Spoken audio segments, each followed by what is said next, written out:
The Committee of the Whole is hereby back on the record. Good morning, all. On Tuesday, July 20th, 2021, due to technical difficulties, the Committee of the Whole recessed, and now we have reconvened. Madam Clerk, may I have a quorum call, please? Senator Marvin A. Blyden. Senator Blyden absent.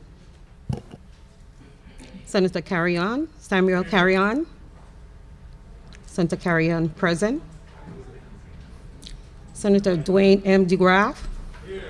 Senator DeGraff present. Senator Novell E. Francis Jr. Morning, I'm here. Senator Francis present. Senator Alma Francis Heiliger. Present. Senator Heiliger present. Senator Donna Fred A. Gregory. Here. Senator Fred Gregory present. Senator Kenneth L. Gittins. Senator Gittins absent. Senator Javon E. Sr. James Sr. Senator James Sr. absent. Present. I'm present. Senator James Sr. present. Senator Franklin D. Johnson. Here. Senator Johnson present. Senator Carla Joseph. Senator Carla Joseph present. Senator Stephen D. Payne. Senator Payne absent. Senator Milton Potter. Senator Potter absent.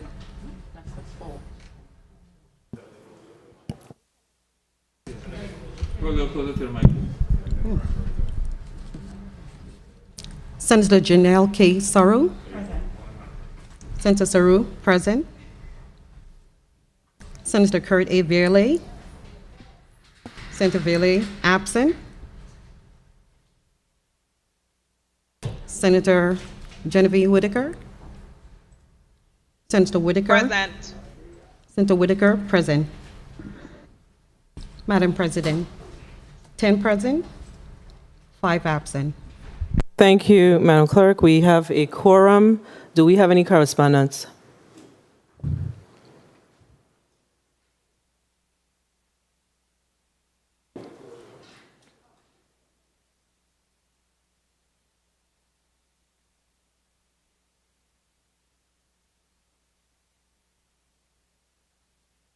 Do we have any correspondence? Yes, Madam President. Please proceed. Honorable Donna Fred Gregory, Senate President, Committee of the Whole. August 18th, 2021. Dear Madam President, I am currently outside of the territory tending to a previously scheduled family matter. I am therefore unable to attend the Committee of the Whole meeting scheduled for Thursday, August 19, 2021 in the Earl B. Otley Legislative Chambers. Please record my absence as excuse. I wish you and my colleagues a productive committee meeting, and I thank you for your understanding. Sincerely, Milton E. Potter. August 19, 2021, Honorable Donna Fred Gregory, Chairman, Committee of the Whole.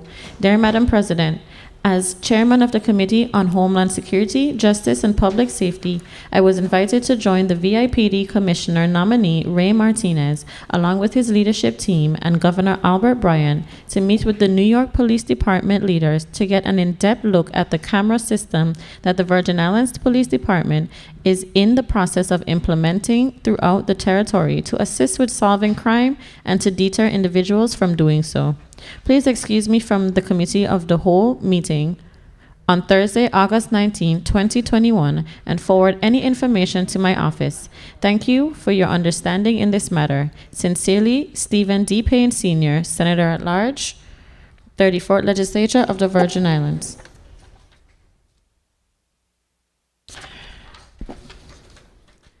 August 19, 2021. The Honorable Donna A. Fred Gregory, Senate President, 34th Legislature of the Virgin Islands. Dear Senate President Fred Gregory, I will be late for today's Committee of the Whole due to a previously scheduled commitment. I apologize for any inconvenience this may cause, and I look forward to participating upon my arrival. Thank you for your kind consideration in this matter. Respectfully, Kurt VLA, Senator, 34th Legislature of the Virgin Islands. This concludes the reading of all correspondence, Madam President. Thank you, Madam Clerk. Please mark Senator Potter as excused absence, as well as Senator Payne, Senator Kurt Vele as tardy. Gittins, present. And mark Senator Gittins as present. Did I miss anyone else? Could you please give us the quorum call again? Not the quorum call, could you give us the update on the numbers, on the count?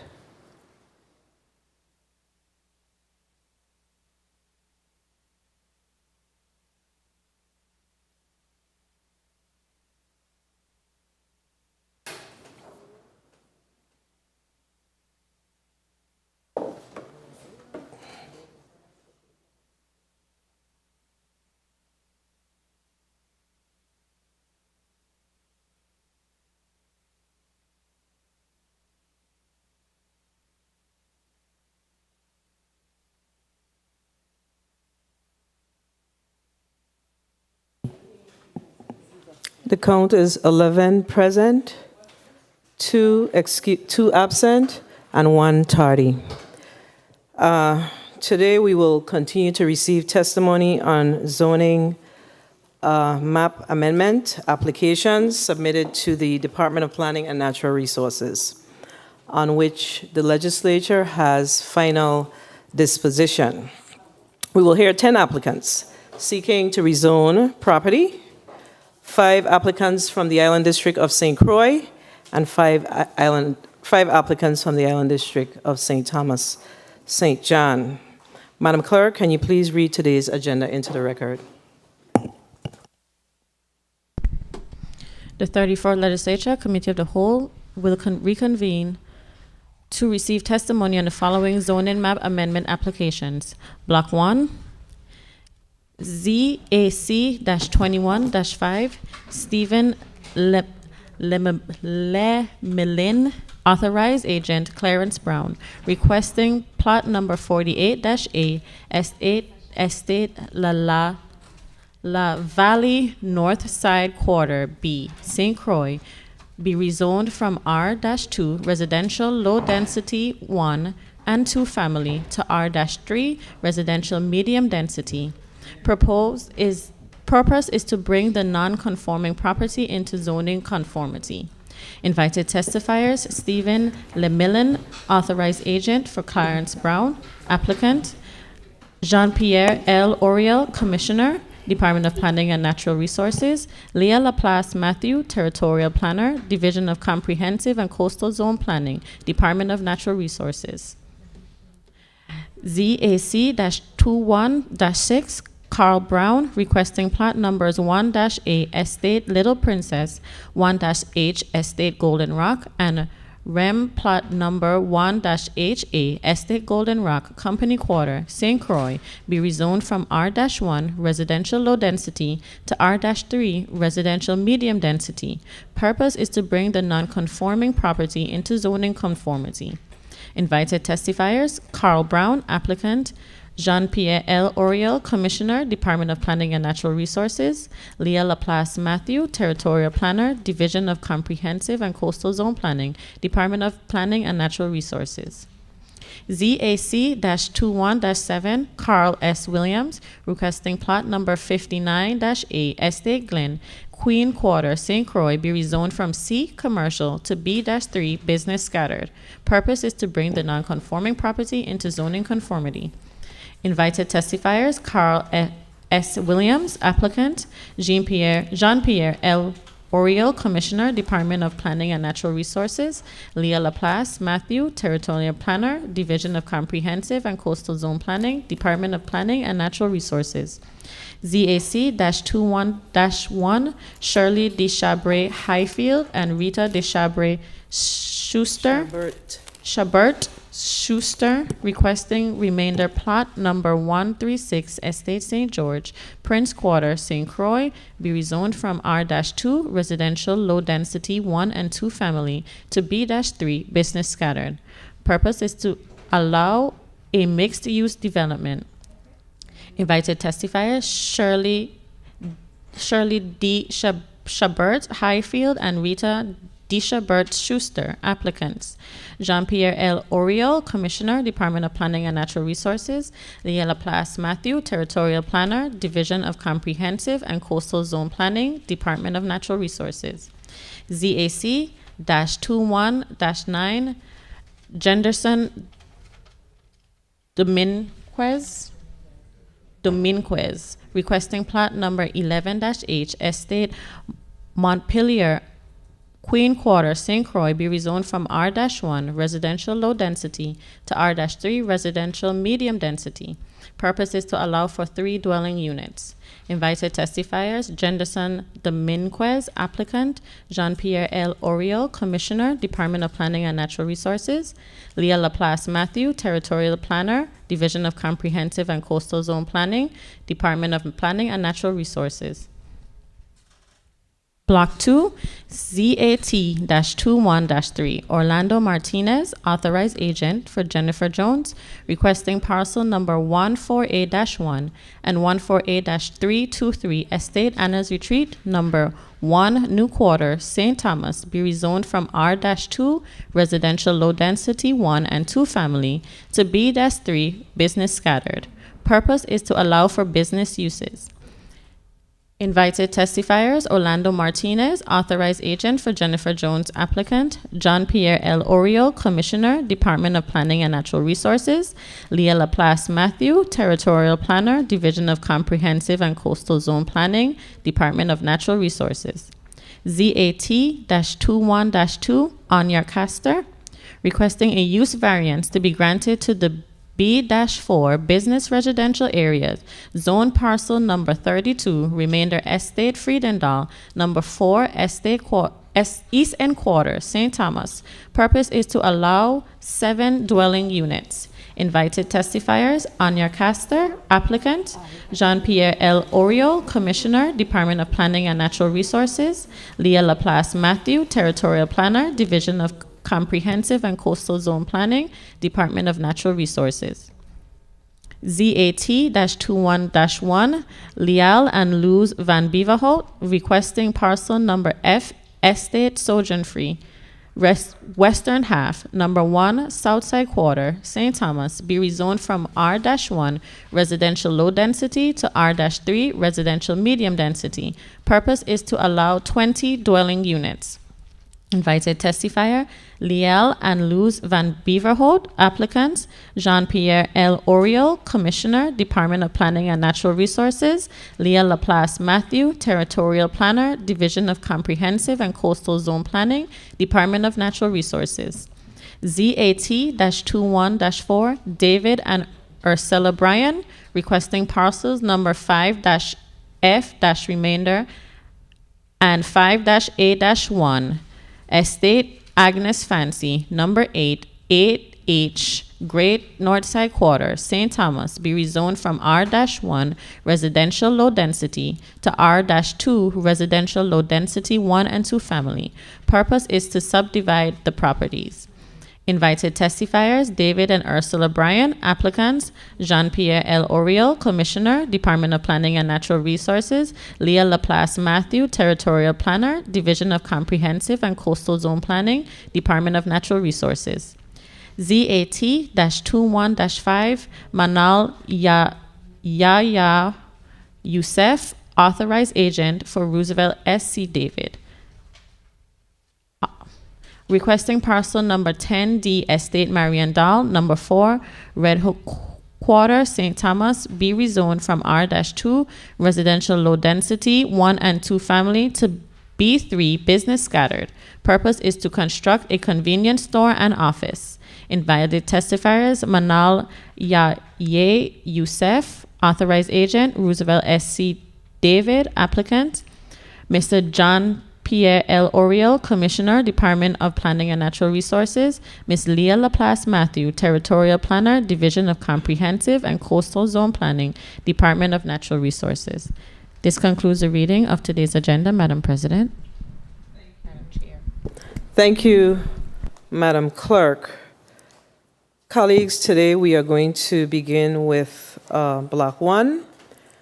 The invited testifiers from the office, the Department of Planning and Natural Resources. Can you please put your name on the record?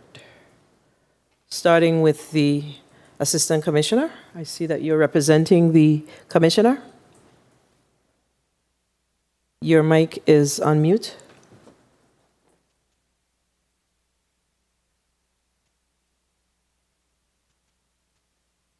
Good morning, Senate President Donna Fred Gregory. My name is Keith Richards, Assistant Commissioner at the Department of Planning and Natural Resources, and I'm here this morning to represent the Commissioner, John Pierre L. Oriel. Thank you. Commissioner of the department, relating to the zoning applications that's before the committee of the whole. Ms. Laplace Matthew? Mrs. Laplace Matthew? Good morning. I'm Leah Laplace Matthew. Thank you, Senate President Fred Gregory, members of the 34th Legislature, the viewing and listening people of the Virgin Islands. Again, I'm Leah Laplace Matthew, Territorial Planner with DPNR's Division of Comprehensive and Coastal Zone Planning. Thank you again. Thank you. And who is the representative for ZAC 221-5? Stephen Lemelin. Good morning. My name is Clarence Brown. I'm the Managing Principal for Design District Architects and Planners, and I'm representing Mr. Stephen Lemelin this morning. Good morning, Senate President Donna Fred Gregory and members of the legislature. Okay, Mr. Brown, we cannot see you. You need to reconfigure your camera. Okay. Some more.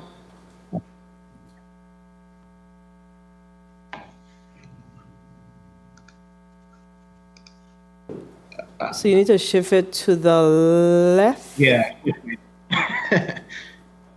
No? Or to the right? To be my right, your left. Yeah. Yeah, you have to shift your camera. We are only seeing half of your face, sir. So you probably need to prop up your device. While you work on that, we're going to go to who's representing ZAC 21-6, Mr. Carl Brown. That's me as well. Okay, please fix your camera. Please put your name on the record again. Clarence Brown, Managing Principal for Design District Architects and Planners. Are you also representing ZAC-21-7, Carl S. Williams? Yes, ma'am. Yes. Put your name on the record as a representative. Clarence Brown, Design District Architects and Planners, representing Carl Williams. And you're really going to have to fix your camera. We cannot see you. I'm working on it. Okay. It looks good on my end, but I'm not sure what the problem is. Yeah. Media, please. Yes.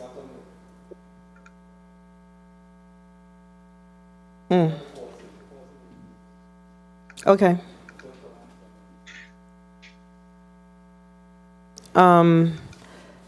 ZAC-21-1, Shirley D. Shaber Highfield and Rita D. Shaber Schuster.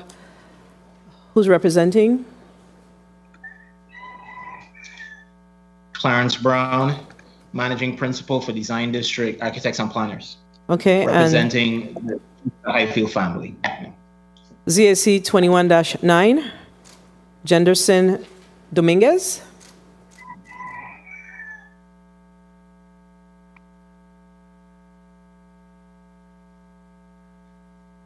Who's representing ZAC-21-9? Good morning, Madam President. I am Henderson Dominguez, and I am representing myself Okay. as the owner of the plot 11H Montpelier. I am having a hard time. I'm not seeing who's speaking.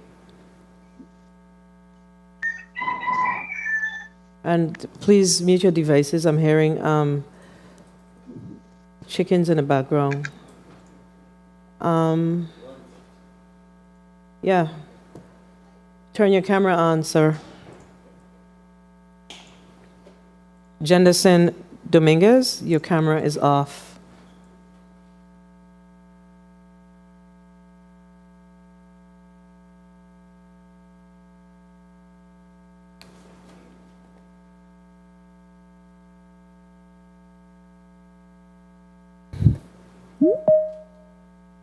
Media, do we need to take a recess?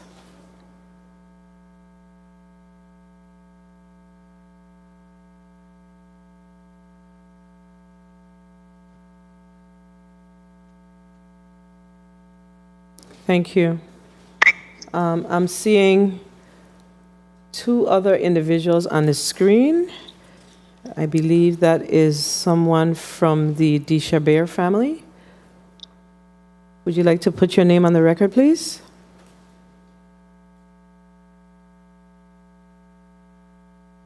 Your mic is on mute. Ahmet Bedazal for the Deshabert family. Shirley Deshabert, Highfield. Could you say that again for the reporter? We can't hear. Yes, I'm Shirley Deshabert, Highfield. Okay. And I'm seeing one other person on the screen. I can't make out the name.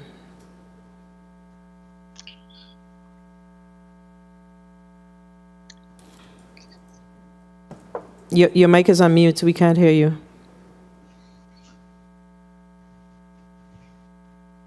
Madam President, I don't know if you are referring No, to me. I can hear you. There is a young lady on the screen that I'm seeing, and I don't know who it is. Good morning. I'm Anya Castor for a different zoning request. Okay. This committee stands in recess for 1 minute.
The committee on whole is back on record.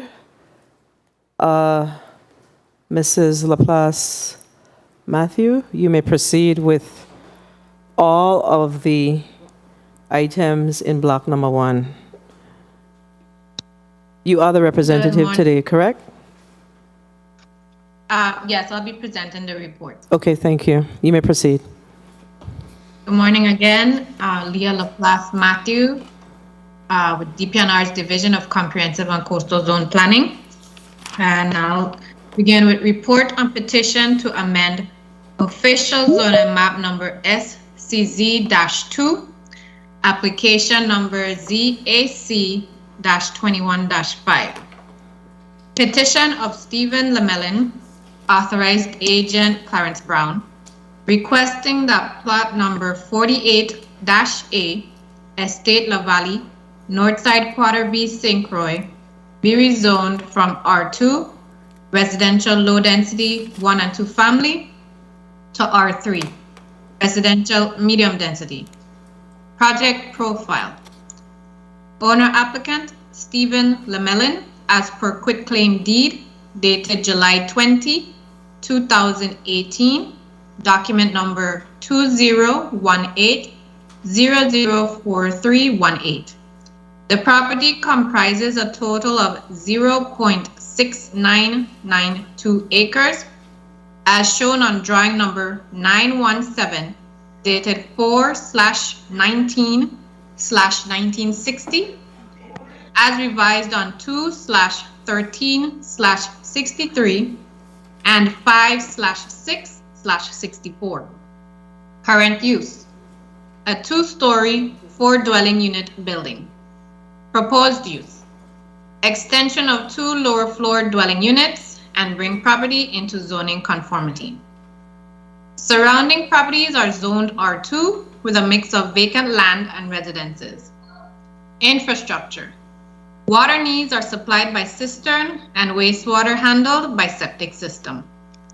Public response: 3 adjacent property owners placed on the record of DPNR's June 11 public hearing their opposition and concerns to the proposed rezoning and subsequently submitted letters for the file. 1 adjacent property owner expressed no concerns with the petition once there was no new construction, following DPNR's public hearing.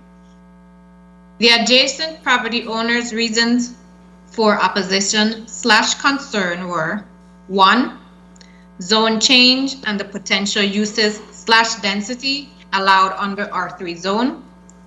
2, use of private road on private property by unauthorized traffic. Analysis. During the department's public hearing, the architect, Mr. Clarence Brown, testified the applicant proposes expansion of the 2 lower floor dwelling units to make them more marketable and complete construction of a garage. In analyzing the applicant's request, the department considered the following. 1, the current R2 zoning has the group dwelling development option, which would allow for conservation of sensitive parts of the property and allow 6 dwelling units based on the property's acreage multiplied by the number of dwelling units allowed in the R2 zone. This permit would require the DPNR Commissioner's approval. This option, however, would not permit the property to be subdivided in the future, and a minimum of 2 detached or semi-detached 1-family, 2-family, or multiple dwellings are required to qualify as a group dwelling. The property currently has 1 multiple family dwelling. 2, the requested R3 zoning was intended for larger density and more uses than the typical R1/R2 single and 2-family zones. Areas with access to public sewer lines, water lines, and transportation are most appropriately suited for the 80 persons per acre allowed under R3 zoning. 3, the property is not in an area with access to public sewer lines, public water lines, or transportation. 4, there have been no past rezonings granted for the area. The department's opinion is that the rezoning of the property to R3 is not appropriate due to the surrounding area's zoning and character. The R3 zone's potential use/density development would be out of character and create a negative impact for neighboring properties. Also, the configuration of the 4 dwellings into a single structure would not permit the review of the application under the group dwelling option. Recommendation. The Department of Planning and Natural Resources recommends denial of the petition to rezone plat number 48-A, Estate La Valley, Northside Quarter B, St. Croix, from R2, residential low density, 1 and 2 family, to R3, residential medium density. Signed by Assistant Commissioner Keith Richards, dated 7/15/21. Second report on petition to amend official zoning. Mrs. Laplace Matthew, what I've decided to do is allow the authorized agent to provide his testimony on the first item in this block, so we can follow. Okay. Okay, so let's do it that way instead. So Mr. Clarence Brown, you may proceed. Yes, good morning again. I just want to make sure you could see and hear me fine.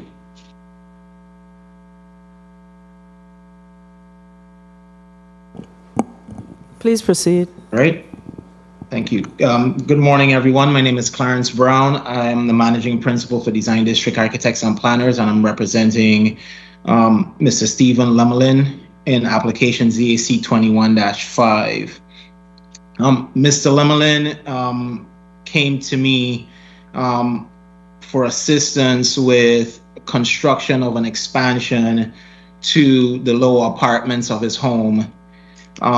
At which point I realized that he had a zoning problem, and I engaged DPNR to sort out how we could go about addressing that problem.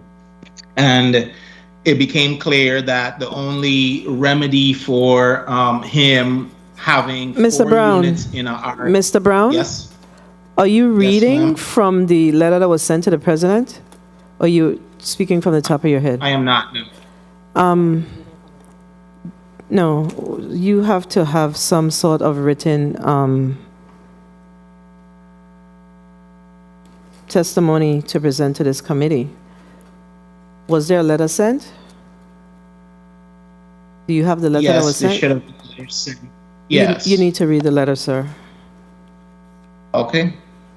Yeah, we can't have that type of testimony. We need your testimony to be from the letter that was sent to the legislature. You need a few minutes to look for it? No, I have it here. Okay.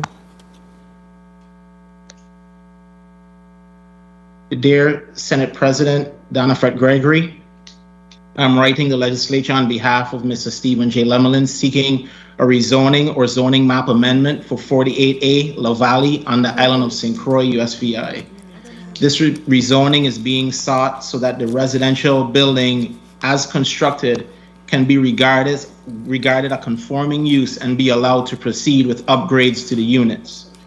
This home was originally built in the 70s and was divided in the early 80s after Hurricane Hugo by Mr. Lemelin's parents. Mr. Lemelin has recently returned to St. Croix and is interested in maintaining the 4 units, but would like to make improvements to the property, which include an addition to the lower units, which are too small to be marketable. Mr. Lemelin owns the 3 adjacent lots and enjoys a good relationship with his neighbors. As you are aware, owning and operating a property that is non-conforming presents many issues for homeowners. What's being proposed is a rezoning from R2 low density 1 and 2 family to R3 residential medium density, which would allow the 4-unit structure to be a conforming use. This change will allow Mr. Lemelin to remove the cloud of non-conforming use from his property and provide better living conditions for his tenants. We look forward to discussing the merits of this request with you and other members of the 34th Legislature If you have any questions or comments, let me know. Thank you, Mr. Brown. Mrs. Laplace Matthew, you may proceed with ZSC 21-6. Thank you. Report on petition to amend official zoning map number SCZ-7. Application number ZAC-21-6. Petition Point of of inquiry, Carl Brown. Madam Chair. Senator, 1 second, Mrs. Laplace Matthew. Senator, is that Senator Francis? Senator Francis, you're recognized for your point of inquiry. Thank you very much. Good morning, Madam Chair. I was just inquiring whether or not there's any photograph or depiction of this particular 48A La Valley that could be shown at this time again, if we're staying in line with the agenda items. If we could just do all of that at the same time, it'll help for us to stay on track. You're talking about ZSC 21-5? Any photos or depictions of the area? Okay, I totally agree with you. That's a good catch. Good. Everybody's wondering. Senator Francis, I want to thank you. Media, can you please bring up the map for 48A Estate Love Valley, please?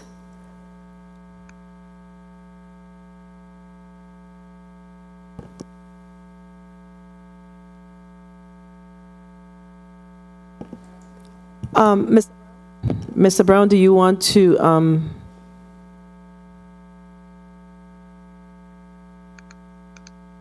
media?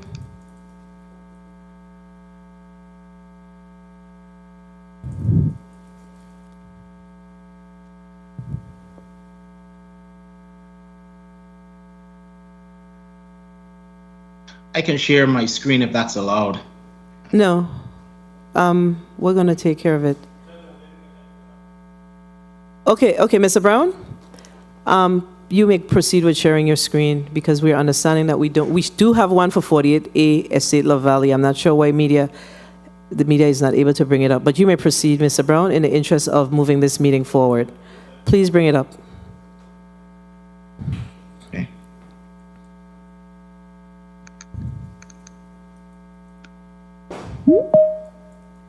Share my screen.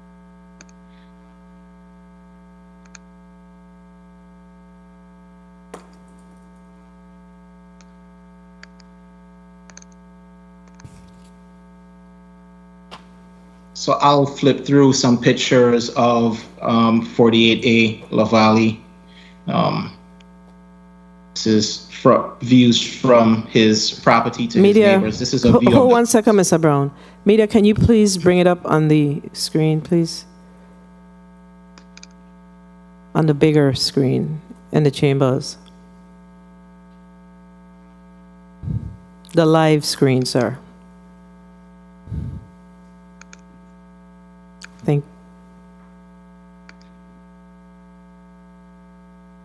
We're seeing St. Croix.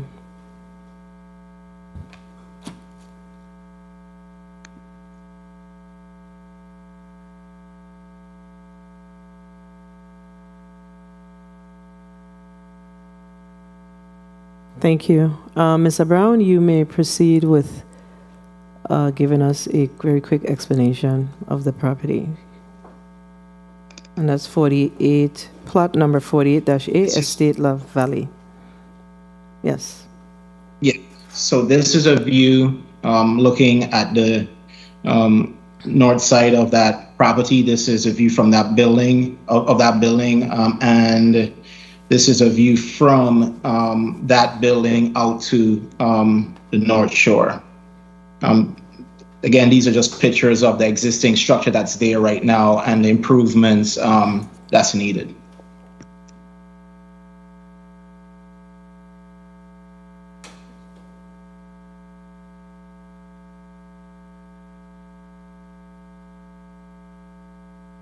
Thank you.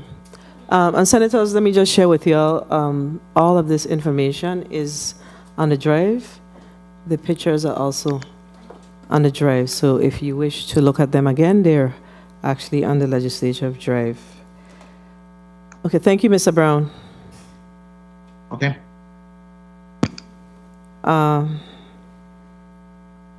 Mrs. Laplace Matthew, you may proceed with ZSC 21-6. Thank you. Petition of Carl Brown requesting that plot numbers 1-A, Estate Little Princess, 1-H, Estate Golden Rock, and remainder plot number 1-HA, Estate Golden Rock, Company Quarters St. Croix, be rezoned from R1, residential low density, to R3, residential medium density. Project profile. Owner applicant, Carl Brown, as per corrective and confirming deed dated June 11, 2020, document number 2021-000-316. The properties comprise a total of 1.3665 acres, as shown on drawing number 1026, dated March 2, 1961. Current use, a 3-story, multifamily, 7-unit, non-conforming apartment complex. Proposed use, the applicant intends to bring the non-conforming properties into zoning conformity. The surrounding area is mixed use, and zoned R1, R2, residential low density, 1 and 2 family, R3, C commercial, and B3, business scattered. Infrastructure. Water needs are supplied by cistern and the public line. Wastewater is handled by a septic system. Public response. One adjacent property owner placed on record their opposition to the proposed rezoning and subsequently submitted a letter for the file. Other than the applicant's representative, no one else spoke in support of, questioned, or commented on the petition at DPNR's public hearing held June 11, 2021. The adjacent property owner's reasons for opposition were: 1, stormwater from uphill properties has created flooding/sedimentation, threatening safety of residents. 2, dust from narrow, unpaved private road resulted in inability to have windows open on 2 sides of residence and periodic cleanout of mud from cistern. 3, damage to residents due to traffic on road.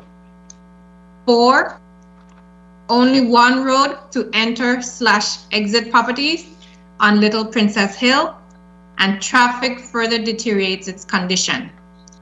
5, development potential of R3 zoning. Analysis. During the department's public hearing, Mr. Clarence Brown, architect, testified on behalf of the applicant. He testified the applicant does not plan any construction other than a parking area. The property was developed residentially prior to the adoption of the zoning law in 1972. The property was then zoned R1 after the apartment complex's development. The R1 zone does not permit 3-story buildings or a multi-family apartment complex.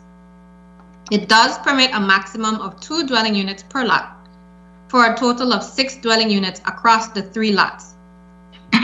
One zone is also limited to 2 stories. The apartment complex has 3 stories. The property's development prior to the adoption of the zoning law was deemed non-conforming or grandfathered. In analyzing the applicant's request, the department considered the following. 1, the requested R3 zoning was intended for a larger density and more uses than the typical R1/R2 single and 2 family zones.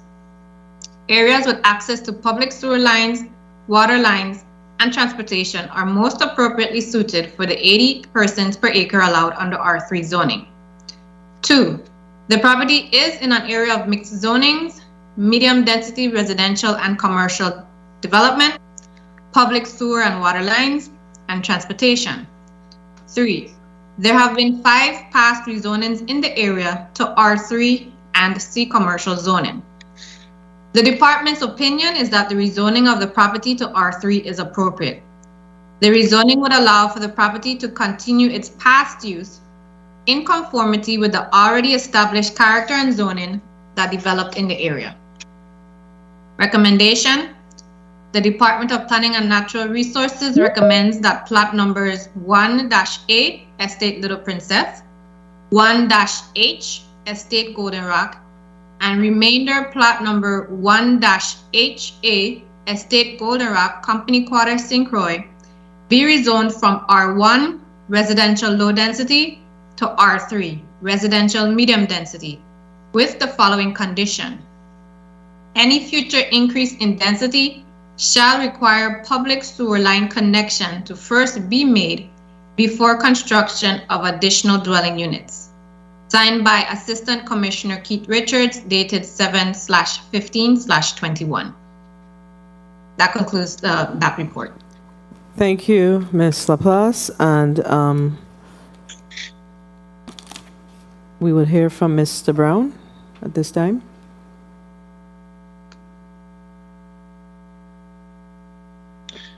Dear Senate President Donna Fred Gregory, I'm writing the legislature on behalf of Mr. Carl Brown seeking a rezoning or zoning map amendment for 1H Golden Rock, 1HA Golden Rock, and 1A Little Princess on the island of St. Croix. This rezoning is being sought so that the 50-plus-year-old apartment building can be deemed a conforming use and allow for future improvements as deemed necessary by the owner. The apartment building was originally constructed in the 60s prior to the passing of the current zoning code. The existing structure sits on lots along the Golden Rock and Little Princess estate boundary line, as shown on the as-built survey submitted. The property is located in a mixed-use area with multiple apartment buildings, commercial buildings, single-family residential, and a new legislature building. As you may be aware, owning and operating a property under the grandfather status presents challenges with regards to improvements. What's being proposed is a rezoning from R1, single-family residential, to R3, residential medium density, which would allow the apartment building to be a conforming use. This change will allow Mr. Brown to remove the cloud of non-conforming use from his property and provide improved housing conditions for his tenants. We look forward to discussing the merits of this request with you and other members of the 34th legislature. Okay, so we're in. Thank you. Can you please mute your mics when you're not speaking? Media, can you bring up the map, pictures, etc. for this particular zoning?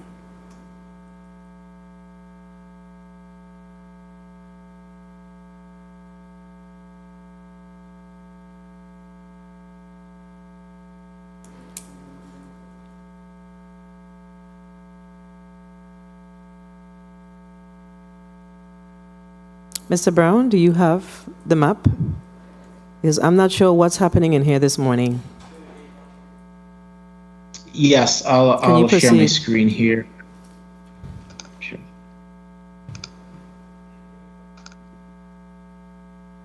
We will proceed. Mr. Brown, you can proceed with bringing up the information. Okay. So here are some pictures, and let me know if you guys could see my screen. Here are some pictures of... We're not seeing your screen yet. Okay.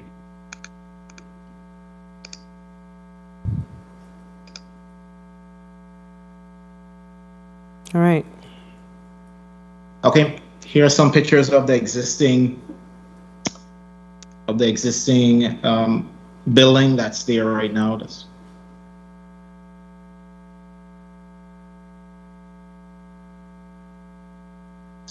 Picture of the driveway leading to it, and a picture from the north side road and the apartment building up on the hill. Also, we can show a plot map here.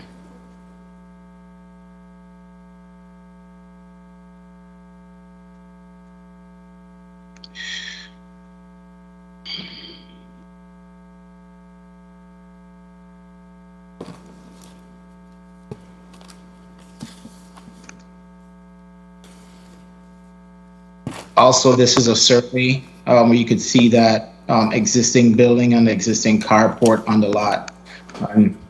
This is the boundary of those lots here.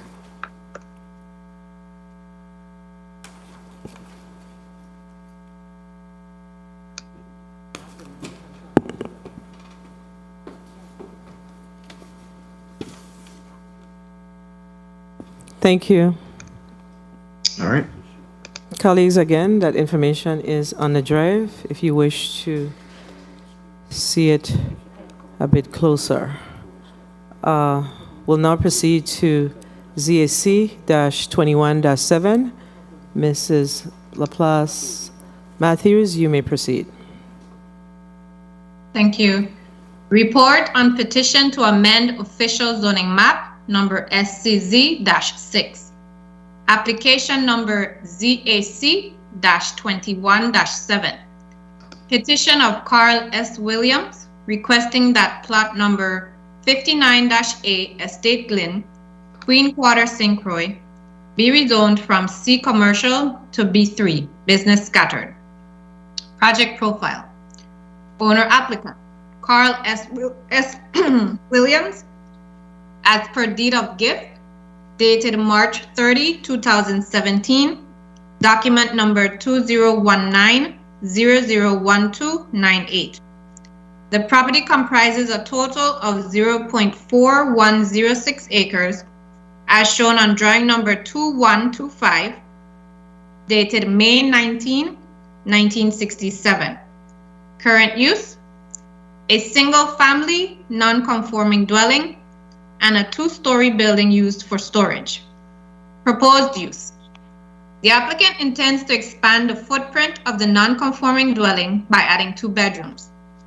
Section 234F, non-conforming uses of the zoning law states, no building occupied by a non-conforming use shall be extended or enlarged in any manner except as may be required by law or regulation or changed to a conforming use. The surrounding area is mixed use and zoned R2, residential low density 1 and 2 family, C commercial, and A1 agricultural zone. Infrastructure: water needs are supplied by cistern and the public line. Wastewater is handled by a septic system and the public line. Public response: there has been no opposition to the proposed rezoning. Other than the applicant's representative, no one else spoke in support of, questioned, or commented on the petition at DPNR's public hearing held June 11, 2021. Analysis: during the department's public hearing, Mr. Clarence Brown, architect, testified on behalf of the applicant. The property was developed residentially prior to the adoption of the zoning law in 1972. The property was then zoned Z commercial, C commercial after the residential development. The C commercial zone does not permit residential use. Thus, the property was deemed non-conforming or grandfathered. As previously mentioned, Section 234 of the zoning code governs those properties that had legally established uses when the zoning code was adopted on October 1, 1972, but were not allowed by the code.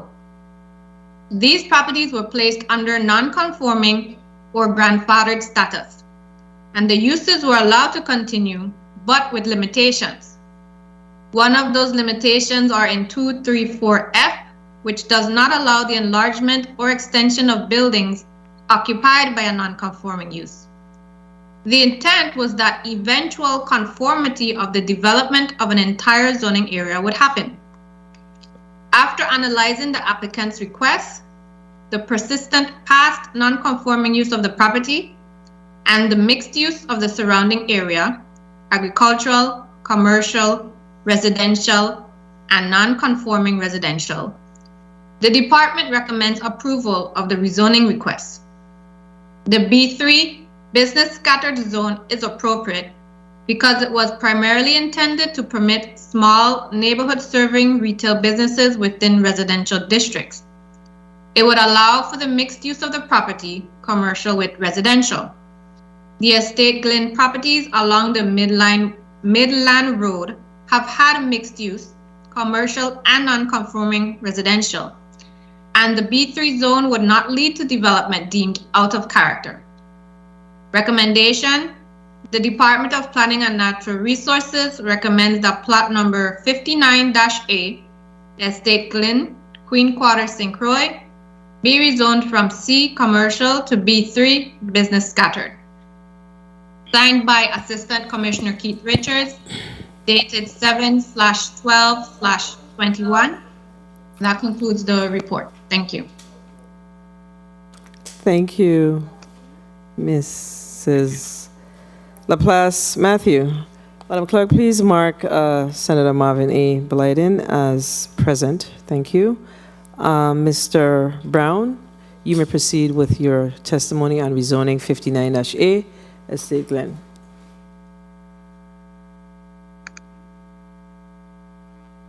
Dear Senate President Donna Fred Gregory, I'm writing the legislature on behalf of Mr. Carl Williams seeking a rezoning or zoning map amendment for 59A Estate Glen on the island of St. Croix. The purpose of this rezoning is to allow for the expansion of the existing home to accommodate Mr. Williams' growing family. This home was originally constructed in the 60s prior to the passing of the current zoning code. The lot sits between two roads, South Lane, which is the Glen residential neighborhood, and Midland Road, which is lined with commercial and agricultural uses. With the implementation of the zoning codes, this property was placed in the commercial zoning district despite its residential use and its dual frontage onto a residential neighborhood. Mr. Williams owns and operates the adjacent family-owned business, which has served the community for over 50 years. His family has lived here just as long. What's being proposed is a rezoning from C commercial, which does not allow residences, to B3 business scattered, which also allows residences. This will allow Mr. Williams to expand his existing home.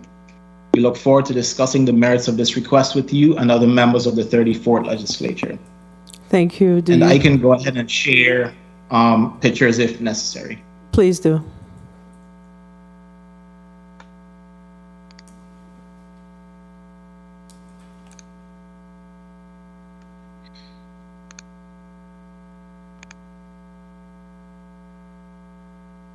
This is a picture from the Glen residential road, South Lane Road, as they call it. This is a idea of what that street looks like with his home on the right-hand side.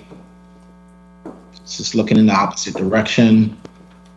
And then this is from the Midland Road, where his mechanic shop is on the right and his property is further back here. And then this is a picture of Midland Road and what that looks like with a picture of Mr. Williams' mechanic shop, pictured here on the left. And looking in the opposite direction, looking west along Midland Road.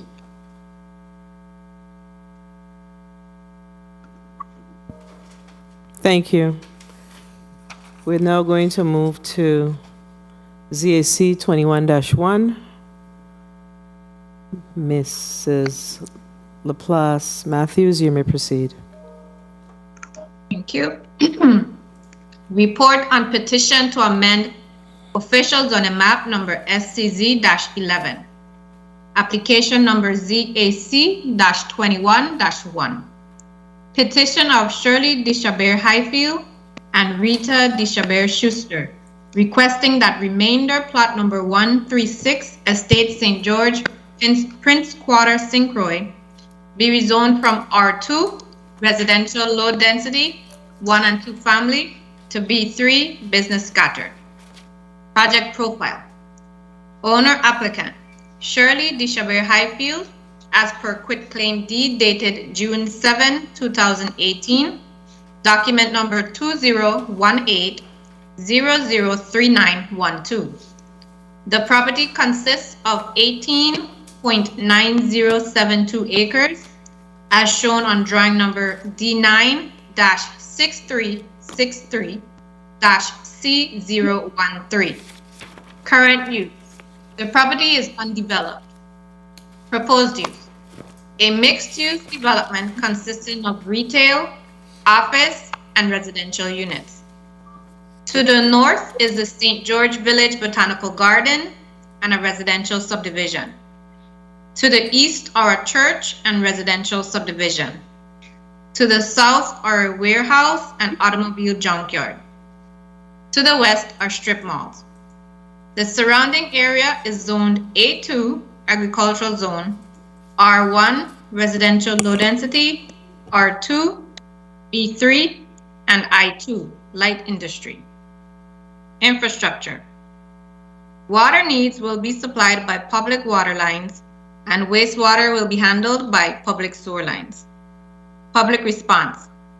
At DPNR's public hearing held November 13, 2020, no opposition or concerns were expressed with the proposal. Analysis. During the department's public hearing, the architect, Mr. Clarence Brown, testified the applicant and family proposes a mixed-use development over at least 3 phases. The first phase would consist of approximately 108 affordable housing rentals, and affordable housing tax credits / financing are currently being pursued. The first phase would cover approximately 7 acres at the northern end of the site, and units would be mainly 1 and 2 bedrooms. It is proposed that the residential component could be completed by the year 2022. The second and third phases would be dependent on the commercial market, but the family has been approached by interested parties for retail and office space. The second phase, a commercial complex, will be located along the Centerline Road / Queen Mary Highway. The third phase, another commercial complex, would be located north of the second phase complex, but south of the residential component. The entire project would consist of 12 buildings, a maximum of 3 stories tall on the residential side. The Virgin Islands Code established the requested B3 zoning for the accommodation of interspersed business uses within residential areas. It was meant to address a community need for convenient services at an intensity below that of the B2 and B4 zones. The requested B3 zoning could potentially allow over 140 uses, many of which may not be compatible with nearby low-density residential uses. Also, there is no requirement for zoning map amendment applicants to develop as per the submitted conceptual drawings once a zoning map amendment has been granted. The current R2 zoning has several development options available to it. Those options are: 1, subdivision. Approximately 82 lots of 10,000 square feet each could be developed, not including roads. Each lot would be permitted 2 dwelling units for a total of approximately 164 units. Subdivision plans require the DPNR Commissioner's approval. 2, group dwelling.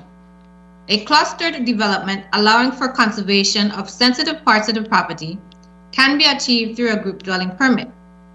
This permit requires detailed plans that would be submitted to the department for review, and a public hearing would allow for public review and comments. The comments received could result in a final plan that satisfies the applicant, DPNR's, and neighbors' concerns.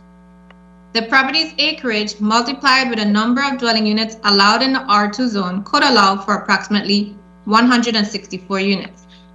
This permit would require the DPNR Commissioner's approval. 3, planned area development. A mixed-use development is allowed in the A1, A2, R1, and R2 districts. Uses permitted in the R3, R5, B3, and B4 districts may be allowed, but shall not occupy more than 5% of the gross area of the planned development. This development option goes through the zoning map amendment process. Detailed plans would be submitted, and final approval is granted by the legislature. If construction of a planned development does not proceed within a period of 2 years after the date of approval by the legislature of the Virgin Islands, then the approval shall be void, and the entire matter would have to be resubmitted for reconsideration of existing circumstances, unless the applicant submits a revised plan or schedule.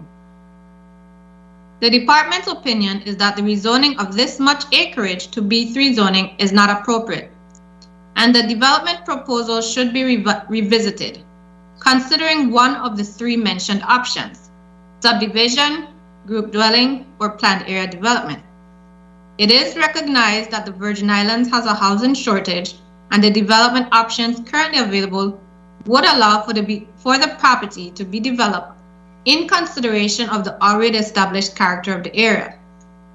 It must be noted that due to proximity to the St. George Village Botanical Gardens and their historic ruins, this property will have to undergo at least a Phase 1 cultural resources study.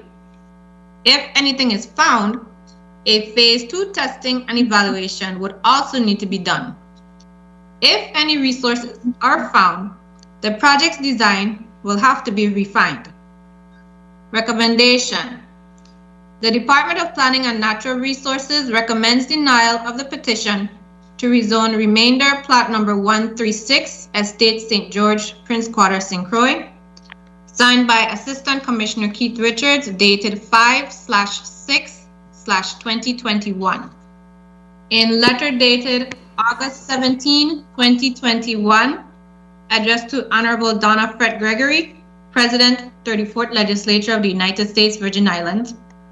Dear Senate President Fred Gregory, the department wishes to reiterate its position with regards to the recommendation made on the following zoning map amendment application. ZAC-21-1. Petition of Shirley Deshabert Highfield and Rita Deshabert Schuster, requesting that remainder plot number 136, Estate St. George, Prince Quarter, St. Croix, be rezoned from R2, residential low density, 1 and 2 family, to B3, business scattered. The purpose of the request is to allow a mixed-use development. The department recommended that the petition to rezone the above-mentioned property from R2 to B3 be denied. As per Section 238D of the zoning law, the Planning Office reaffirms its original recommendation without holding further hearings. After finding and determining there has been no material change in conditions since the application was originally submitted. Please feel free to contact Leah Laplace, Territorial Planner of the Division of Comprehensive and Coastal Zone Planning. Thank you for your attention to this matter. Sincerely signed, Assistant Commissioner Keith Richards. And that completes the presentation for that application. Thank you. Thank you, Mrs. Laplace Matthew. Mr. Brown, you may proceed with your testimony. Dear Senate President Donna Fred Gregory, I'm writing this letter on behalf of Mrs. Shirley Deshabert Highfield and Mrs. Rita Deshabert Schuster to request a zoning map amendment for plot 136, Estate St. George on St. Croix.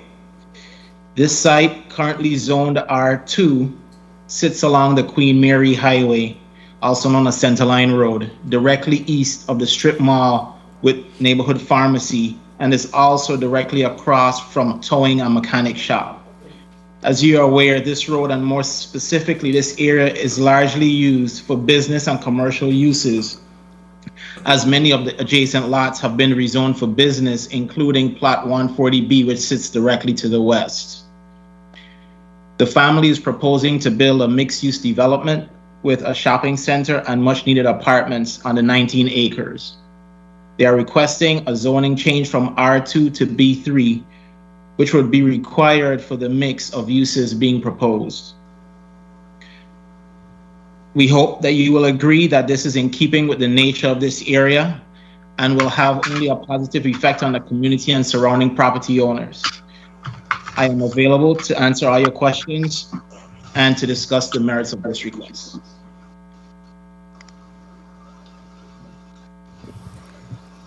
Thank you, Mr. Brown. We will now move to... Do you want me to share pictures? Yes, please. Can you share the pictures?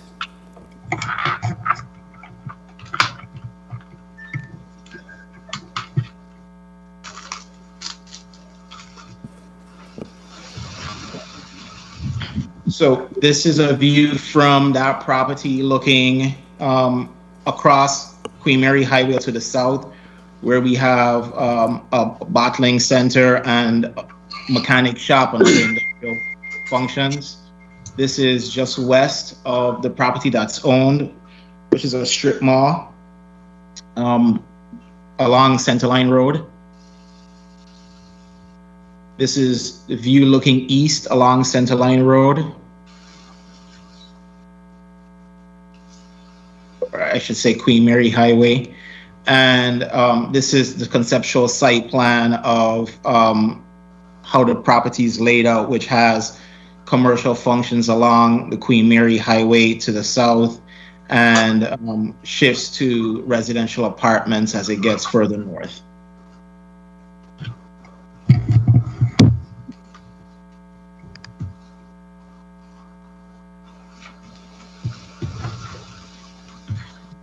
Thank you. I want to ask the Department of Planning and Natural Resources if they also have pictures that they can bring up on the screen, particularly for this zoning request, since the recommendation that's coming before this committee is denial. Do you have information to share with us? The pictures that Mr. Brown showed is what we have in the file.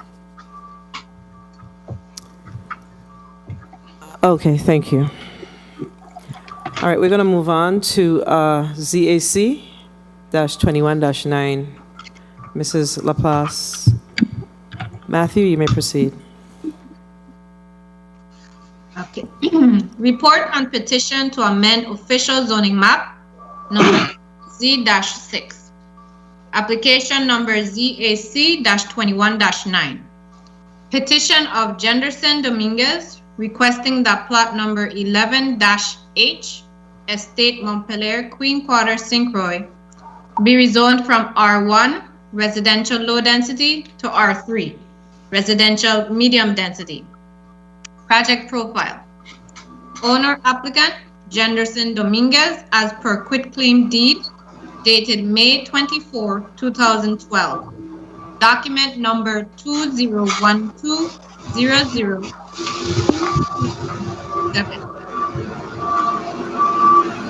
Please mute your mics if you're not speaking.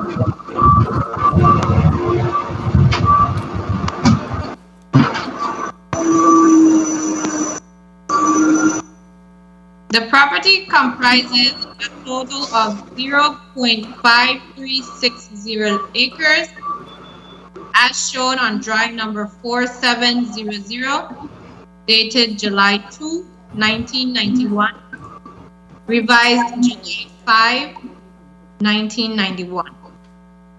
Current use, a two-story, two-dwelling unit building. Proposed use, add a third dwelling unit on the upper floor. Surrounding. Excuse me. I'm going to ask the participants to please mute their mics when you're not speaking. It is creating feedback here in the chambers in St. Thomas, and I'm certain it's happening in St. Croix.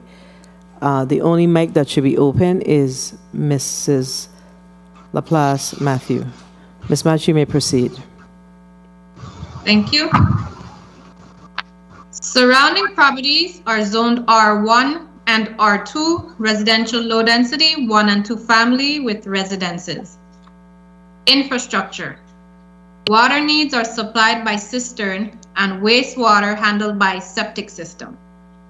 Public response. There has been no opposition to the proposed rezoning.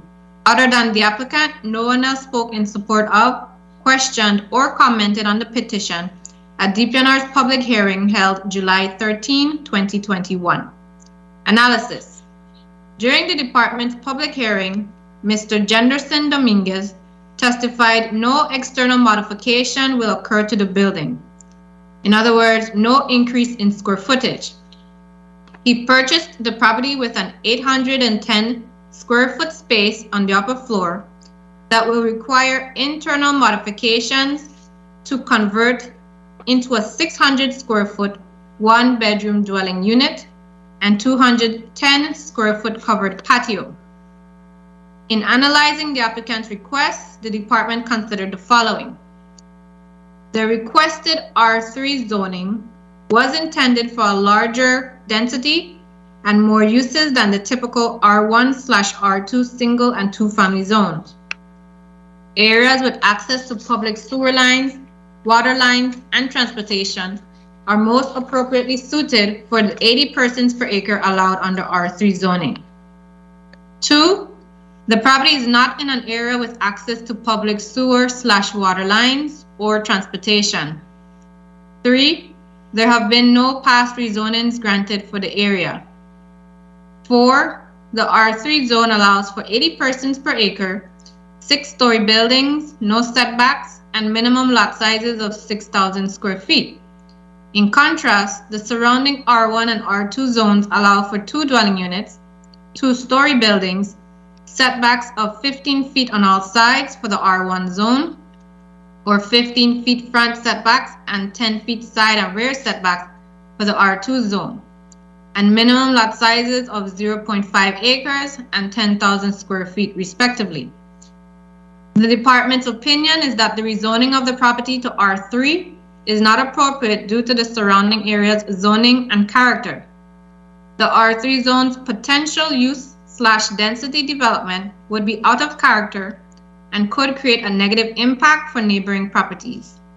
Recommendation: the Department of Planning and Natural Resources recommends denial of the petition to rezone plot number 11-H, Estate Montpelier, Queen Quarters, St. Croix.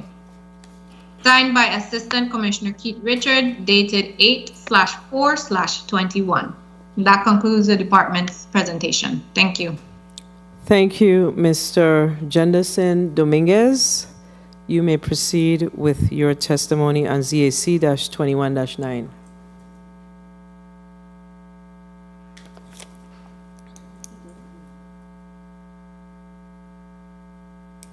Mr. Dominguez?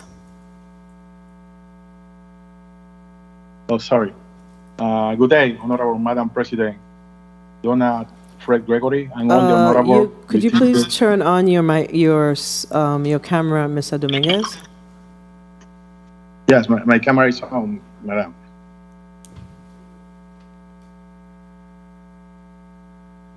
Can you guys hear me?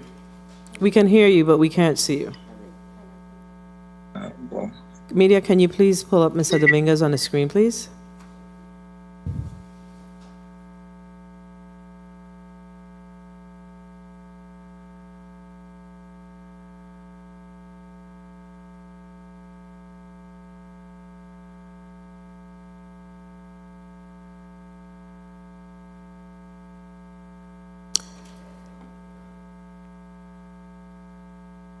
There you go. Could you pull your, right. All right. Perfect. Could you, no, you were just perfect. Yeah. Okay, you may proceed All right. with your testimony. Good day, Honorable Madam President, Donna Fred Gregory, and all the Honorable distinguished senators indeed attendant at the very important committee of the whole hearing. My name is Henderson Dominguez. I reside at the 11A Estate Montpelier Crescented, USPI. I have been living and working in the U.S. Virgin Islands territory for about 16 years and plan to stay here as an acting and compromised citizen of this community. I am here to represent myself on the quest for rezoning my property located at the 11A Estate Montpelier in Crescented.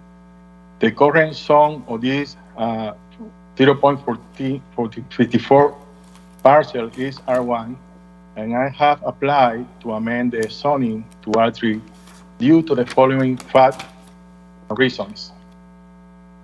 During the last quarter of 2009, I acquired the property located in the mentioned plot, 11A Estate Montpelier Crescented, through a 3-year mortgage. The 0.54 acre property acquired included one building with a primary unit upper with 2 bedrooms, living room, kitchen, and 1 bathroom, and a secondary unit lower with 1 bedroom, living room, kitchen, and 1 bath. Additionally, adjacent and attached to the upper unit, the property had a tertiary potential unit They Mr. over 600 Dominguez, square feet. Mr. Dominguez, Uh-huh. are Yes, you are ma'am. reading a document that we don't have? Because you, I sent this. when did you send it? This morning to Ms. Jamila Russell and King Harrigan. Okay, so you just sent it. So what you read or reading earlier, we have a copy of that. So colleagues, please check your yes, ma'am. emails. We're going to forward it to your emails right now. You can proceed. You can wrap up. Thank you. Okay. Additionally to adjacent to the and attached to the upper unit, the property had a tertiary potential unit with over 600 square feet of construction space, exteriorly finished and terminated, but not interiorly. This tertiary space included on the plan drawing provided by the appraisal report was described as a rectangular additional space without showing any internal room distribution or plan layout. However, the referred rectangular space was subdivided for 1 bedroom, 1 bath, 1 living room, kitchen, balcony, and unroofed porch patio. The plumbing circuitry and the electrical conduit were also integrated in the wall of the structure. The area needed the walls to be plastered, ceramic floors, kitchen and bathroom cabinetry, etc., etc. So, as a home improvement enthusiast, I completed the conceptual idea inherited with the acquisition of the place. Recently, this year, while going through a refinancing process of the property, I learned from the appraiser sent to assess the place that the tertiary unit is not in compliance with the actual zoning of the property and that an amendment of the zoning to R3 was required. Because of this, the refinancing of the property has been on hold, and subsequently, I focused on applying for the amendment of the zoning of the property. DPNR revised and accepted my application for the amendment of the zoning of my property to R3. However, unfortunately for me, DPNR do not recommend the rezoning of my property as covered on the DPNR report on petition to amend official zoning map number SC Zebra-6 on the application Zebra Apple Charlie 21-9. DPNR report does not include any modification or variant to my zoning application that can resolve the issue presented here, which had been inherited from the acquisition of the property back in 2009. It is important to highlight that I don't have intention to increase the actual footprint of the building as found after purchasing, neither to increase the number of the existing storage. I am seeking for a way to get the property in compliance with the rules and code of the U.S. Virgin Islands to be able to use it and access or any other required goal. Madam President, because of this fast reason and circumstances surrounding my case presented above, I sincerely ask all the senators to support and vote for the amendment of the zoning of my property so I can do the proper use of the same. I am very grateful for the time considered to me in this important forum and ready to respond any question. Thank you, Mr. Dominguez, but the email that you sent us this morning is actually a PowerPoint. I'm not seeing the letter that you just read. I sent both. The PowerPoint was the first one. You read it?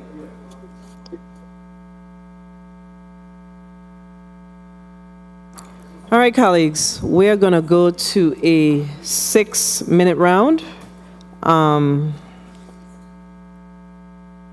For this block, we have 5 matters in this block to address. So we're going to start with Senator Alma Francis Heiliger. You may proceed, Senator. Good morning. Good morning to my colleagues. Good morning to the people of the Virgin Islands. Good morning to the testifiers. Before I begin my line of questioning, I would like to extend condolences to the family, friends, and supporters of Natafa Romaine. Many of us have known him over the years in regards to him participating in community activities as well as U.S. Ambassadors Program, where we as Virgin Islanders have been showcased and highlighted as we have done work throughout the world. And I definitely would like to tell his family we are sincerely sorry that he has passed away, and he will definitely be remembered. Now I'm gonna go down these zonings in order. The first one I want to talk about is ZAC 215, Stephen Lemelin. What is it? Lemelin? Well, let's talk about him, that property first. I noted that DPNR is suggesting that there's a denial for this property. And as I was reviewing it, it seems like he's trying to come into conformity, but your concern has to do with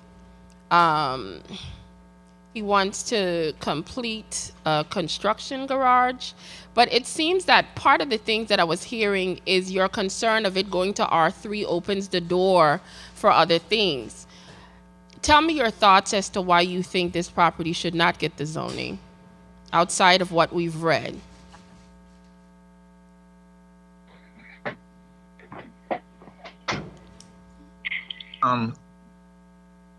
Good morning, Morning. Senator Francis Heiliger. Leah, I'll let you go first, and then I'll step in. Good morning. Leah Laplace Matthew with DPNR's Division of Comprehensive and Coastal Zone Planning. The reason for recommended denial is that there's no R3 in that area. The R3 zone is a medium density. It also allows for uses found with hotels, apartment complexes, and their accessory uses such as bars, restaurants, nightclubs. So being that the area does not have R3, opening the door for that property having R3 would negatively impact neighboring properties. Okay, so how would, if that's the case, at some point, people, R3 somebody has to be first. So my thought process is to say that because it doesn't exist, that's the justification. But in order for it to exist, somebody has to be first. So thank you for your thoughts on that one. I also want to touch on Mr. Carl Brown. The only thing I wanted to ask in regards to his property, previously when I had some documentation, it looked like it had said 1,3665 acres, and this one says 1.3665 acres. So I just want clarity to make sure that this is actually 1.3665 acres and not 1,3665 acres. Because I think when I was here in the last hearing, it looked like it had a comma. So I just want to make sure to get clarity that this is actually only 1.3665 acres. 2 minutes. Good morning. This is Leah Laplace Matthew with DPNR, and the correction, yes, it's 1.3665 acres. Okay. Well, that puts me in a different mindset because I was a little concerned the last time when I read it. Okay. If this what this property wants to do, just to confirm, I really didn't have much concern with that one. As it relates to ZAC 21-7, I noticed here that you guys said yes to the recommendation from C to B3. If it's just to change the zoning because they want to assist with the home and improvements, I didn't have much issues with that either. ZAC 21-1, this is the one I had a lot of questions about. Property consists of 18.9072 acres, and they spoke about 108 affordable residential homes, housing rentals. The first question I want to ask is, have you guys looked for financing for this project, or this is just, let's see if we could get it rezoned and then we'll do it? Do you have the financing available for all of these potential phases that you're sharing that you would like to do? Can somebody share with me what's happening with this project? Yeah, good morning. Again, Clarence Brown, Managing Principal for Design District Architects and Planners. The family reached out to me to rezone these 19 acres. 30 seconds. Oh, okay. Sir, I'm running out of time. The question I want to ask, is financing something that's already set in place, or the family has the funding ready to do any of these 3 phases? Because I don't want to be in a situation where rezoning property and then all of a sudden it's getting sold, all sorts of things are happening, because to take a property from R2 to B3 increases significantly the value of that property. So I am trying to understand when you say things like 108 affordable housing, house rentals, then it talks about depending on the commercial market, phase 2 might happen. It just doesn't seem like it's a sound plan that actually is happening. Time. So I'm trying to understand as it relates to funding, monies, what is the case here? Do I get to respond, or is it time up here? Madam Chair, could he respond on your, he said the time, my time is up. Sure, you can respond. Please proceed. Yeah. Thank you. So this family actually has been going through this process with investors long before they even kind of brought me on board to look at the rezoning of this property. The big issue here is their emphasis is on mixed use development. They don't want to do just residential. And so the answer is their big focus is on doing affordable housing is really their passion. That's what they've been digging in on. But it's also really important to them that this is a mixed use development. Sir, you are not answering me. I keep asking you about finances for this project. 18 acres is a lot to rezone and change the value of the property. I want to know if monies is already available to potentially do this, or this is just a pie in the sky of if we get it rezoned, it could happen. That's what I'm trying to figure out. Well, unfortunately, the answer to that question is kind of tied to the rezoning, in that they have discussed this with financiers, but it is tied to whether or not they could get the proper zoning. Financing is available if they could get the proper zoning for the property. Thank you. Thank you for your responses. I did see Miss Shirley Dishaber Highfield is there? also on the teams. Mrs. Dishaber Highfield, would you like to place anything on the record around that question that Senator Francis Heiliger asked? Good morning, Morning. everyone. Yes, good morning. We have been, for a long time now, talking with Mr. Brown about different financiers, of which we have some very, very interested people. I'm not free to give their names right now, but very, very much interested people. Oh, okay. May I All right, ask thank you for your response, May I just Senator. ask my last question to Mr. Dominguez quickly? Senator, your No. time has been called minutes ago. Senator DeGraff, you may proceed with your 6 minutes. Thank you, Madam Chair. Good morning, colleagues. Good morning, testifiers. I would like to go straight to Mr. Dominguez for ZSC 21-9, where was denied DPNR the existing structure that Mr. Dominguez said that he bought the property with. Is it a wooden structure or is it a concrete structure attached to the house?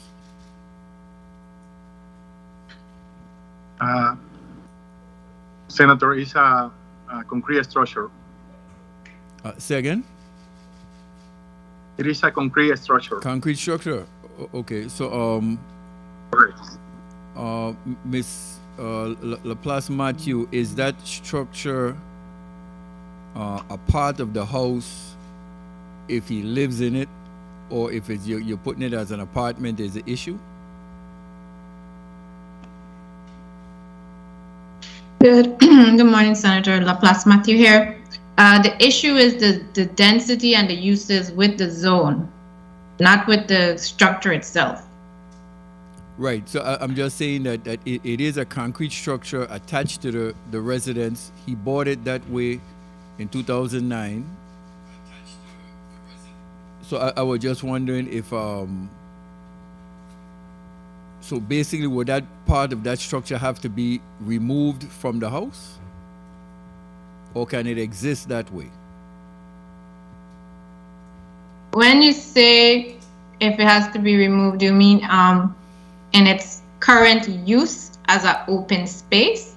No, as the property stands right now, that's a concrete structure attached to the house, correct? To the dwelling? Correct. Right. So if it was wooden, I could see you saying here you could take it down, but it is affixed to the house. It's a part of the house. He was just building it out, I guess, to an apartment, in my understanding of it. But it is not allowed for that zoning. So is there any other variance that would apply to that? Because the structure still remains there. Well, it's not used as an apartment. He would need to make internal modifications to get the apartment. But the issue is, although it would just be one unit, the R3 zone that he's requesting, which really is, there's no variance that could be applied. The only option would be R3. It's not intended for his area where there's a lack of public sewer lines, public water lines, transportation. It's a zone that allows for hotels, apartment complexes, and accessory uses that go with those uses. And his surrounding area is residential, low density, so it would impact his neighbors. Okay, so then he can forego the zoning request and just operate as it is, basically what you're saying? Yes, correct, with the 2 dwelling units. Oh, okay, so he doesn't need to make this change. It's confusing because the building exists attached to his house, is a concrete structure. It can't be just removed. It can't be changed. The rezoning cannot be done. Then if he go ahead and continues on with the structure as it is, 2 minutes, he'll be out of conformity. It really puts us in a quandary based on my understanding. Okay. Senator DeGraff? Yes, sir. Yes, this is Assistant Commissioner Richards. Yes, so Mr. Dominguez has a zone that authorizes him to occupy the building as a 2-family dwelling. If he has to restructure the building for it to be occupied in that manner, he can do that. But what he's asking would allow him to increase the number of units and the amount of density in the property. Now, I'm not sure what the issue is with him and the mortgage company or the bank, that they would be denying him the loan to purchase a property, or I'm not sure what his internal business arrangements are. However, he has a structure there that can function as a 2-family dwelling, and under the code, he can function in that manner. The building or the use of the property can function in that manner. Okay, good. I got you. I think you cleared it up for me. I understand it clearly now. And finally, in regards to ZAC 21-1 for the Sherbert. May I advance a little bit on this, Senator? Excuse me. Yes, you had something, Mr. Dominguez? 30 seconds. I'll let you wrap up. Yes, Go sir. ahead. Yeah, basically, when I purchased the property, even if the plan showed by the appraiser showed that they don't have no division, or the division wasn't there. It showed that the property wasn't finished internally. I mean, the area that we are discussing about. So I did finish it. And basically, when I am doing the refinancial of the property, The appraiser that came to do that process basically indicated that it has a self-dwelling unit, and that's the reason for the rezoning. Time. Yeah, I thank you for that, Madam Chair. Just finally to the Dishabird family, Schuster, how you feel, Schuster? Just in regards to, do you have, as you're stating, an investor, or do you have investors to purchase the property or to just develop the property? And you could just answer in the chair's time. Thank you for the time, Madam Chair. To develop. This, okay. Should I answer that? You may proceed. Yeah, this would be developers to develop the property with us, not to sell it. This is my vision. And one reason that I would like to state also is, why have a housing development all in isolation by itself? Mrs. something like Dishabird, your camera is off. We Oh are my not God. seeing Oh, you, yes. I'm sorry. I'm very, very sorry. You may proceed, no problem. Yes, I was saying that, yes, we do have investors who are interested in developing the property with us, certainly not to sell it. Another thing that I'd like to mention is that my vision of this park, I call it a park, because we not only want to have the dwellings, but also not to have it in isolation, but you have things around it that they could go for, coffee in the morning, a bakery, just different things to make it more like a family dwelling, and not like some isolated, area that you just go to live. Thank you. That's my. Thank you for your response. Senator Franklin D. Johnson, you're recognized for your 6 minutes.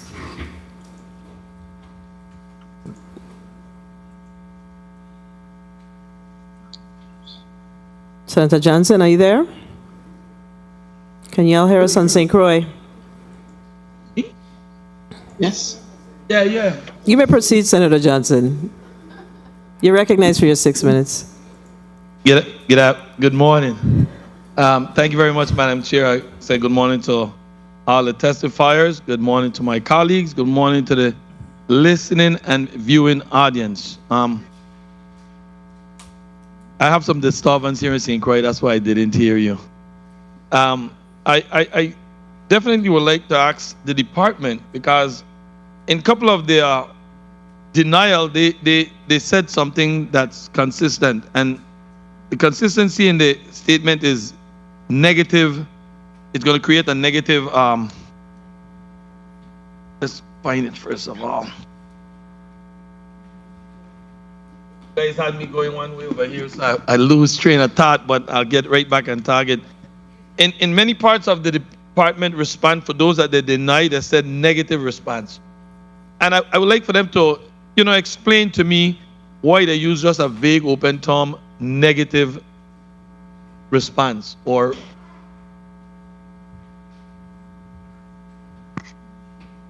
Ms. Balas? Good morning. Just to clarify, you mean negative impacts? Yes. Okay, Yes, so yes, please. we evaluate the intent of the zones. We evaluate what the zones allow. And we also look at other rezonings that have happened in the past and their impacts on similar areas. So that is why when we talk about the denials, we mention the negative impacts due to incompatibility of the surrounding area with the uses that are being requested. Because when you ask for rezoning, you're opening up that plot to all the uses in that list, not just the specific ones they're asking. Now, in the property for Dishabird them, and I know everyone in this territory is fully aware that we have a housing crisis. There's no doubt that we have a housing crisis. And I look at this development as something that will be a very attracting development to this territory and assessment to this territory when it comes to the housing, capability of people being able to get livable housing and in a decent area. And the area already have some home development, and I'm trying to understand why. Now, there's a couple things that I see in that report where you talk about if it's approved, that they have to be able to complete it in 2 years. But then in your very next paragraph, you talk about the historic botanical garden, and I'm in a little fear that you will have the key to slow this progress up if it go forward. Please explain that to me. Ms. LaPlante Matthews, let me interject. Senator Johnson, what we're saying is on the existing zoning, the Dishabears can go ahead and subdivide the property into 10,000 square foot parcels, and they could provide those, they could either develop the quarter-acre lots or sell them for development. And that would be consistent with the zoning, and it would allow the department to have the control it needs to ensure that the properties are developed in a manner that will not create adverse effects for the area that the development would occur. In addition, if you look at the recommendation, it makes it clear that the Dishabears also have the option of a planned area development. A planned area development would allow for the owners to develop the property not only residentially, but it can include commercial or business activities that would be associated with the property and would support the development of the property. Our position is that to give a blanket rezoning of this size property from R1 to B3, from R2 to B3, would not provide the guardrails that would be needed to ensure that the property is developed in a manner that will be in the best interest of the community where the property exists, or in the best interest of development on the island. Can I respond interest to of development in the island? That's what you're saying? That residential units in which we are lacking won't be in the best interest? No, that's not what I said, Senator Johnson. What I said is that, please that's help why me. I said it up front. Well, look, what I said up front is that the existing zoning allows the owners to develop the property residentially as it exists. So in no way are we suggesting that homeownership or housing isn't in great demand on the island, but the current zone allows them to do that. But the parties are looking to do more than just housing development. Their intention is to put something similar to what they have to the western part of it, which is a little business part of a strip mall. So it's a two-part investment that I see no reason why the department should support it. At the appropriate time, I know where my stands are, and I'll not go over my time. And thank you very much, Madam Chair.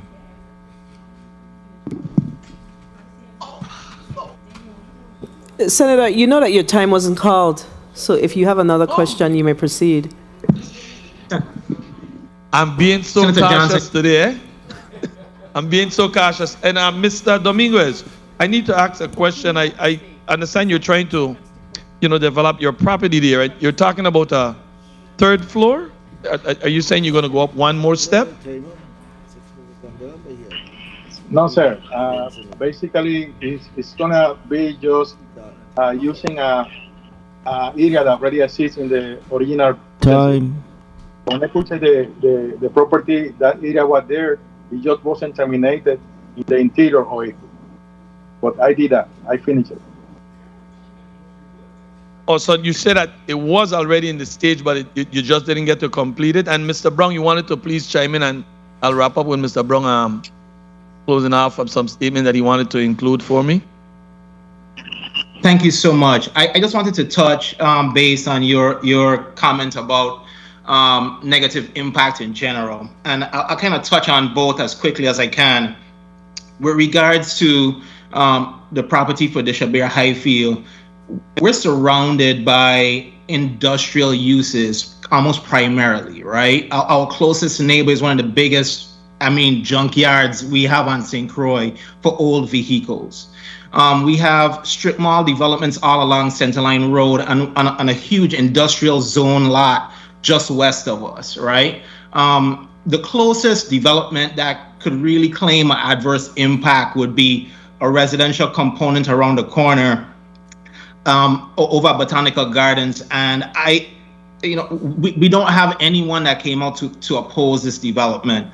And so I think that the idea of negative impact is in my opinion, a stretch here, where the impact to the closest communities are other residential communities, right? Doing a single-use residential development is not something that the owners are interested in doing. They've spent a lot of time researching, what they want to do here, and they're very clear that a residential single-use development is not in the best interest of what they want to do here. Likely, Mr. Lemelin and his property on the North Shore. It's important to state that Mr. Lemelin never came and asked for rezoning. That was not his request of me. He asked for assistance with expanding his home. The existing 4 units that have been there for the past 37 years, the impact to utilities, the impact to the roadway, etc., those won't be increased.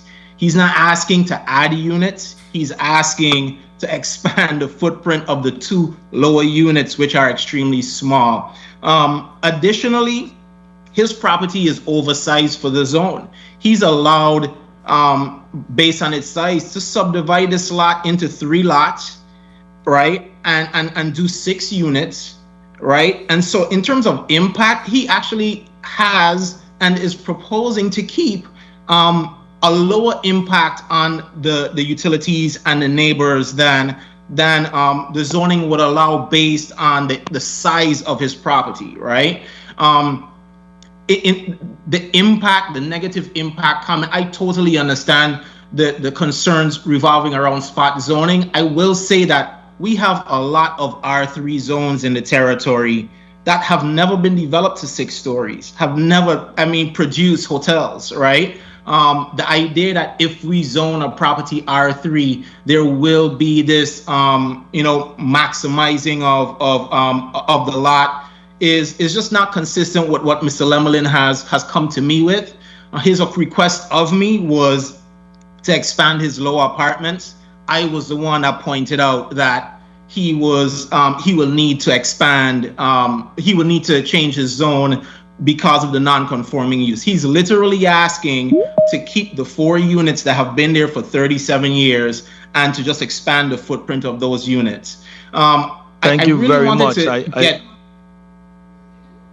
Go ahead. Just complete your thought.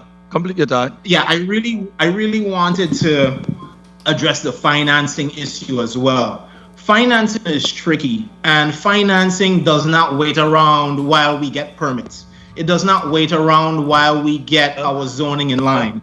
Okay, and so the issue of whether or not we have financing for the property is important to understand that we could have 20 financiers that say yes today and no tomorrow. Okay, what they want to know is, can we start construction? Can we get to? And so in a lot of ways, that question is a tricky question, and we'll see this not just in this development, but in every development that comes to the territory. Zoning is one of the first steps that has to be in place for anyone to take you seriously on a financing front. And so this is an attempt to move this project forward. We understand that we have a lot of other steps that need to be taken here, including the rezoning, including the cultural resources studies, and even a lot more work with DPNR to refine this. But the components of this project is clear. They want to do low-income housing, and they want to have supporting uses that are retail, etc. And given the fact that they're along Centerline Road, but they also adjacent to more residential uses north of Centerline Road, we feel like our request is extremely rational. And quite frankly, I can't find a victim here at all. Thank you, Mr. Brown, for your commentary. Senator, Is it possible for me to just add one little thing? Sure. If it's possible. Mrs. Schuster, you may proceed. Yeah. Okay. I'd just like to add two things. First of all, my family and I, we have always been very, very good corporate citizens here in St. Croix. Actually, I think we think too much with our heart rather than our heads. Okay. We are 5 generations of Virgin Islanders. Okay. We are good corporate citizens. Secondly, talking about impact. How do you think the botanical gardens exist today the way it is? It's because of all of the historical ruins and historical buildings that we donated freely to have a positive impact in this society. Nothing that's negative. Nothing. That's all I have to say. Thank you very much for your attention. Thank you, Mrs. Schuster-Highfield, for your comments. Senator Giovanni James Sr., you're recognized for your 6 minutes. Good morning to the people of the U.S. Virgin Islands. And Mr. Clarence Brown, first off, I want to say I'm proud of you. I'm happy to know that a young Virgin Islander is in this line of profession and is representing well for people within our age group. But my question to you, Mr. Clarence Brown, you testified at the public hearing for Miss Shirley D. Chabert Highfield, right? And in the recommendations from DPNR, they gave some options. Are you comfortable with the options that they provided? So I really appreciate the question. And so let me make it clear that, and I'll let Ms. Highfield comment on this as well, but the options presented in by DPNR, they simply don't fit the business profile that they're exploring, right? So for instance, the subdivision for single family residences simply is an expensive model that just does not work out and bear out in a business model, and quite frankly is probably not a project that could be easily financed. It also does not allow the mix of uses, right? Similarly, with the group dwelling permit, the mix of uses becomes a problem. The only option here that even presents an opportunity for a mix of uses would be the planned area development. And whereas that is an option that could work, what it means is that it puts much more burden on the family to spend all the time doing all of the due diligence, all of the planning upfront before they even get an approval of this, which is a huge risk that would likely make this project not feasible for them. So, thank you for placing that on the record. And it was also made mention by DPNR that due to the proximity to the St. George Village Botanical Gardens and the historic ruins, the property would have to undergo at least a phase 1 cultural resources study. So my question to DPNR, can you give us an average time of how long it takes to conduct such a study for phase 1?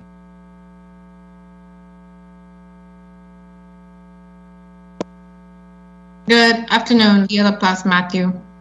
That is actually handled by consultants who would then submit their findings to the Division of State Historic Preservation Office, a division within DPNR, but it would not be unreasonable for it to take about 3 to 4 months for such a study to be done, especially with that acreage.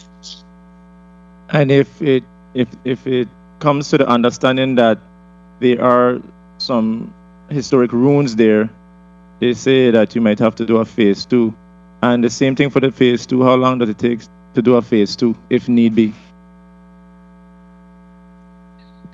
The same, possibly 3 to 4 months, depends on what's found.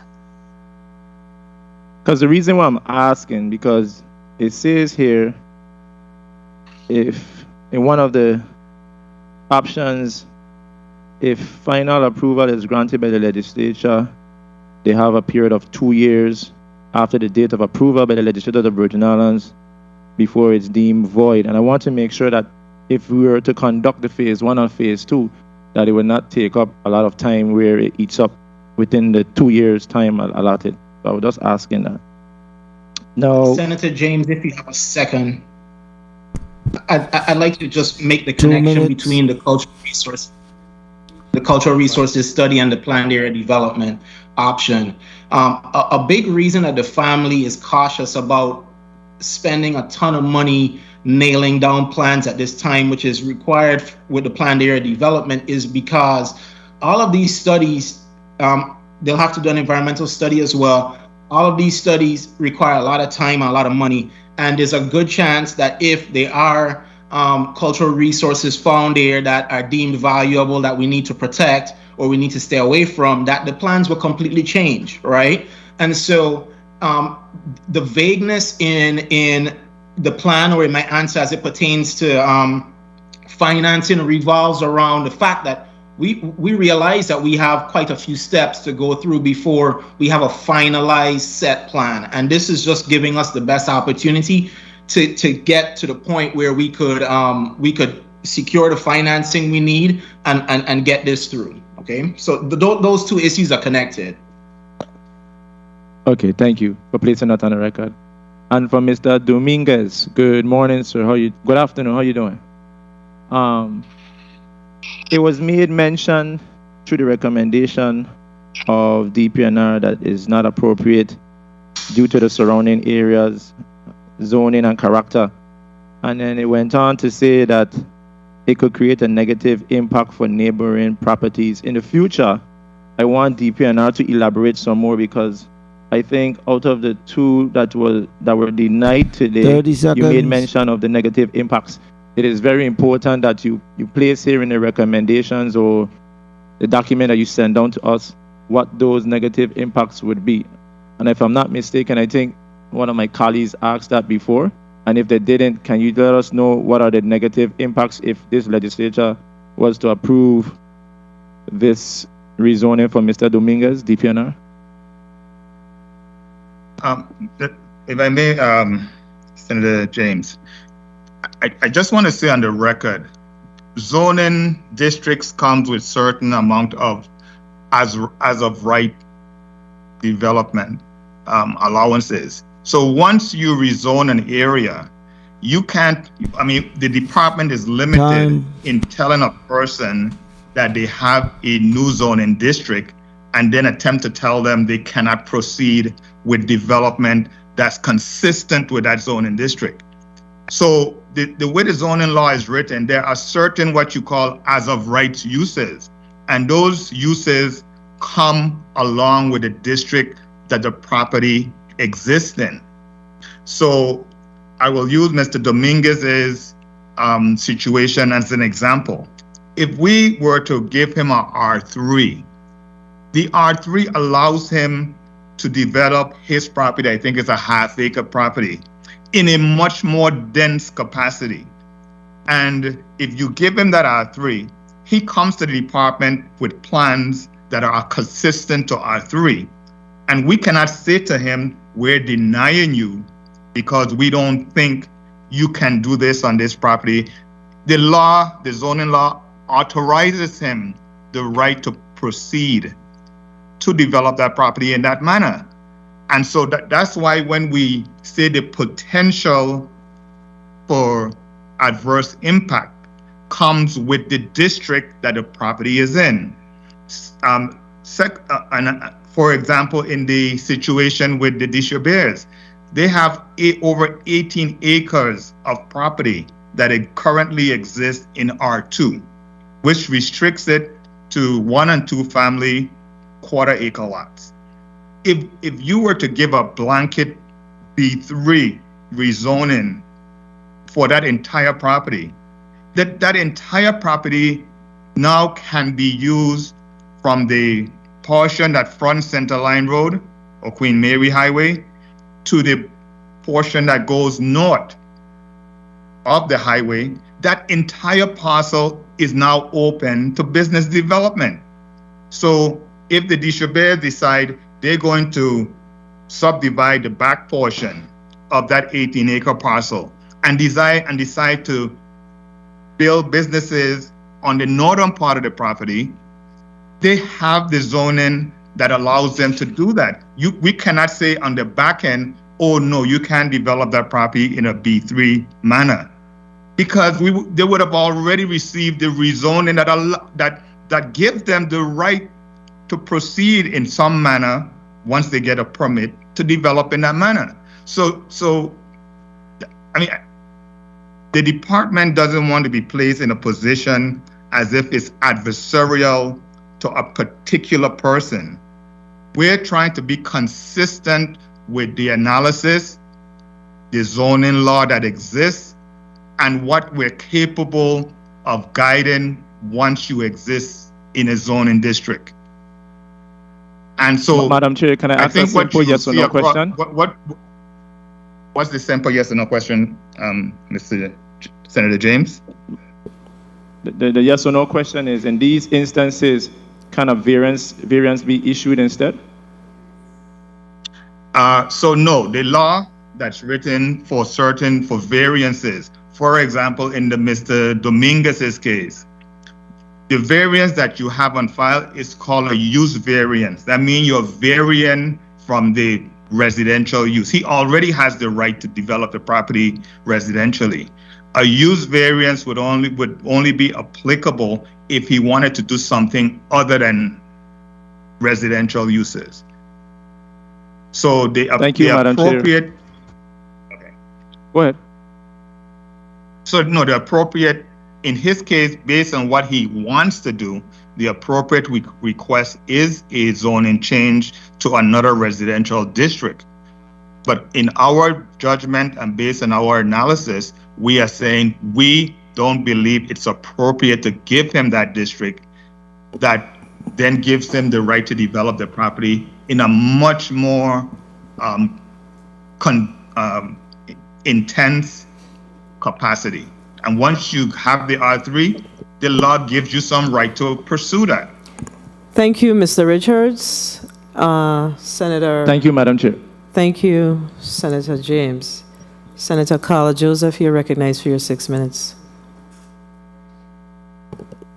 Thank you so much, Madam Chair. A pleasant good day to you, my colleagues, as well as the testifiers and our viewing and listening audience. I want to begin first with asking a question of Ms. Laplace Matthew relative to ownership of the properties that are being considered for rezoning. Kindly indicate whether the property owners must own all of the property, or do they have to own a portion of it so that a rezoning can be granted? Good afternoon. Yes, they have to be the property owner of the entire property. Full owner? Yes. So I saw and I went to look at in my review, I looked at his quitclaim deed, and it says here on the certificate of value, it is hereby certified that grantor is transferring his 1/2 interest in plots 48-A and 48-B Lavelle, the value of which for La Valley, excuse me, ma'am. So I could continue, etc. So tell me, how is he transfer? He has ownership of the half of this property, and we are looking at, and DPNR has done their due diligence to rezone. Ma'am? Yes, this is, who would ever like to Lumlin. answer, please? Can you hear me? Clear? Can you hear me? Crystal clear. Yes. My name is Please Stephen state Lemlin. your name on I'm the record. owner. My name is Stephen Lemlin. My family have been farmers and own this land since 1978. All of 48 is my farm. The reason that I had to do this is because I need a garage to put my farm equipment in, and I wanted to expand the front of the two bottom properties. I have been in the Virgin Islands from 1978 to 1993, and then I went off and served in the U.S. Army. I am trying to move back to there with my family. I just had a daughter last week. Sorry, I couldn't appear in person for you. But I have owned this land, and my family has owned this land since 1978. All I'm trying to do is do a garage and the front. I want to be clear to Mr. Richards. I understand your situation, and I just want to tell you where mine is. I do not want to be zoned R3, but there's no intermediate zone. And this was done when I was 9 years old. I'm sorry, Mr. So Lamans. I have nothing else. My time is running, and I want to be respectful. I'm sorry, ma'am. Okay. I'm sorry. So my question is, DPNR, is it part of your criteria and requirement that the applicants are the full owner of the parcel of property? Because the documents that we have before us for consideration only says that he has half interest in this property. So tell me. That's not true, ma'am. I have the whole interest. Well, that's not what I have before me. So, Ms. Laplace Matthew or Assistant Commissioner Keith Richards. Good afternoon. The deed provided lists Mr. Lemelin as the grantee, as the sole grantee. The what? We don't have that documentation in front of us. What I'm reading from is what was on the quick claim. So that's my concern. I also, 2 minutes. I'm not going to belabor that, but for me to be able to consider this, I need to have the full documentation that he is the full owner of this parcel that is being considered for a rezoning. Now, I have just a general questions for the other items. Ms. Laplace or Assistant Commissioner Richards, could you kindly indicate whether when a property is rezoned, that right is transferable to a new owner if they purchase the property? Yes. Good afternoon, Senator Joseph. The zoning runs with the property and not the owner. So whoever owns the property would have the development rights to the property. And just as a matter of requirements, the department does require that the applicant has the ownership of the property. So I'm not sure what records you might have in front of you, but we do ensure or confirm that the person applying has the ownership rights to the property. Okay, so I have whatever you sent before us, and I'll highlight it so it could be further expounded on. It's right here under the certificate of value. Now, 30 again, seconds. I don't want to really abuse my time, but I am concerned about urban sprawl. And I would like if Ms. Laplace Matthew and the Assistant Commissioner, because you're planners, you could talk about those matters. Talk about urban sprawl and how it adversely affects our islands and our ability to actually have planned development and how it looks logistically as well as aesthetically. Thank you kindly.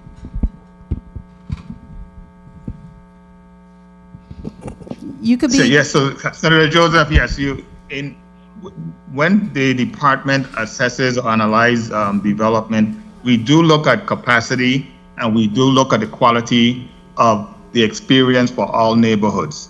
And so I think you would find that we're consistent in our recommendations that if you're going to develop an area in a more intense manner, it should have some minimum infrastructure that's either available or able to occur or be developed concurrent with the development of the property. So we typically refer back to whether it has potable water, whether it has the availability of the wastewater lines available, whether they are the proper roads that exist in the proposal or is a part of the development.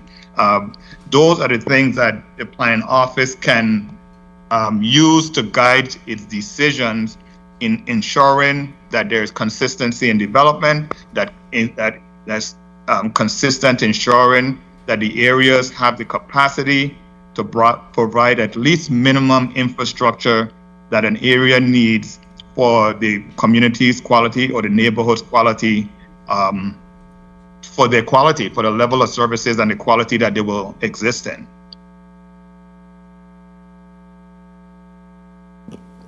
Thank you for your response, Mr. Richards. I want to go back to the concern raised by Senator Joseph. We do have documentation on the quitclaim deed on the second page that indicates the transferring of half of the interest.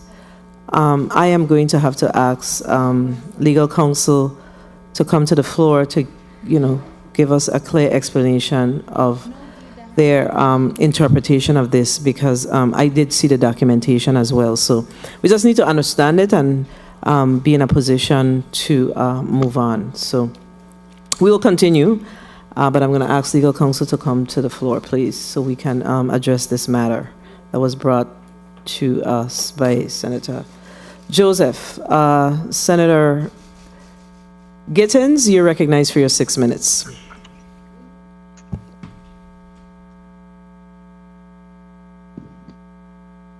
Thank you, Madam Chair, and good afternoon to all.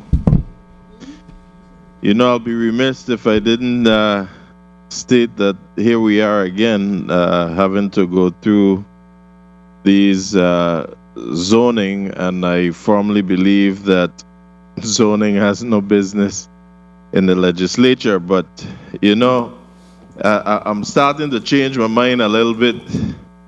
And some of these, as we discuss these matters and hear the position of DPNR, and at times it truly concerns me.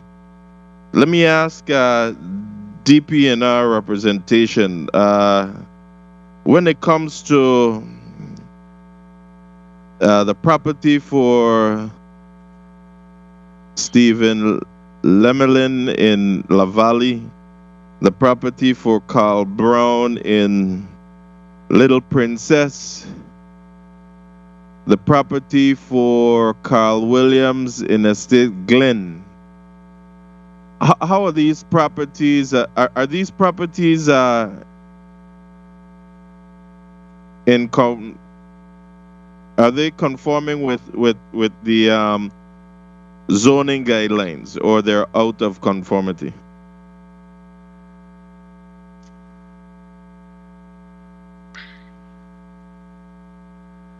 Go ahead, Ms. Lopez.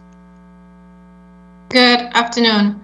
They're all non-conforming. However, the one for Carl Brown in Estate Little Princess, Golden Rock, and the one for Carl S. Williams in Glen, they're considered legally non-conforming because they existed non-conforming prior to the zoning code.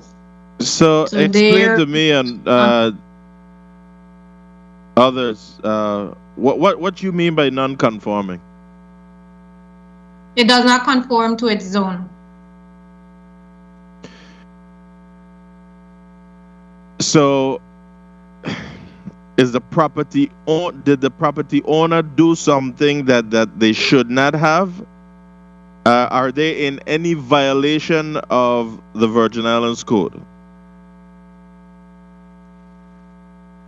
In the first instance with Stephen Lemelin, yes, the property owner created that situation. With the other two, it was a situation created by the government when the zoning code was adopted. So how do we correct that if it's the government's fault? That's one question. How do we correct that as a government? And the second question is, if the property owner created that on their own, what is the penalty, or were they penalized? Ms. LaPlante, like Matthew. Senator Gittins, when you say corrected, again, the law acknowledges that when the properties were zoned, that some of them may be designated in an area which does not compare to what exists on the property. And the law specifically says they can continue in that manner. So there's really nothing to correct. They are given all rights to continue what exists. But like any other property owner, if they now want to change the zone, 2 minutes. they have to come to the government to make that change. But there's I'm really not nothing to understanding or correct. following you at all. Because, I mean, your reports is being sent to us stating that the purpose is to bring the non-conforming property into zoning conformity. So if that is what y'all are saying, I mean, just be clear. Again, if it's the government's fault with whatever is going on, then you're the proper entity to make the necessary adjustments or to make the recommendation to us to just have it done. But when I'm going to sit here and look at all these, there's 4 matters here. One is not in compliance. I mean, the one for Chabert and Schuster is not a problem with conformity, but the others are. And I'm saying if I have to question this based on how you present it to me, then this is not clear. Why aren't we just correcting what we need to correct as a government and move forward and make life much easier for those that we're serving? Again, and if the first matter was created by the property owner, I'm still asking whether or not what was the punitive action, if there was any. Okay, so Senator Gideon, the use of the term to bring the property into conformity is not our language. That is the language that the applicant is requesting. And in our response to the applicant, we're now responding to the request, and we say, property owner, you have all the rights to continue your development the way it is right now or the way it was in 72. And so we're not the one using to bring into conformity. That is the applicant's request. If I could clarify a point. Time. And the other part, the other part that comes up consistently is that when a property owner develops their land or overbuilds on their land or does something on their land that results in it being in non-compliance with zoning. For the vast majority of time, Commissioner, before the time is called, what, if any, were the punitive actions for the owner that created this on their own? So that's what I was getting to. Most of so you're taking a whole long time, and you know the time gonna call. Just tell me what the punitive actions were, please. I can't just give you a across the board answer. All of them exist separately. When we find out about forget about the others, Assistant Commissioner. Forget about the others. You told me just one was created by the owner, and that's the first one. I think ZAC 21-5. Just tell me about that one. Forget the others. You stated that the government created the others. Senator Gittens and Mr. Richards, the senator is asking, and Senator, your time has been called for about 2 minutes now, but the senator is basically asking the time 29, won't call that long, but I'm just trying to get an answer, please. I'm going to help you to get your answer. 29 VIC section 240, penalty for violation. The senator is asking, was there any penalties issued in the instances where there was a violation for the non-conforming? That's the question, Mr. Richards. Assistant Commissioner Richards. The answer is no. And if we find that the owner does not comply with the zoning, if it is an onerous or overly onerous violation, and we find out after the fact, we would attempt to do something about it. I could say this across the board. In most instances, we do not go after the owner if the violation is not a severe violation. Since that's my Madam President, property, could I comment on that? Excuse me. That's all exactly of us, why people are going to do. Senator, all of us cannot speak at the same time. The reporter is having challenges. So if you have a point of inquiry, you may proceed with your point of inquiry. Those of us that are in teams, you cannot just speak. You have to be recognized. If you want to speak, ask to be recognized, please. Senator, with your point of inquiry, please proceed.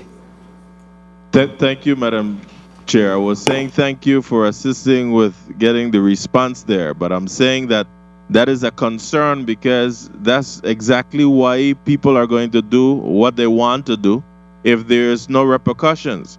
We have to penalize people if they're going to just be violating what the law states. But thank you, Madam Chair. Thank you, Senator Gittins. Mr. Brown, I think you had something to say. You may proceed. Thank you. I just wanted to shed a little light on Mr. Lemelin's situation. Since that one has been called out as a violation that was created by the owner, a non-conformity anyway. That property, like Mr. Lemelin stated earlier, had been owned by his family for quite some time, and that non-conforming change happened in 1985, okay?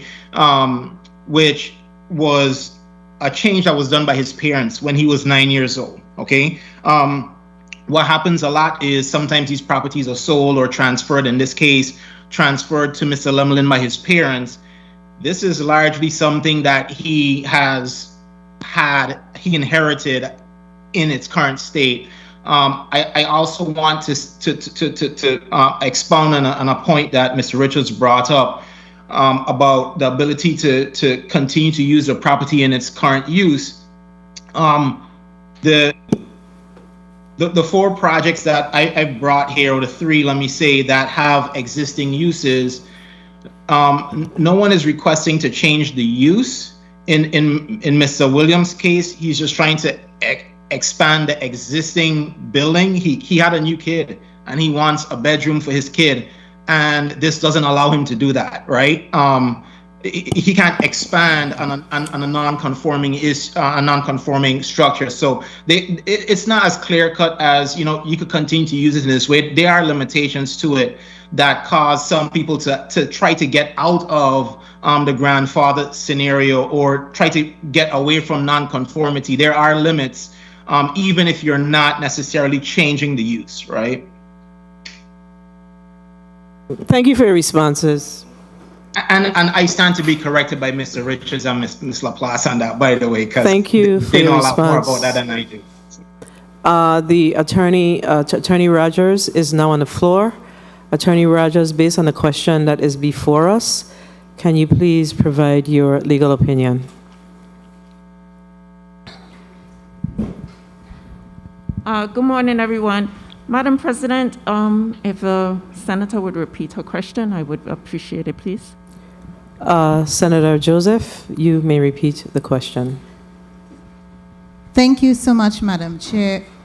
I just wanted to ask legal counsel, I don't know if you have the document before you, which is in question, which is a quitclaim deed that was issued, having Mr. Stephen Lemens as the grantee, and it says under the certificate of value that it is hereby transferred that the grantor is transferring his 1/2 interest in the plots mentioned to Mr. Lemens.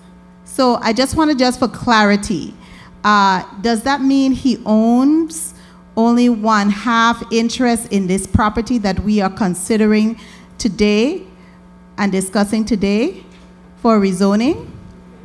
Is your question to me whether Mr. Leminen owns 1/2 interest in the property or Mr. Kulatz, who is a grantor? Well, both. Oh, okay. I'm trying to find out who owns this property at the end of the day. Who has full ownership based on the certificate of value?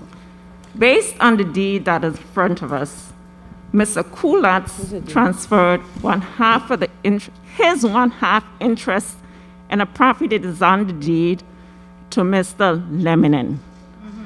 And you specifically wants to know if Mr. Leminen is in fact the owner of the two properties outright. This deed doesn't answer that question.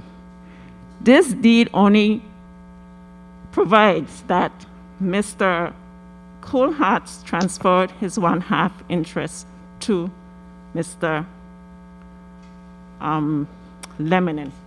The question is, Who owns the property? Who is? Attorney, so basically the underlying issue here is, was there a third party that owned a portion of the property and they transferred their other portion of the property to Mr. Leminin? well, it's also possible that Mr. Leminen was the other. Right, on or the other, half. correct. The question is, did DPNR look at other documents that would establish the fact that Mr. Leminen owns the property solely? But this particular document doesn't say that. This by itself does not establish that. Thank you, Attorney Rogers. And I believe that the Department of Planning and Natural Resources Assistant Commissioner Richards, I believe that's a legitimate question that was asked, and it needs to be answered. Okay, I'll ask Ms. Laplace Matthews to comment on this, because we typically would look at the entire ownership of the property, and I'm sure we did confirm that. But Ms. Laplace? Good afternoon. Yes, so based on the grantee listed as Mr. Leminin, he owns the entire property, but I believe Mr. Leminin has some background information that could provide clarity, so I'll let him expand on that. Okay, Mr. Leminin, I neglected to see that you were raising your hand. So please provide the information so we can settle this matter. Thank you very much, Ms. Chairwoman.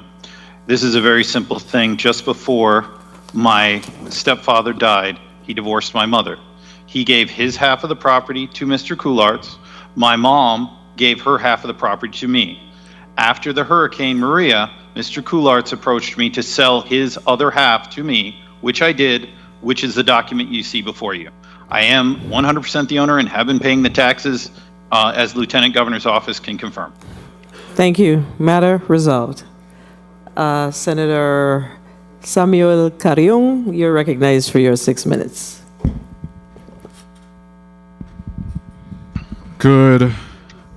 Is it afternoon? Good afternoon to my colleagues. Good afternoon to the staff, viewing, listening audience, and good afternoon to the testifiers here before us today. I just have a few questions. Let me see if I can grab my paper here. Regards to those that we receive a negative recommendation. But first, let me ask DPNR, Mr. Richards or Ms. Laplace, do you go out to these properties and do an inspection before the hearing? What's usually the process once someone has applied?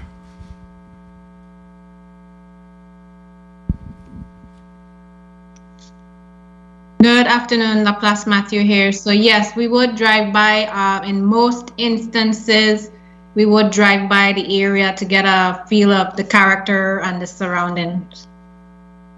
Just a drive-by. You don't actually go in the property to see if, in fact, it is what the application states. Because a drive-by won't tell you the divisions of structure might have, and the structure's divisions will tell you how many dwellings you actually have on the property.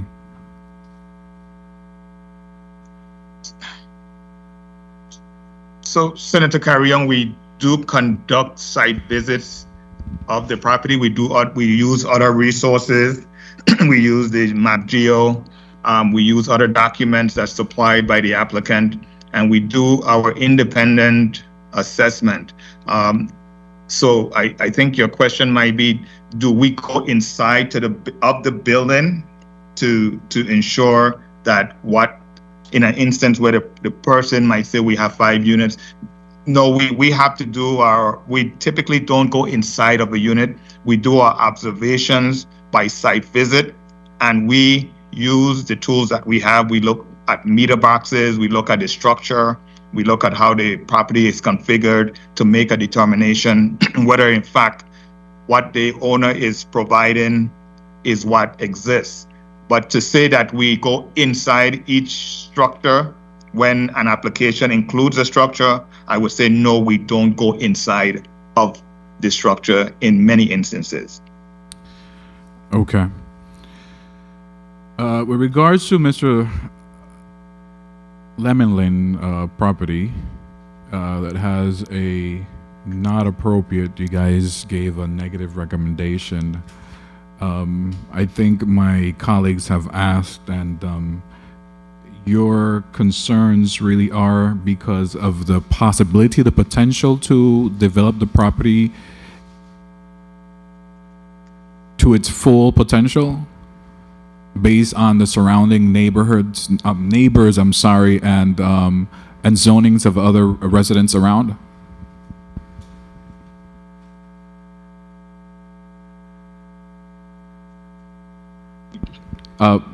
Mr. Richards? Yes, correct. Yes, correct. Yes, that is our concern is the potential to rezone to R3. To develop in an R3 manner. And regards to Mr. Dominguez's case, maybe I should ask, if I'm hearing correctly, he is requesting 2 minutes. The rezoning for an R3 because he wants to be in conformity with the zoning of his structure. Is that the case? Mr. Richards? That is his request, yes. May I actually make a correction? He wants to add a dwelling unit. But according to his testimony, what he stated, the dwelling unit, it's already there, that he inherited that space, and what he's asking is to be recognized and be changed to what he has. Ms. Laplace? Hi, so the space for a dwelling unit exists. He would need to make the internal modifications to create a dwelling unit, but the space for a dwelling unit does exist. Mr. Dominguez? May I speak, please?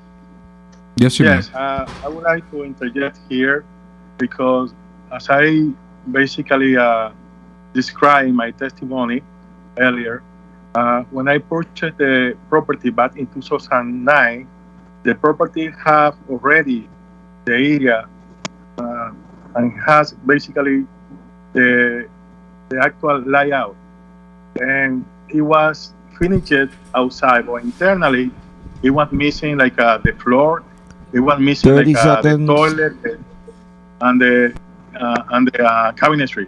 So I just looking to be in conformity with the code, and basically the unit is right now finished.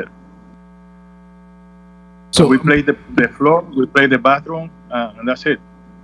Thank you for sharing that. So, Mr. Richards, what happened in those instances then, in situations like Mr. Dominguez, where you inherit a property that already is structured in a way that doesn't fit to the zoning in the area, other than recommending or denying their rezoning, what other options do people like Mr. Dominguez have? Because you stated that the variance won't work in his case. So what works in his case? He's not trying, from his testimony, he's not trying to build a 6-story building or have 80 individuals living in his property. He purchased a property with the structure already set in place that had a downstairs apartment, the main dwelling upstairs, and connected to the structure like a type of studio space available. So the department is placed in a very delicate position when it comes to these issues. If the previous property owner did develop the property in a manner that's not consistent with the code, and then the new owner purchases that property, the new owner should be fully aware of their limitations based on what they're purchasing. You know, so the burden is on the owner, the person who purchases the property, to know that they have purchased something that might be out of compliance. The burden cannot now be shifted to the government to undo something that was done by the previous owner. You know, it's almost, I mean, as the attorney would say, it's almost like let the buyer beware. You knew when you purchased it, it was out of compliance.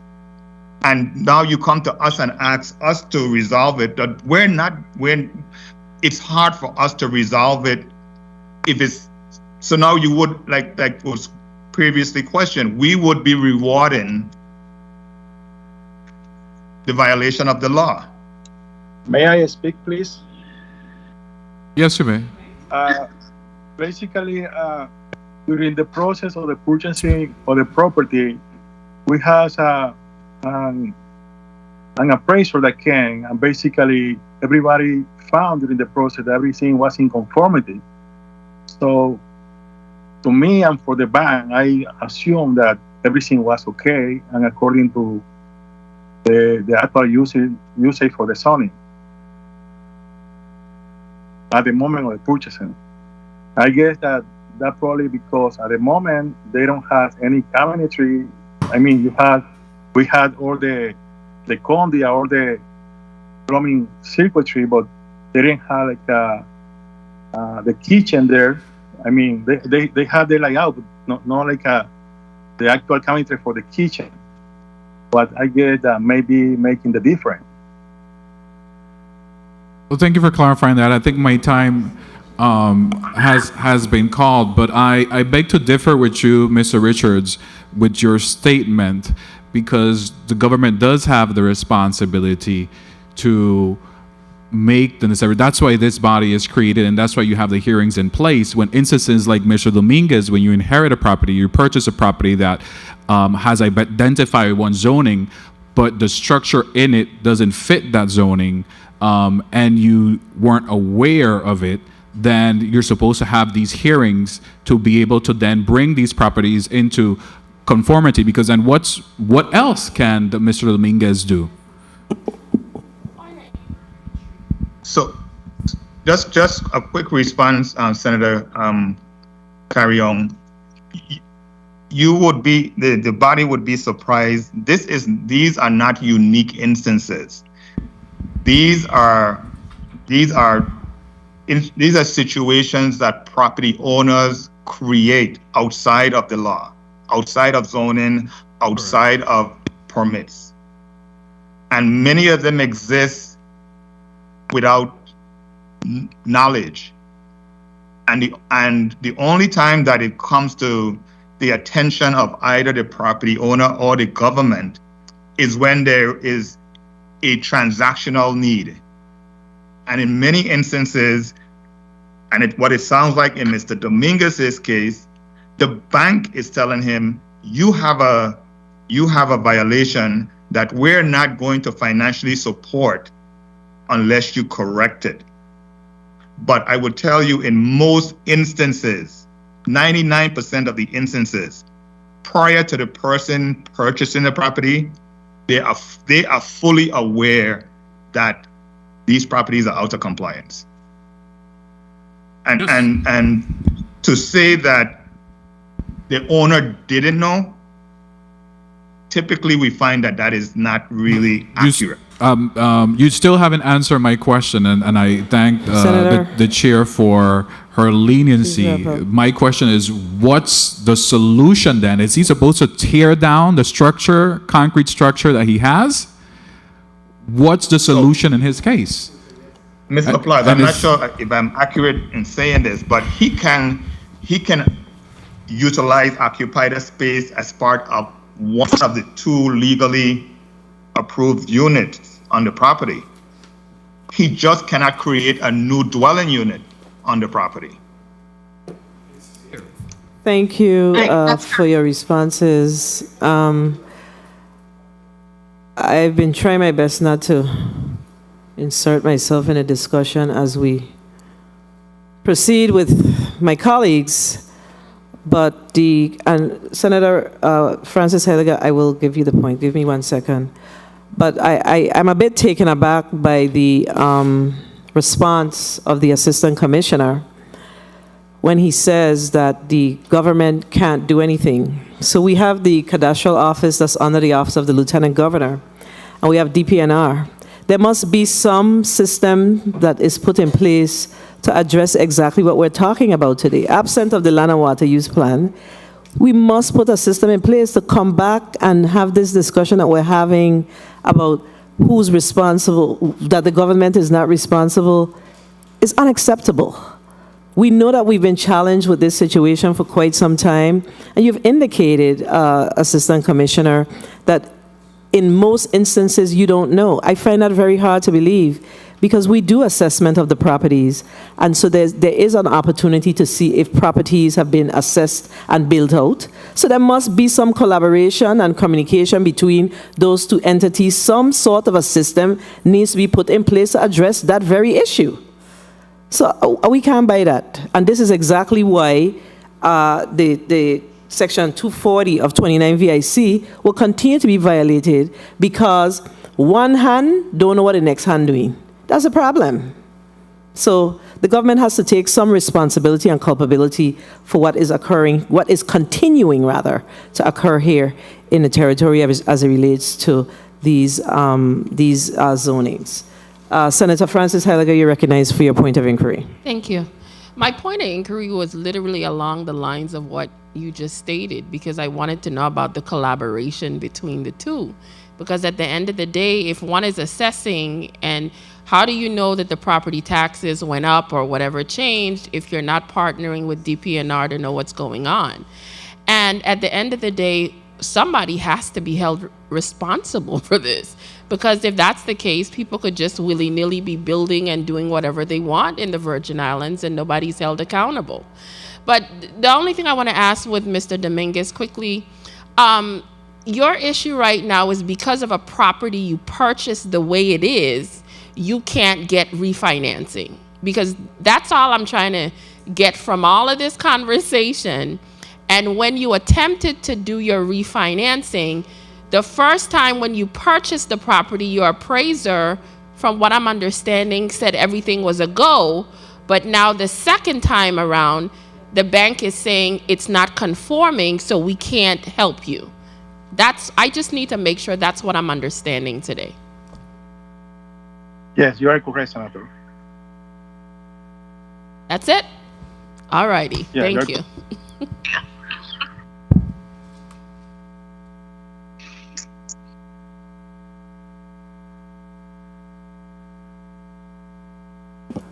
Thank you, Senator Heiliger. Senator Heiliger, were you looking for a response? Oh, okay, good. I missed that. Senator Janelle Casero, you're recognized for your 6 minutes. Thank you, Madam Chair. It's difficult to have a discussion on these properties, and when I looked at the agenda yesterday, I was like, Lord, we're coming to have the controversial debates all the time, and DPNR can't continue to air and then place it on a body for us to address, and then we get assailed in the public for for these things. Now, if first of all, if the gentleman on the screen purchased the property out of conformity, then whose fault is it? How did the structure even get there in the first place?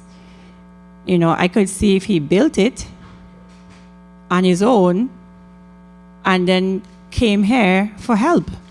But he inherited that when he purchased it. He went through the proper channels to the appraiser and everything else, and then comes the DPNR recommends denial of the petition. I mean, I am just over the department at this time. So we deny the petition, but we allow Epstein to bill and bill and bill and pay fines and bill. We allow the $1 million homes in St. John to construct void of a permit. And it's okay. We have a whole monstrosity in Lime Street, Anna's Retreat, and it's six stop orders, and they're still building. This is Kokobe and Tapayas this morning, literally.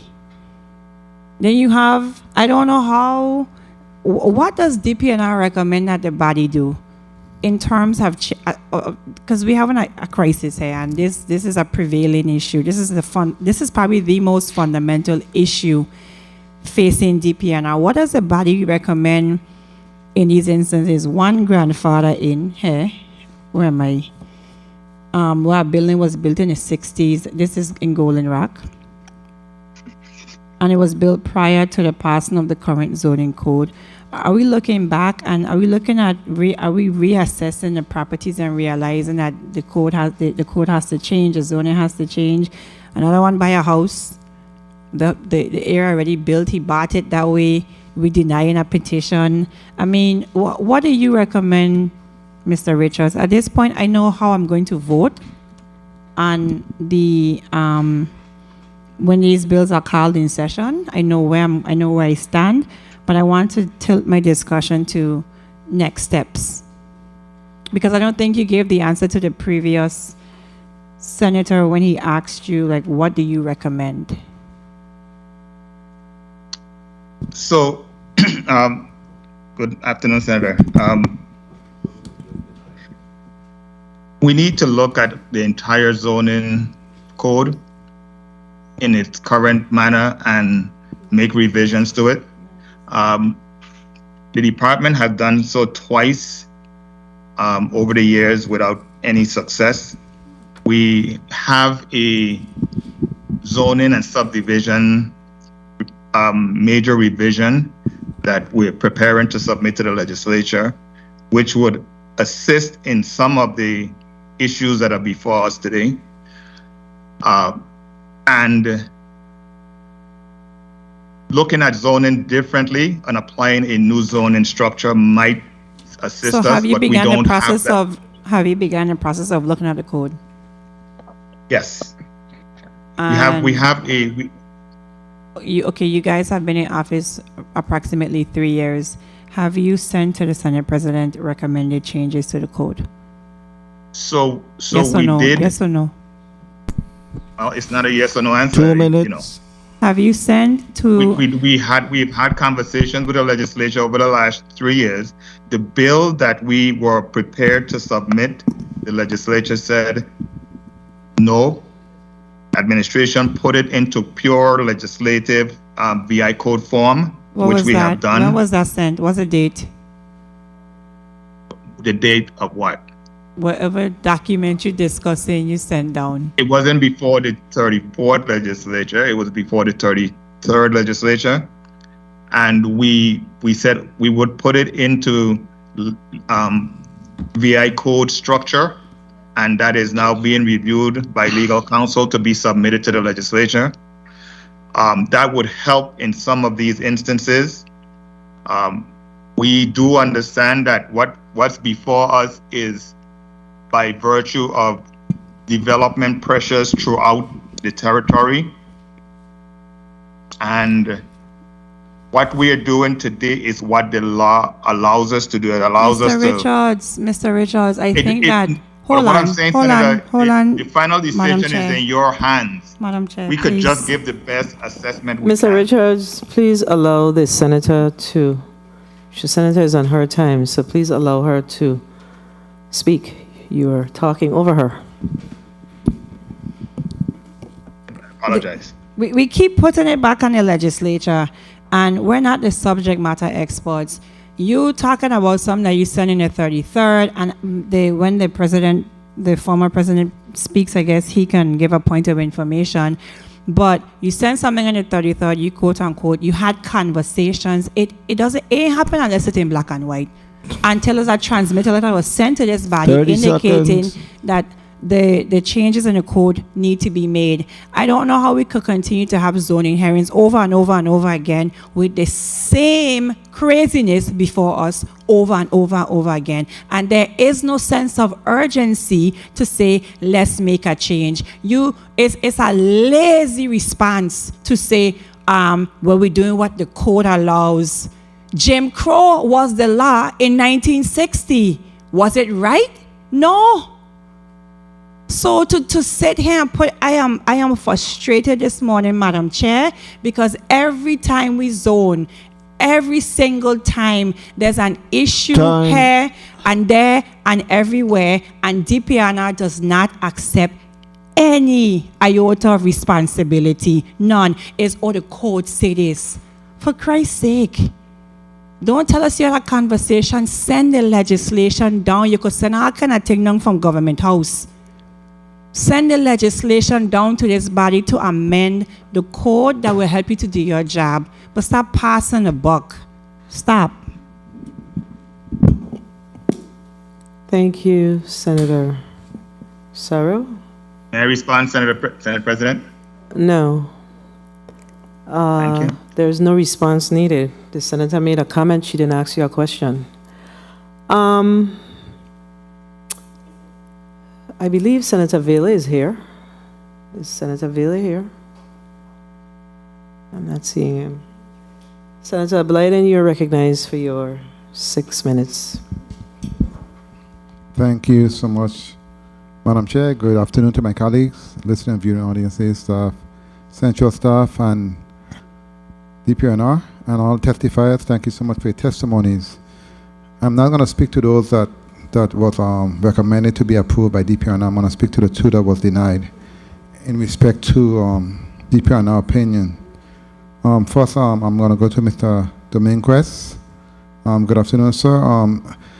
It's clear to me now that basically when you bought the property, based on the appraisal and everything, you thought everything was up and up, but at the moment you went to the bank, you realized that you had an issue and you're trying to correct it, and that's why we are here today. And we are saying we're trying to find a solution. I believe until or unless we have a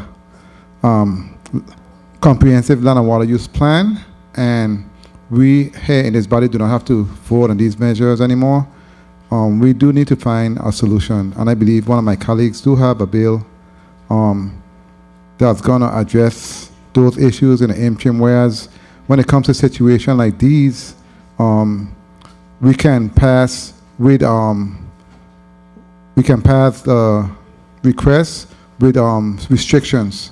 I believe that's the only way we can move forward, because there are some that's called extenuating circumstance, and it happens. That's life, So I'm looking forward for that bill to come forward, because we have spoken about that, but I did not realize someone already put in a bill, so that's a good thing for individuals like yourself, Mr. Dominguez, because until such a time, it's going to be hard for some of my colleagues to actually move forward until unless they know that they have the law on their side.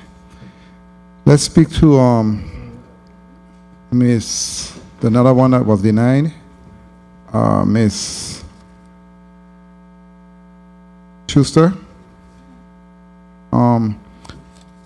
You spoke to having a vision, having a dream when it comes to your property, and you also spoke about what your family have done in the community for many years, to include, I believe your family also donated land for the hospital in St. Croix. That's what I was told. So, Yes, that's a deep commitment, and that shows that you you are vested in the community and you're about giving back. And for me as a senator and as a Virgin Island, I respect that tremendously. And everyone knows in the Senate, my first name is housing, my second name is economic development.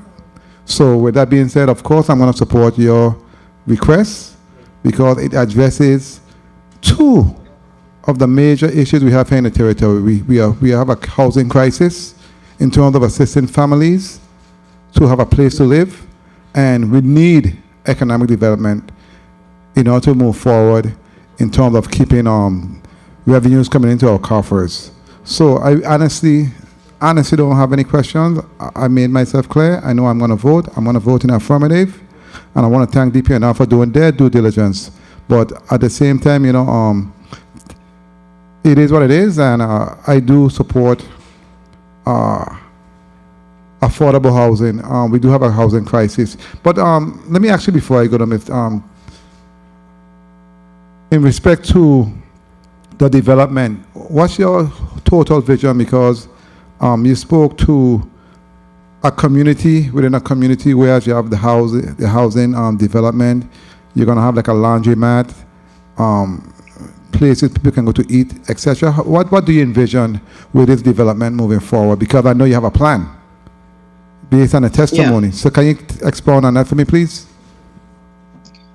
Well, what I envision 2 minutes. A real community feel, because here in at least in St. Croix, things are just not what they should be, and I would like to see us to become a more community-oriented society in which everyone gets along. That always one type of situation, and we have a development in which you have a neighborhood. That's very, very, very important. I would also like to say that when Senator Sorrell mentioned about Cocoa Bay Pantap yards, I can see that going on. The previous legislature passed our request for zoning. The DPNR never offered any rejection. Then all of a sudden, a few months later, they want to reject it. I would like to know why. I am truly baffled. I don't understand what's going on. The same people that didn't reject it, all of a sudden they're going to reject it. Yes, my family did donate 14 acres of land to the hospital, and we continue to do things for our community. That's just how we are. And as I said, what I see in my vision is more neighborhood, more neighborhoods. And thank you for that. Unified community. Thank you for that. And before my time is called, of course, when it comes to development, financing, time is money. No developer, no investor is going to invest in anything, and whereas there is no zoning in place, that's just a matter of fact. So I understand the reason for the zoning. Of course, I support you in your endeavor, and I look forward to your vision coming to fruition. I want to thank you again for your testimony. Thank you, DPNR, and thank you, Madam Chair, for the time. Thank you, Senator Blyden. Let me just ask DPNR very quickly. When this zoning request for the Shabert Highfield, Shabert Schuster came before the legislature, I want to say it was the 33rd, was your recommendation the same recommendation that we have before us today?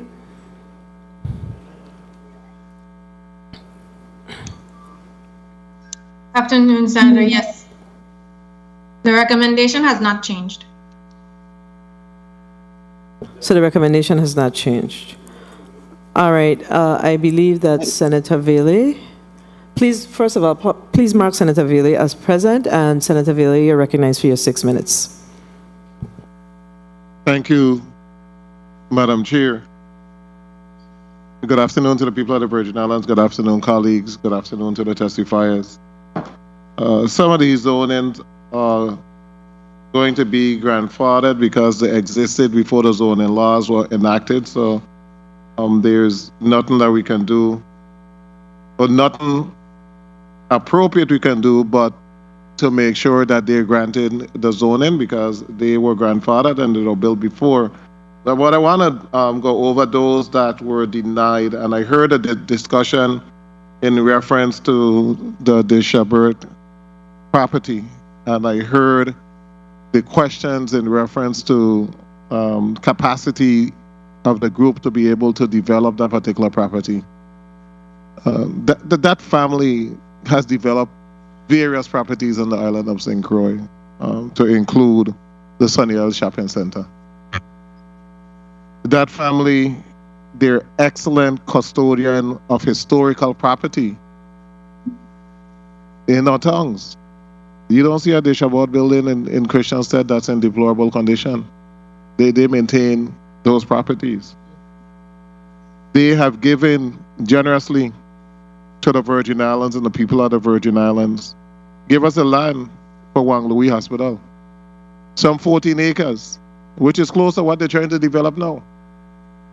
So this good government back then gladly accepted the 14 acres to develop Wang Louis Hospital. And now this government is saying that the B3 is too much acreage to be rezoned. What, 18, 19 acres? 18.9 acres. If there's one group that's a good custodian, is this family. They're not going to build a monstrosity. They're not going to not be sensitive to the historical aspect of that particular property. They're proud Crucians. They're good custodians. So I can't agree with that particular denial. Not especially when we need apartments and we need apartment complexes and we need to make sure that we have affordable housing options for the people of the Virgin Islands. I usually stick with DPNR recommendation because they are the subject area experts, and I usually stick with them. But with this one, the reason or justification as to why too much acreage, we're concerned, I really don't think it's going to be a concern. They're going to be good custodian of the property that they have owned for years. In reference to the La Valley property, that is the one that is more questionable because it actually was built after the zoning laws. And in essence, it was illegally constructed to put 4 units there. And now we're trying to change the zoning to R3, which will give the option of creating a lot more units. Mr. Richards, can't you put condition on these zonings that they cannot build any more unit?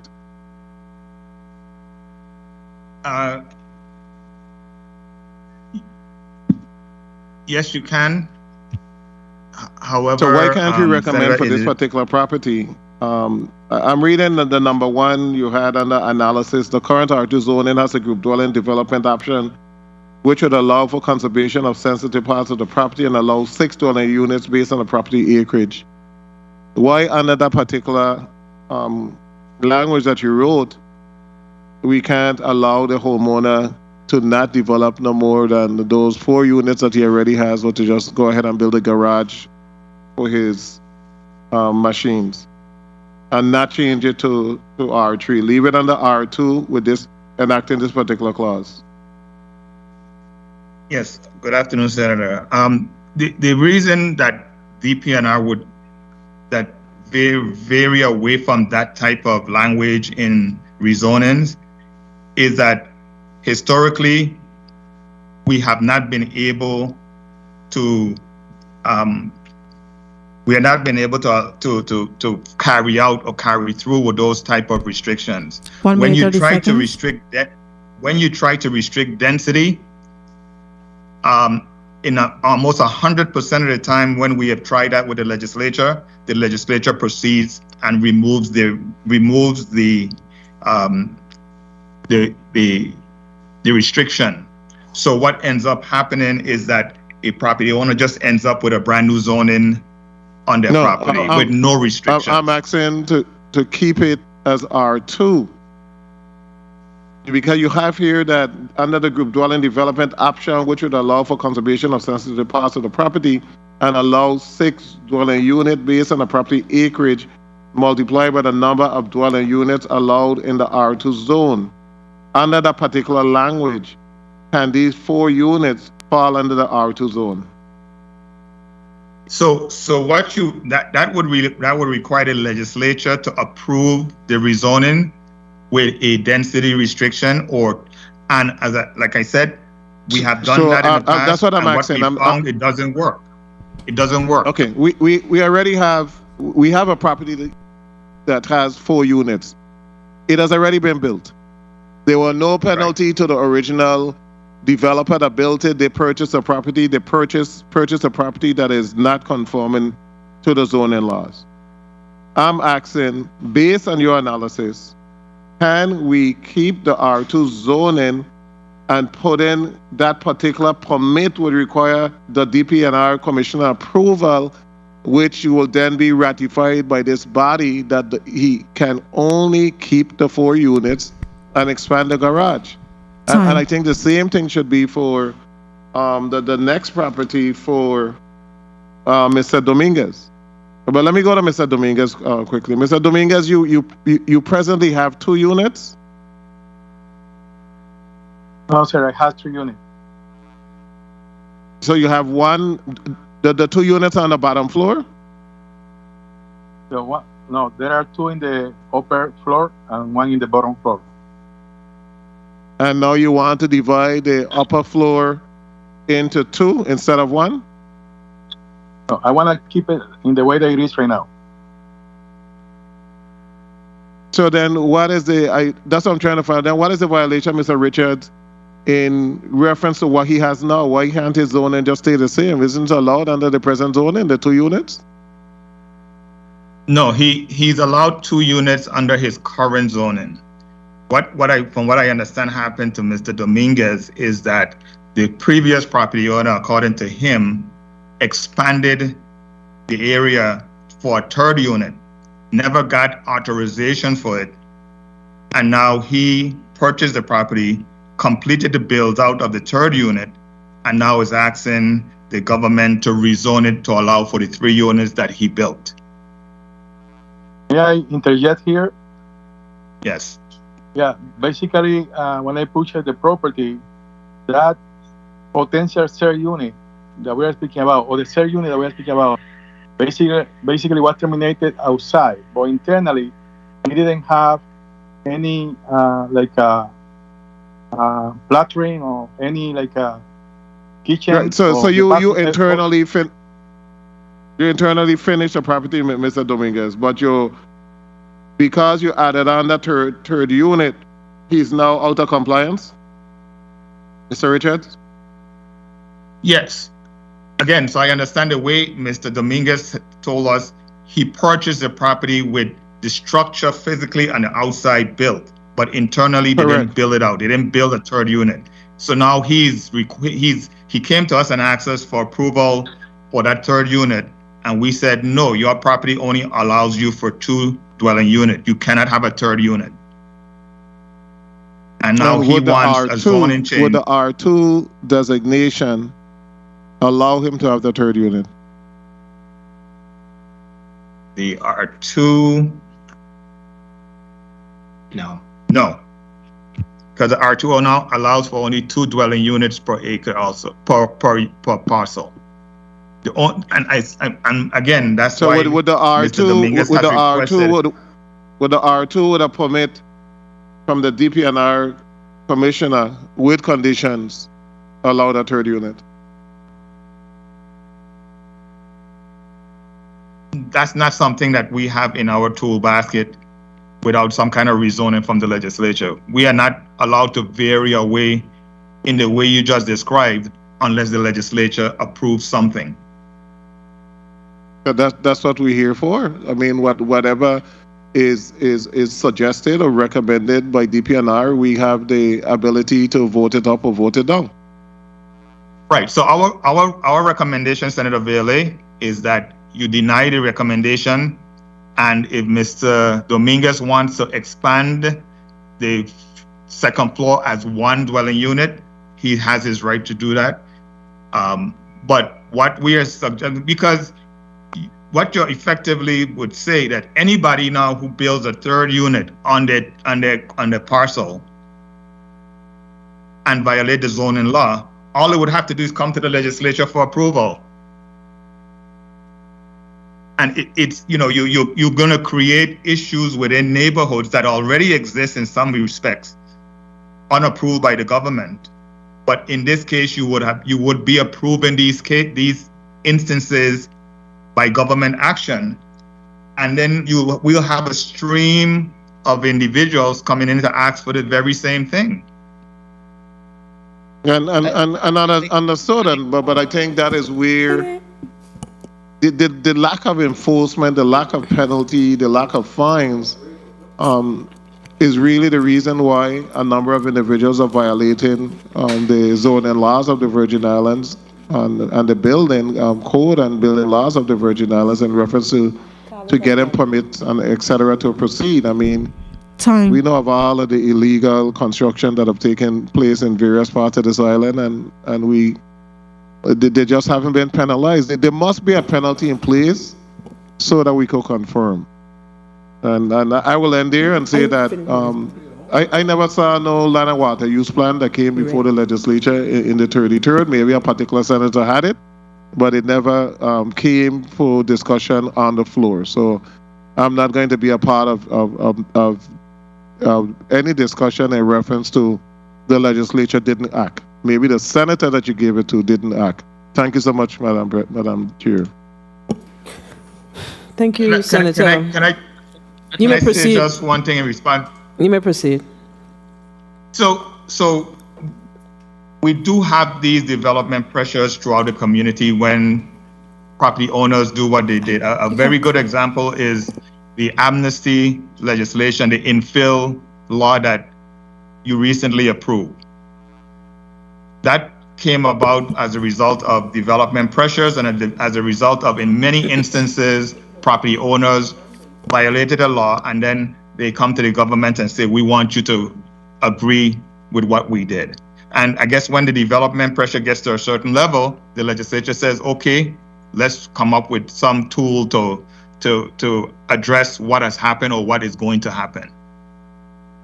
But in this case, it would be too easy to add a third unit to a R1 or R2 property and then come after the fact and say, let's give them a rezoning because they went ahead and built it anyway. I'm saying I'm not sure that you want to go down that road because you're creating something that I don't think we are going to be able to control. Can I'd like to follow up on that point, if I can. Mr. Brown, you're recognized. Yeah, I think the challenge that both DPNR and the Senate is seeing here is in part brought up by the big gap between R2 and R3, right? Where to go from R2, which allows 2 units, to go to R3, which allows a huge resort. I mean, there are no interim steps in the process right now in the code, right? And so what it means is to add a third unit is seen as disruptive as me building a 200-room resort. And it's like, well, we don't want to build a 200-room resort. We're just trying to add a third unit, which in many instances doesn't have the same impact, the scary impact of the potential of the R3 zone. In this instance, with Mr. Lemelin in particular, these are unit counts that have been in existence for 37 years that are not being added to. We're just trying to make a more comfortable unit. He doesn't want the R3 zone. He doesn't want a resort. He doesn't want a 6-story. He doesn't want an additional floor. He doesn't want one additional unit. He wants to expand the footprint of the lower units. So he's not asking for R3 rights in its entirety, but he's forced to ask for it in its entirety because the law doesn't have any interim steps. Thank you, Mr. Brown. I think you've made your point on that several times. So thank you for continue to make your point. We have to move on. Senator St. Croix, I'm seeing Senator Vele's screen. Senator Whitaker, you're recognized for your 6 minutes. Thank you. Good afternoon, Chairwoman. Good afternoon to my colleagues. Good afternoon to the people of the Virgin Islands. And good afternoon to the testifiers. I just want to first start off by just expressing, of course, a lot of questions have been asked already and raised, and we're having a bit of a circle discussion. To the Assistant Commissioner Richards, from the date of this hearing, when do you plan to submit the bill draft you indicate? That will be necessary as we really look at overhauling our crisis that we're in, really and truly. But this is a very disjointed effort. Can you kindly advise of that? What will be the timeline? So we have completed the draft of the bill in BI code form, and I believe it will take another month or two for legal counsel to actually review it so that when it's submitted in a manner that would be acceptable by the legislature. Thank you. And just can you give a brief description of your background? Do you have a certificate degree in urban planning? A master's degree in land use in urban planning, yes. And you keep up with that? You take part regularly in professional development in that area?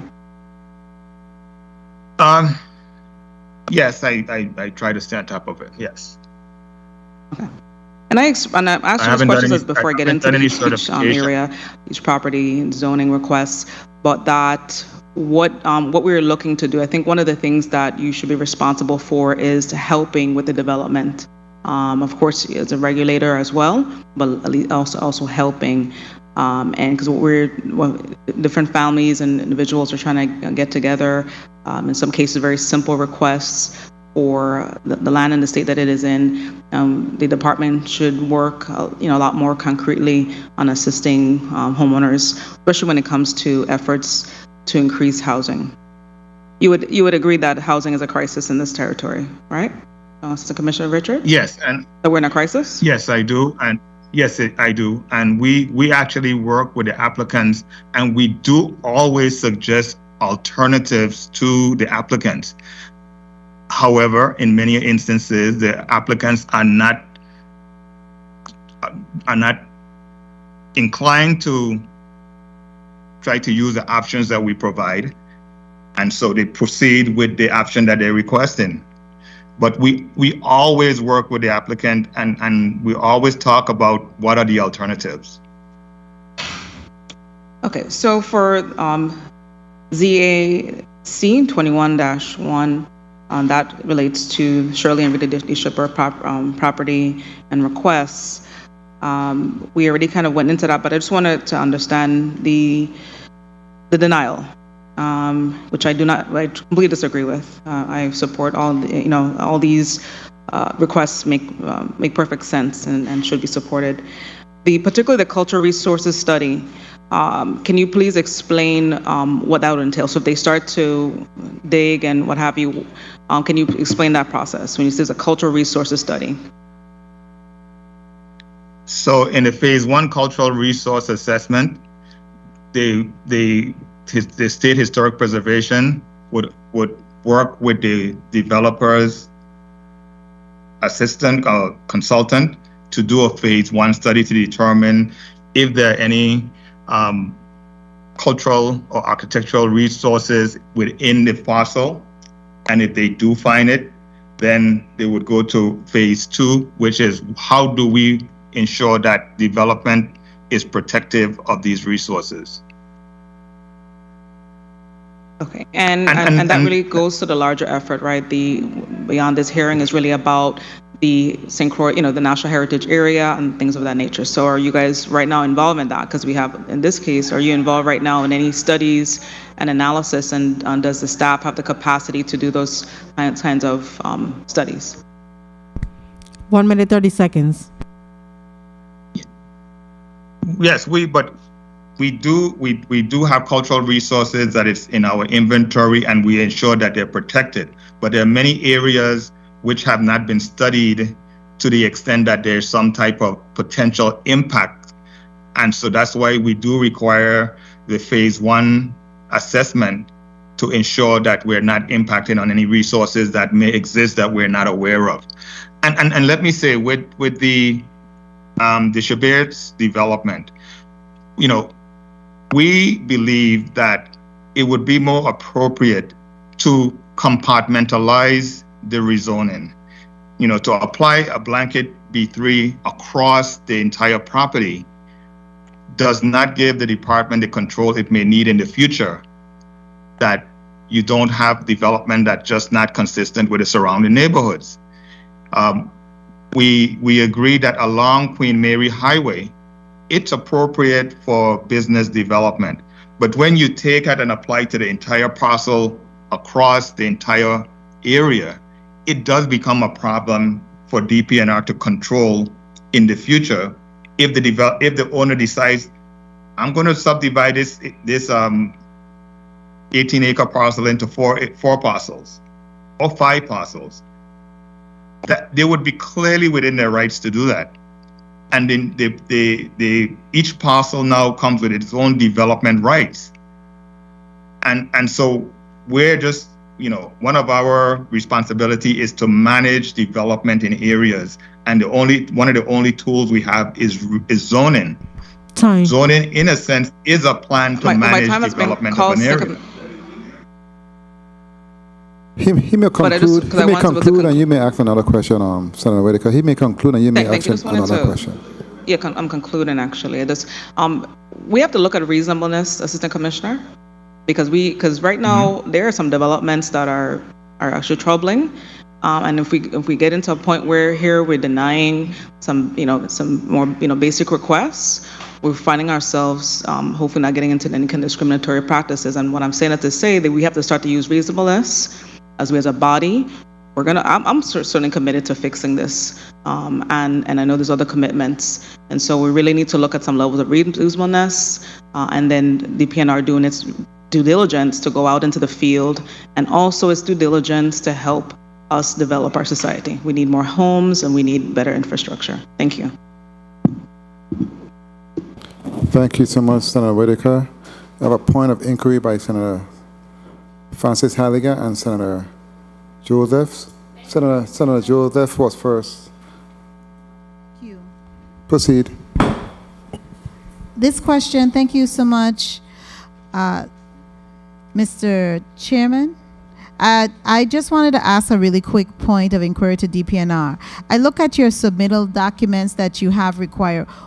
How is it that you don't require title insurance to be part of your submittal documents? What prevents you from requiring that title insurance be part of it? I don't know, Ms. Matthews, Matthews, has that come up before? No, I believe that's with real estate transactions. Okay, that was just my question came up. Thank you so much. Thank you. Senator Halligan, you're recognized for, Senator Francis Halligan, you're recognized for your point of inquiry? Yes. Okay. Thank you so much. Quickly, as it relates to ZAC-21-1, I am in support of any type of projects that are assisting with housing, but I just need to find out, can this 18 acres be subdivided for the first phase so we can see the progression before we potentially rezone an entire 18 acres where DPNR is very concerned in doing all 18 acres? Thank you.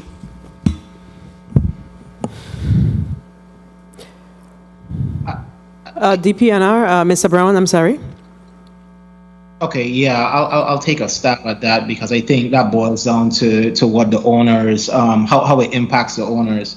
The subdivision prior to rezoning, the reason that's a little tough is that once we get all the studies done, the cultural resources, environmental studies, there may be portions of this site that's completely unusable, right? And so to prematurely make a subdivision and rezone it without knowing what's there and without doing all these studies, etc., is very risky to do, right? It puts the family in a position where they could be designating uses and functions based on what they think they might be able to do in the future, but the actual studies might bear different results. And so this is an attempt for them to be able to sort out what's there and how to responsibly develop this property before shooting themselves in the foot, so to speak, right? And so trust me, we've discussed that many times, and that possibility was on the table.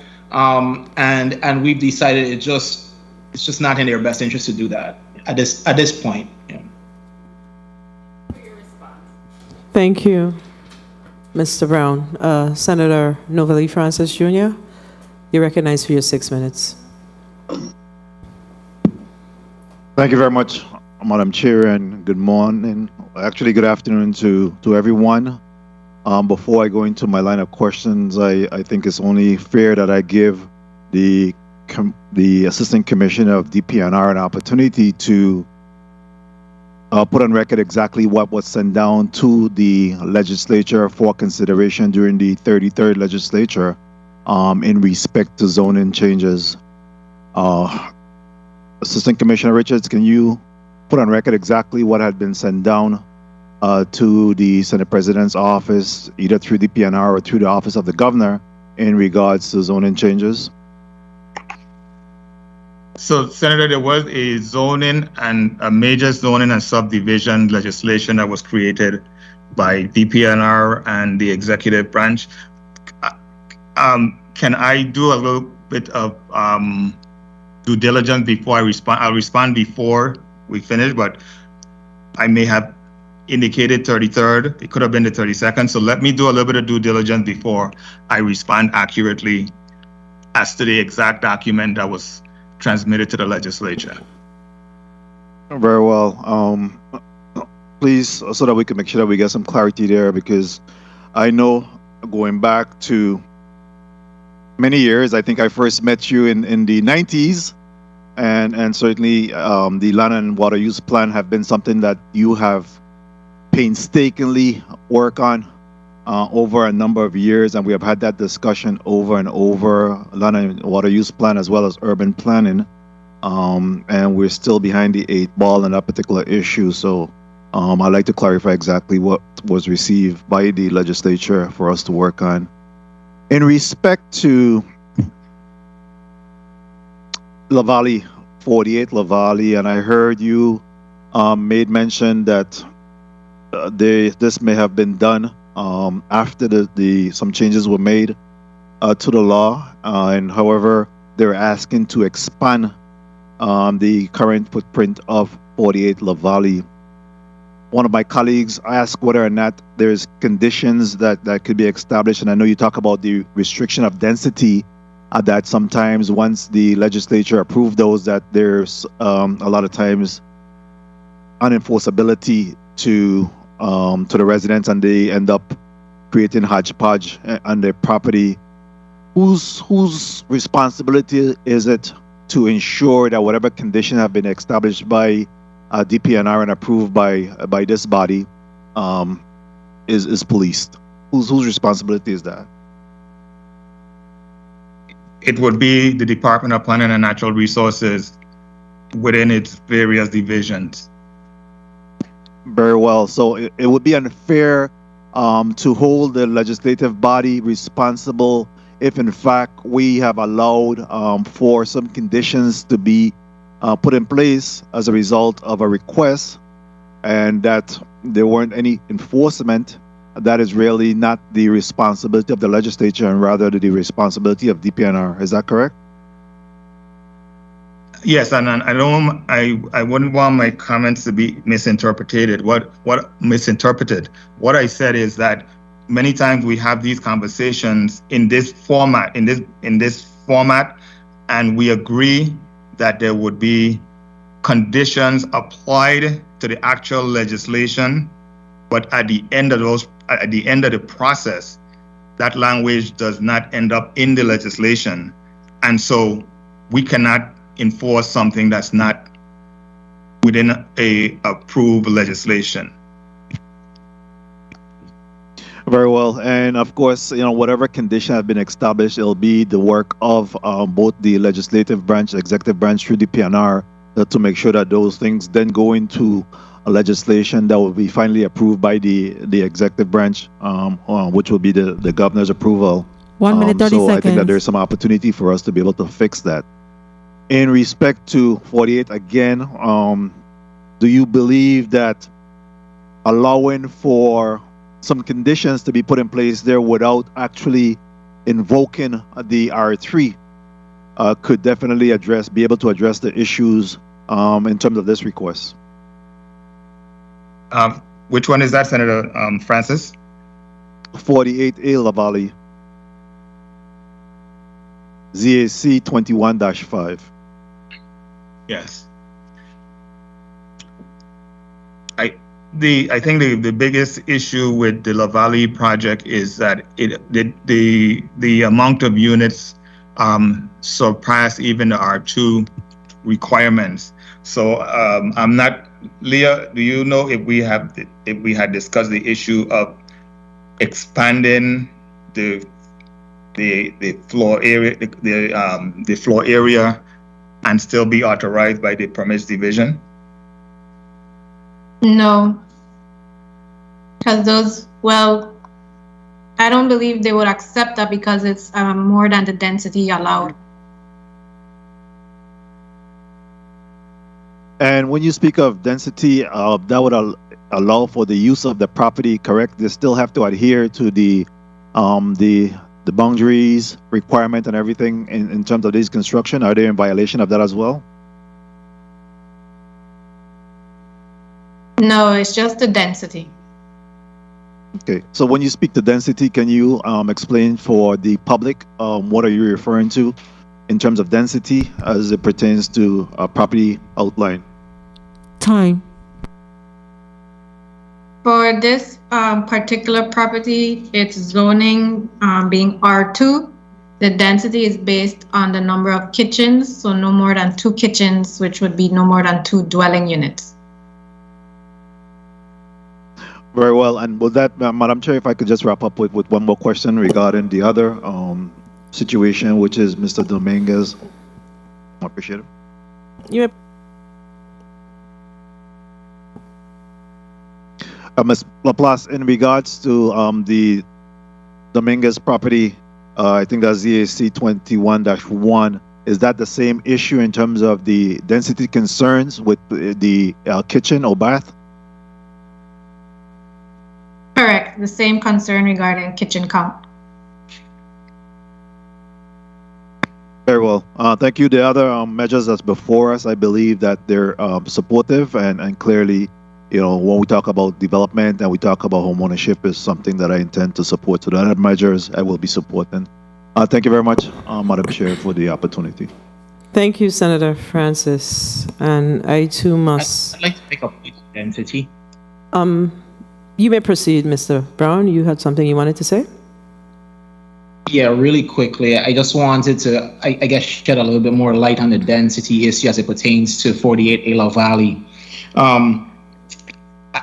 I think the violation here is more accurately described as a unit count violation and not a density violation. And I say that because density has to do with like how much it's kind of per area, right? Density is a function of area. And in this instance, Mr. Lemelin, even with 4 units, is far below the intended density for R2, which allows 10,000 square feet of land as a minimum lot area, and would allow Mr. Lemelin to develop 6 units, 3 separate properties, 3 septic tanks, and he has 4 units in that same area. And so I think more specifically, I want to be clear, he and this development, this request is not impacting the neighborhood negatively from a density standpoint, okay? It's really just a unit count standpoint.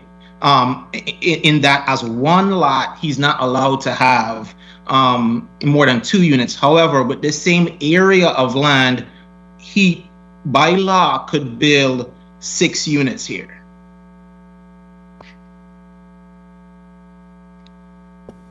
DPNR, do you have a response to Mr. Brown? We want to make sure that we're clear. Hi, good afternoon. Yes, so to clarify, he would need to subdivide the land to get the 6 units. The land is currently not subdivided.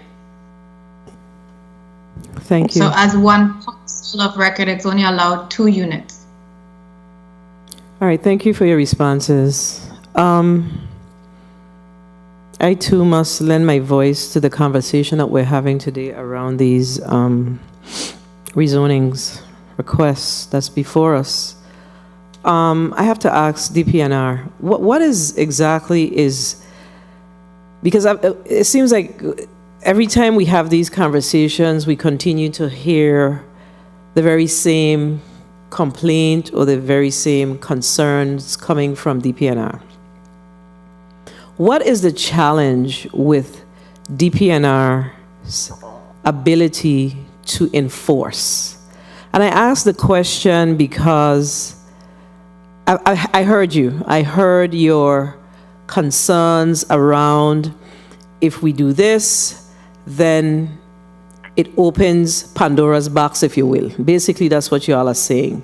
And it has some merit to it. It does have merit. But how do we mitigate? How do we truly begin to mitigate what's occurring here? This is for the Assistant Commissioner. Something has to be done. We have to put our heads together to figure out how to address this continued vexing issue. Because in a lot of instances, it does impact other neighbors. In these instances, these properties seem to be in areas where they don't necessarily have folks living very close to them. But there are instances where you have situations where it impacts the others in the neighborhood. So how do we address this vexing issue that we have in the Virgin Islands? I mean, we've talked about the land and water use plan, but absent of that, and then, you talked about what can we do to mitigate this? So these are issues that become magnified after major events. For example, after Hugo and Marilyn, and as communities began to develop, these pressures were magnified. And now after Irma, Maria, again, these development pressures are magnified because people are rebuilding. And if you're a property owner sitting there in a half acre and you only have 2 units, you're saying to yourself, well, why can't I add a 3rd unit? Because the zoning law says you can't. And so we do acknowledge those development pressures.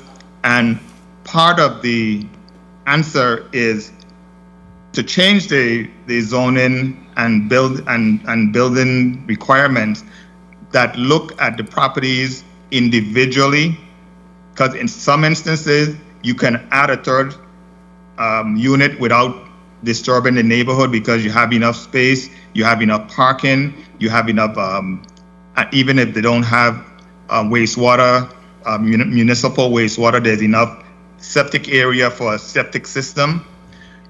And then in other instances, those opportunities don't exist. So one of the answers would be to allow us to treat a development specific to that property. What can that property sustain?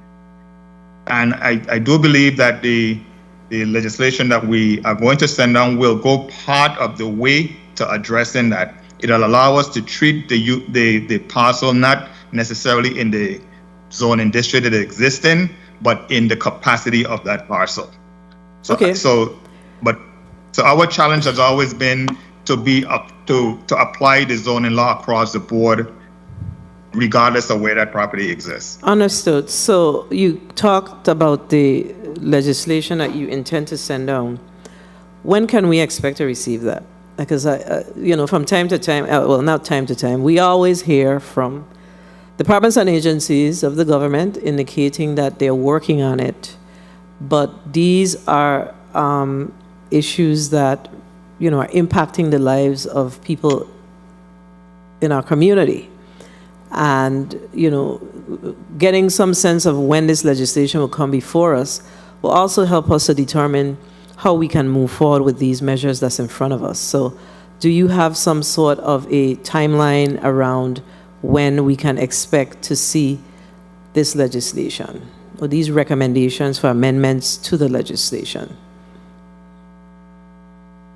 So, Senator, we do have a final draft of this legislation, and I can say that working with our legal counsels, we can have a draft to the legislature within 30 to 45 days. 30 to 45 days. Mr. Richards, we're going to hold you to that. What I would like for us to also do, if possible, is we probably need to have a discussion around it. So if we have any issues, we can know what those issues are so it don't hold up the process as we move forward, because what we're talking about today is very important to the people. So we've already established that if we move the now R2 to R3, based on the testimony of DPNR, it allows the owner to develop in a much more dense capacity. So that presents concerns for us, right? And then you also have a concern about the Highfield Schuster development. And in your testimony, or your responses, you indicated that if we move from a R2 to a B3, then the entire property can be used to open businesses and development. Now, I think I have some idea of where the property is, but is there concern? I would think that in the Island District of St. Croix, there is a need for new business development. So why would we be pushing back on business development? I know that the owners indicated that that was not necessarily their intent, but why would we be pushing back on expanding business development in the St. Croix district in particular? Okay. So in our discussions with the Deshabers and Mr. Brown, and they showed us their site plans, we were supportive of the concept and what they were trying to achieve with their site plans. I think where we're having an issue is that they does a wholesale rezoning of the entire parcel without having some limitations as to where development can occur. It's something that it will be on a good faith basis, as opposed to what we can control or what we can move forward with going down the road. So am I hearing from you that, let me ask you, not meaning to cut you off, but am I hearing from you that, and I'm not able to flip through all that I have here right now, but am I hearing from you that there were no plans shared with DPNR as it relates to the proposed development? Absent of any concerns with having to redo the development because of what might be found, did you not receive plans as it relates to the proposed development?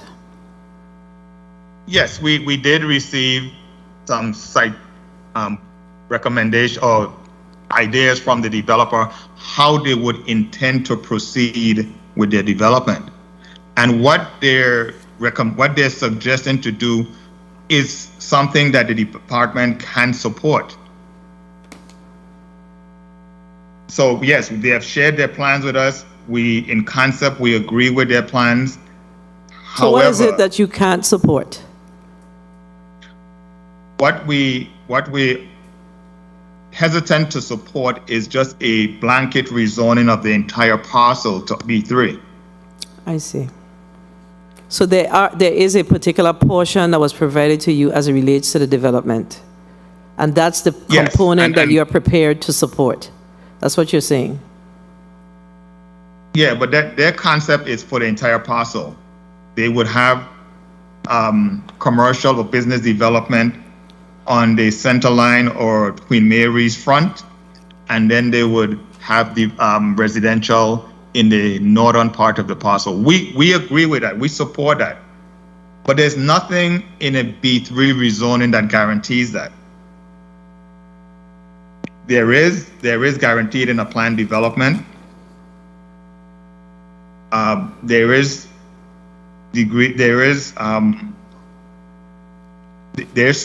guarantees in a group dwelling permit, but there are no guarantees with a blanket rezoning of the property to B3.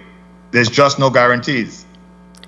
Mr. Brown, do you have a response? Yeah, Mr. Richards is right. We presented our concept to him and to Ms. Laplace, and they were supportive of what we had shown. And quite frankly, our discussions were fairly positive in that regard. And the issue that he raised of their ability to enforce, they can't enforce my concept, I guess, is their challenge as this moves forward and goes to a rezoning. I will be honest, I think one of the reasons that we're very comfortable with this rezoning request is that, to your original point, Senate President, even if someone were to decide, they want a little bit more commercial on this side or on that side, we're surrounded by industrial and commercial and junk cars around. Like, we don't see that. We think it's a risk worth taking. I don't see it as being that objectionable if someone was to spread commercial functions throughout this property. That being said, I think our plan represents common sense as our group sees it, which is that developing along Centerline Road as for commercial uses is more appropriate along Centerline Road, which, as Mr. Richards said, they agree with. So I understand his challenge, and I think our request is certainly valid, which is, we want to mix the uses here, and we've laid out how we see it most appropriately being, strewn throughout the property. But as far as B3 goes, right, B3 already has built-in checks and balances. So, for instance, I'm not allowed to build a gas station here, right? And so we think B3, which is intended, by the way, for commercial in residential areas, already lends itself to appropriate commercial uses in and around residential development. So we feel really comfortable that a blanket rezoning of this property is something that will I think be able to. It's a rezoning without a victim, in my opinion. Well, thank you for your candor and your response. I have one last question or comment before we wrap up this particular block. So basically, we have three requests here that's non-confirming. By DPNR's testimony or responses, they noted that 3 were grandfathered, the Lemelin and Carl Brown property. And I believe one of my colleagues asked whether or not we could make some place conditions on the current zoning to allow for these individuals to build out their property, to do what they have to do. Of course, the primary concern of the Department of Planning and Natural Resources is, in fact, the issue with, if we continue along this track, then, there is really no enforcement conducted currently, and individuals will continue to violate. And once they come before the Senate, then, we continue to make these concessions, and down the road we go with non-compliance. My concern is, from to DPNR is, in the interim, can we establish some cutoff period as it relates to these particular build-outs? Specifically, similar to what we did, I believe, in the 33rd legislature with the basement bill. I think the basement bill came back to the 33rd. It was enacted before, and it came back where you allowed property owners to build in the basement for a particular window, or to come back and indicate that they built out absent of penalties. Can we look at doing something to address this particular concerns that we are faced with today? So, Madam Chair, I just wanted to, yes, I think we can. But I just need to make sure that it's clear. We enforce the building and zoning codes daily. I'm sure you get complaints in your office daily that our enforcement officers are out there trying to enforce building and the zoning code. And sometimes we won't get that type of information on this platform, because it's only when you don't enforce, or when a resident is impacted, is when you hear about it. But we're out there daily enforcing the building and zoning codes, and we get complaints every day that, why are we picking on you? Why are we picking on this person? Why are we picking on that person? Because we're trying to enforce the law. Again, in these instances, Madam President, the question is how can we square away some of these requests and be confident that moving forward, the department will be able to require the applicants to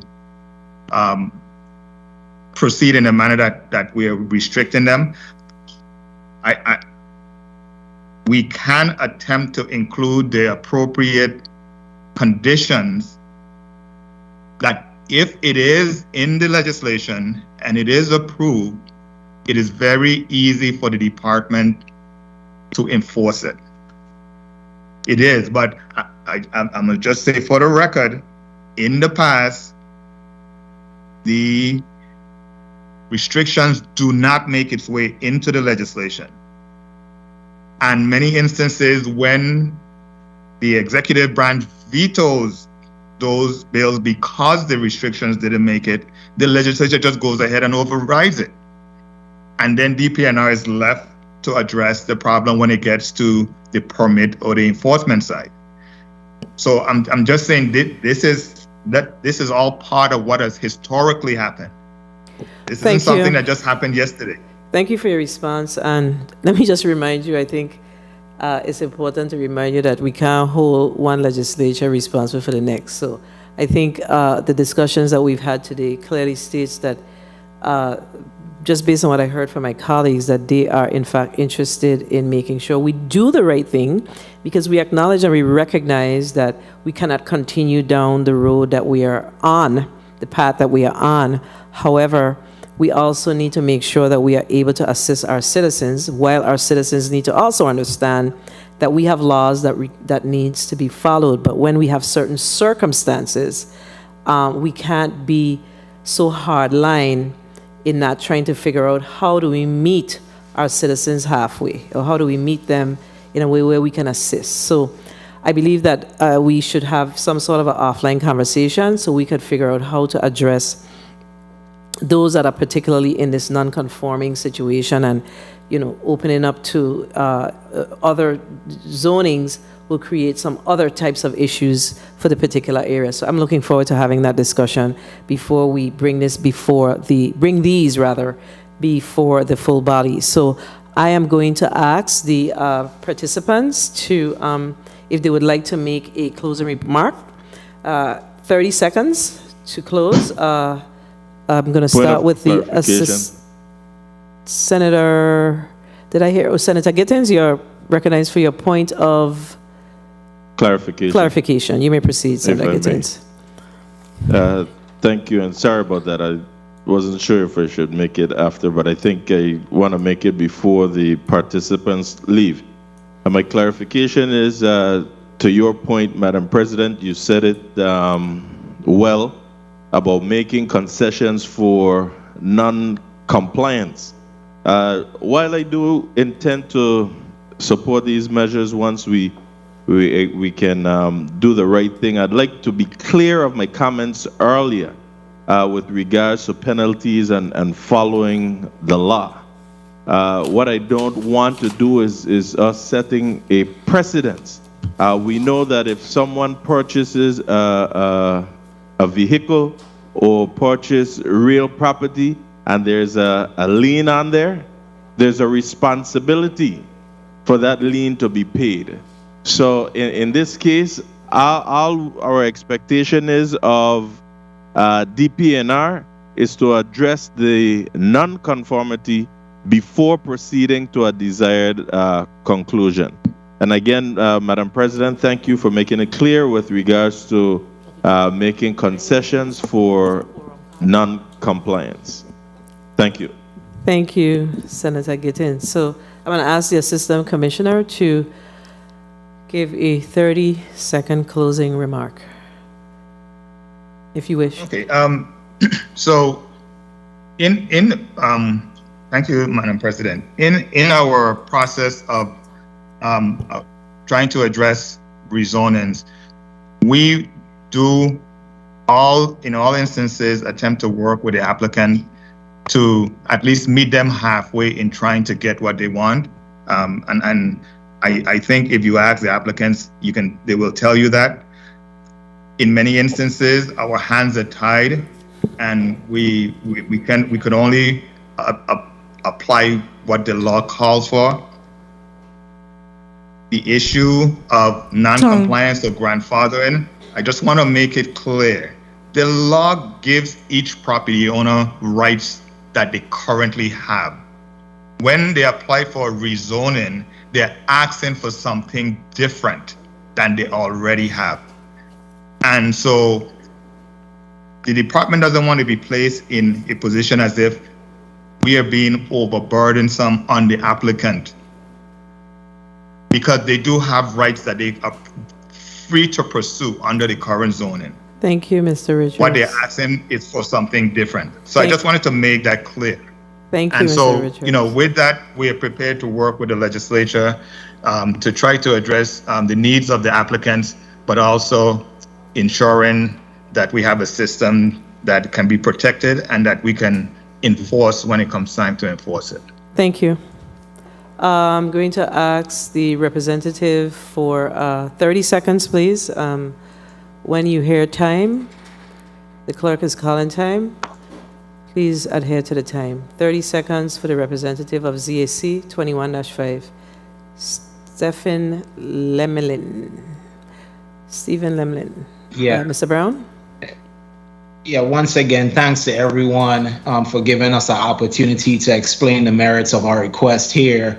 Like Mr. Richards said, we found DPNR and the Office of Comprehensive Planning to be a great group to work with, very professional, and we look forward to continuing to work with them on all of these requests, and we hope that you guys would see what this is, which is a resident trying to, make good on a problem that he inherited here. Time. Certainly not trying to maximize or milk a R3 zone. So.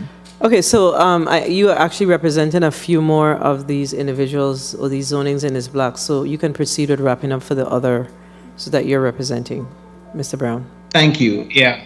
So I guess in summary, again, I'd just like to thank the legislature for giving us this opportunity to speak to these requests.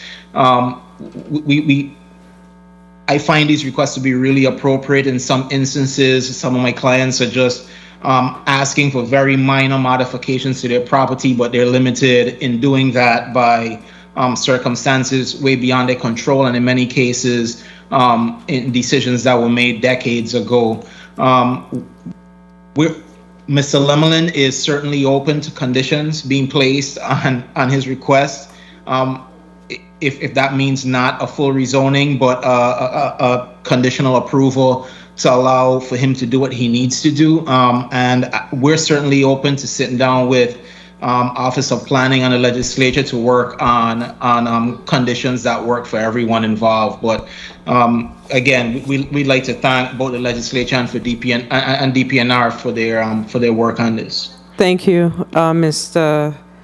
Dominguez. Are you still on the line? You may also give your 30 seconds wrap up. Yes, Madam President. So I am very grateful for the time that you guys have considered to me in this important forum. And I want to highlight that my intention is not to basically increase the footprint of the building that is existing already, neither to make another storage in the building. But I am looking just to be in conformity with the zone. I am in some way just looking to be according to the rule and code that are available that basically reach the U.S. Virgin Islands. So thank you so much. Thank you. I want to thank all the testifiers. Those of you who are not participating in the second block, you may sign off. However, the committee of the whole stands in recess for 5 minutes. Thank you.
The committee of the whole is back on the record.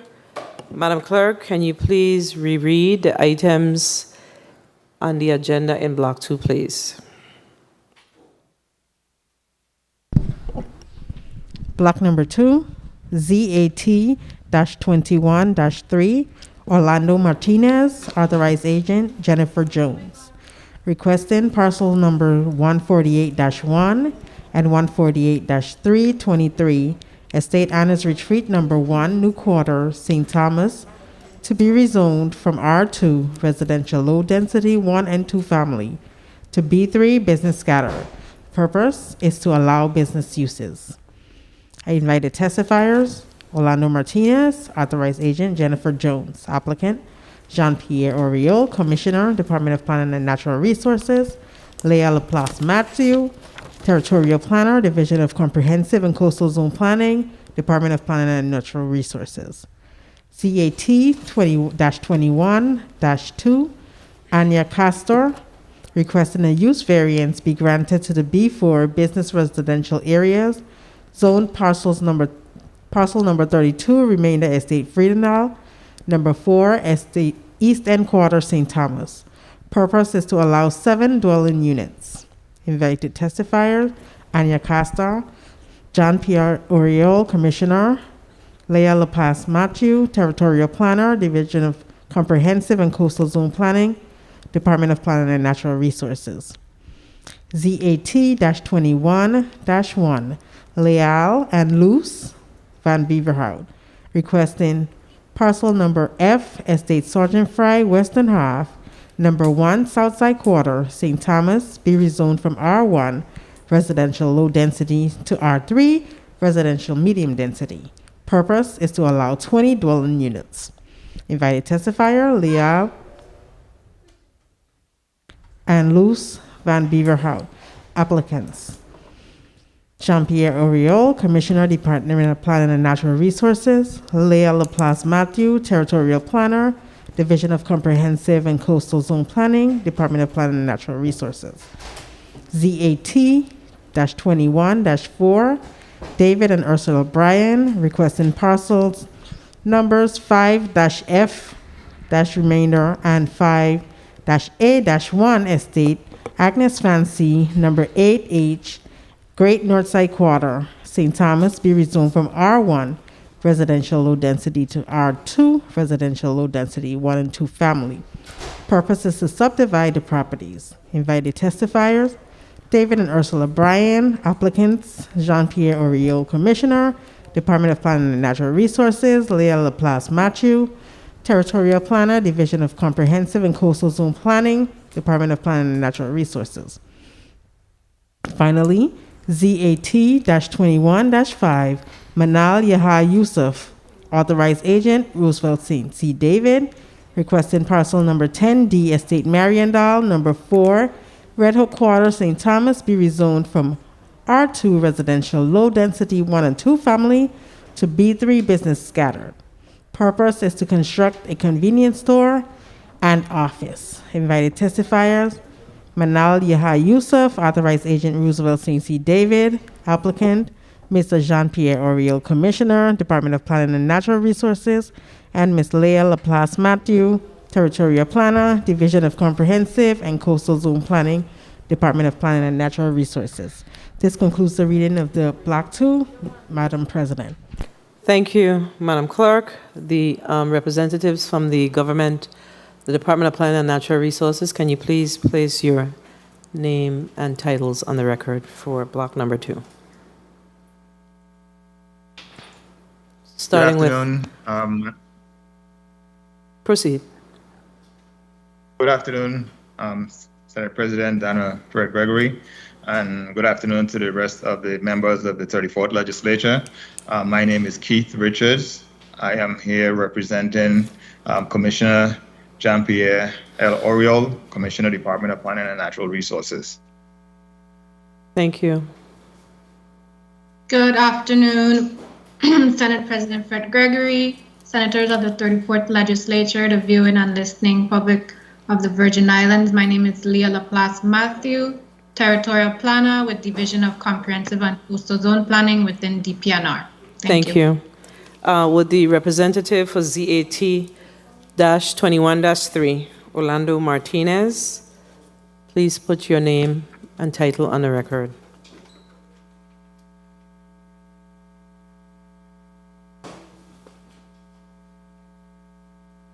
Good afternoon.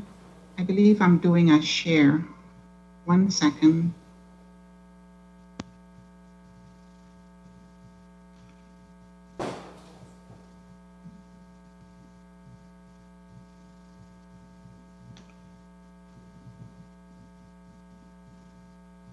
Good morning. Can I be seen on the camera? No, we are not able to see you.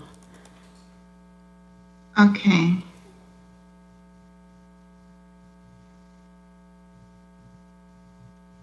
Can I be seen now, or are you seeing a share mode? Please put your name on the record. Yeah, this is Jennifer Jones on behalf of Orlando Martinez.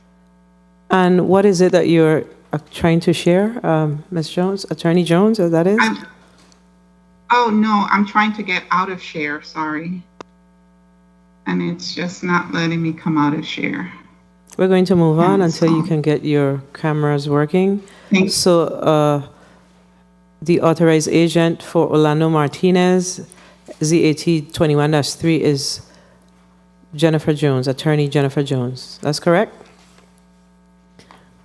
That is correct. Okay. Representative for ZAT-21-2, Anya Castor. Can you please put your name on the record? Good afternoon, Senate President Fred Gregory. I am Anya Castor, the owner of the plot, and I'll be representing myself. Thank you. Representative for ZAT 21-1, Leal and Luz van Beverhout.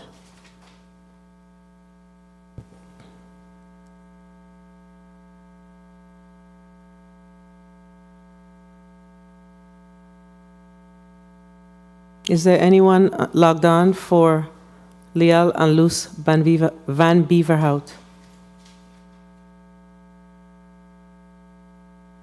I'm going to move on to ZAT-21-4, David and Ursula Bryan.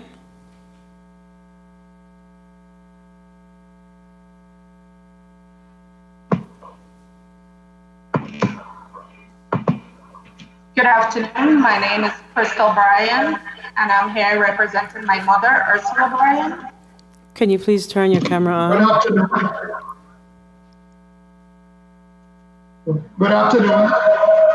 My name is David Bryan.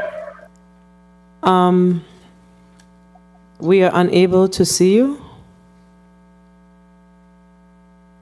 Can you turn your cameras on, please?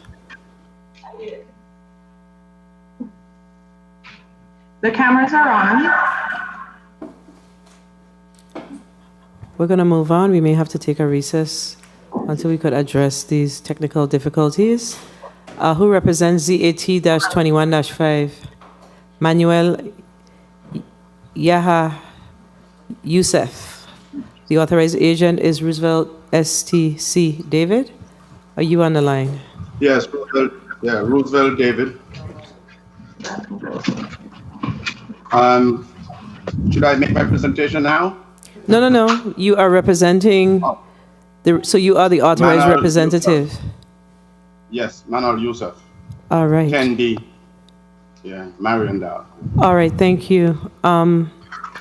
Because we're having challenges with some of the individuals coming up on the screen, we're going to take a 2-minute recess so the media division can get this matter straightened out. The committee stands in recess for 2 minutes.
Committee of the Whole is back on the record.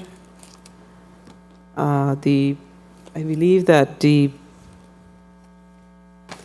we didn't hear from ZAT 21-1, Lial and Loz van Beverhout. Are you on the teams? Yes, I am on the line. Can you please turn your Hello? camera on? Can you turn your camera on, please? Okay. Turn it off? Turn it Okay, on. On. It's off. Oh, turn it on. Okay. Yes. Okay, so now your camera is on. All right, we're ready to roll. Okay, good. So the order of this business is we're going to have Mr. Van Beverhout, just put your name on the record for us, please, because I know you said you're on, but put your name on the record. Lial van Beverhout. My wife's name is Luz, L-U-Z. Okay. All right. Thank you so much. All right. So I'm going to ask the Department of Planning and Natural Resources. We're going to all of the zoning in this block will be heard all at once, but we're going to ask the Department of Planning and Natural Resources to make their presentation on each particular zoning individually. Once they're done with the first one, then the applicants will read their statements into the record. If we have any opponents, we will allow them to provide their written testimony as well, and we will proceed in that manner. And colleagues, we will go to a 6-minute round for this block as well. So we're going to start with the representative from the Department of Planning and Natural Resources, which is Mrs. Laplace Matthew. Ms. Laplace Matthew, you may proceed. Thank you, and good afternoon again. So I'll start with report on petition to amend official zoning map number STZ-7, application number ZAT-21-3. Petition of Orlando Martinez, authorized agent Jennifer Jones, requesting that parcel numbers 148-1 and 148-323 estate Anna's Retreat, number 1 New Quarter, St. Thomas, be rezoned from R2 residential low density 1 and 2 family to B3 business scattered. Project profile: owner applicant Orlando Martinez, as per warranty deeds dated February 3, 2014, document numbers 2014-004932 and 2014-004933. Jennifer Jones was granted special power of attorney. The properties consist of 6,225 square feet and 5,825 square feet respectively, as shown on PWD drawing number A9-60-T66, sheet 1 of 3. Current use: parcel number 148-1 Estate Anna's Retreat is developed with a residential building. Parcel number 148-323 Estate Anna's Retreat is developed with a restaurant and bar. Proposed use: convert residential building on parcel number 148-1 Estate Anna's Retreat for business use, and bring parcel number 148-323 into zoning conformity. Surrounding uses / zones: the surrounding area is mixed use and has R2, B2 business scattered neighborhood and B3 zoning. Infrastructure: water needs and wastewater are handled by public lines. Public response: at DPNR's public hearing held March 17, 2021, other than the applicant, no one else spoke in support of, questioned, or commented on the petition. One letter of opposition was read, and after the public hearing, 3 letters of opposition and 1 opposition petition, with a total of 11 signatures, was submitted. The following summarizes the objections and concerns. 1. Surrounding area and project lots are small. 2, area already has over 7 businesses. 3, business currently closed residences and no efforts made to mitigate encroachments of the business operation. 4, currently do not have adequate parking. Customers park haphazardly and occupy resident spaces. Overflow parking from 148-323 already goes on to 148-1. 5, community roads regularly become restricted by patrons parking on street, which has become reduced to 1 lane. This poses danger for ease of entrance and egress for residents and emergency services. Emergency vehicles cannot traverse 2 of the 3 roads that border businesses currently operate in that site. 6, due to inadequate parking, patrons have parked on other properties without permission. Businesses are nuisances due to loud music disturbing peace and sleep of residents. Loitering, which often leads to verbal and physical altercation that disturb the peace. Patrons urinating on residents' properties, and vapors or aerosols from the nearby auto repair businesses. 7, cursory inspections suggest businesses' physical form and modes of operation violate any applicable rules and regulations of operation, safety, and maintenance. 8, more/expanded business operations will negatively impact area residents, particularly children being schooled at home due to COVID-19 pandemic and the elderly. 9, current tavern located less than 100 feet from a church, potentially in violation of VI Code Title 8, Chapter 1, Section 13D, which prohibits licensing any bar or tavern located less than 100 feet from a church. 10, property started out with a small establishment and expanded over the years into a bar, restaurant, and nightclub. 11, area changed from mostly residential, 1 business, to now 5 businesses in area. 12, expansion of businesses at 148-323 over the years resulted in major increase of foot traffic, parking, and trash. Trash left in front of residences.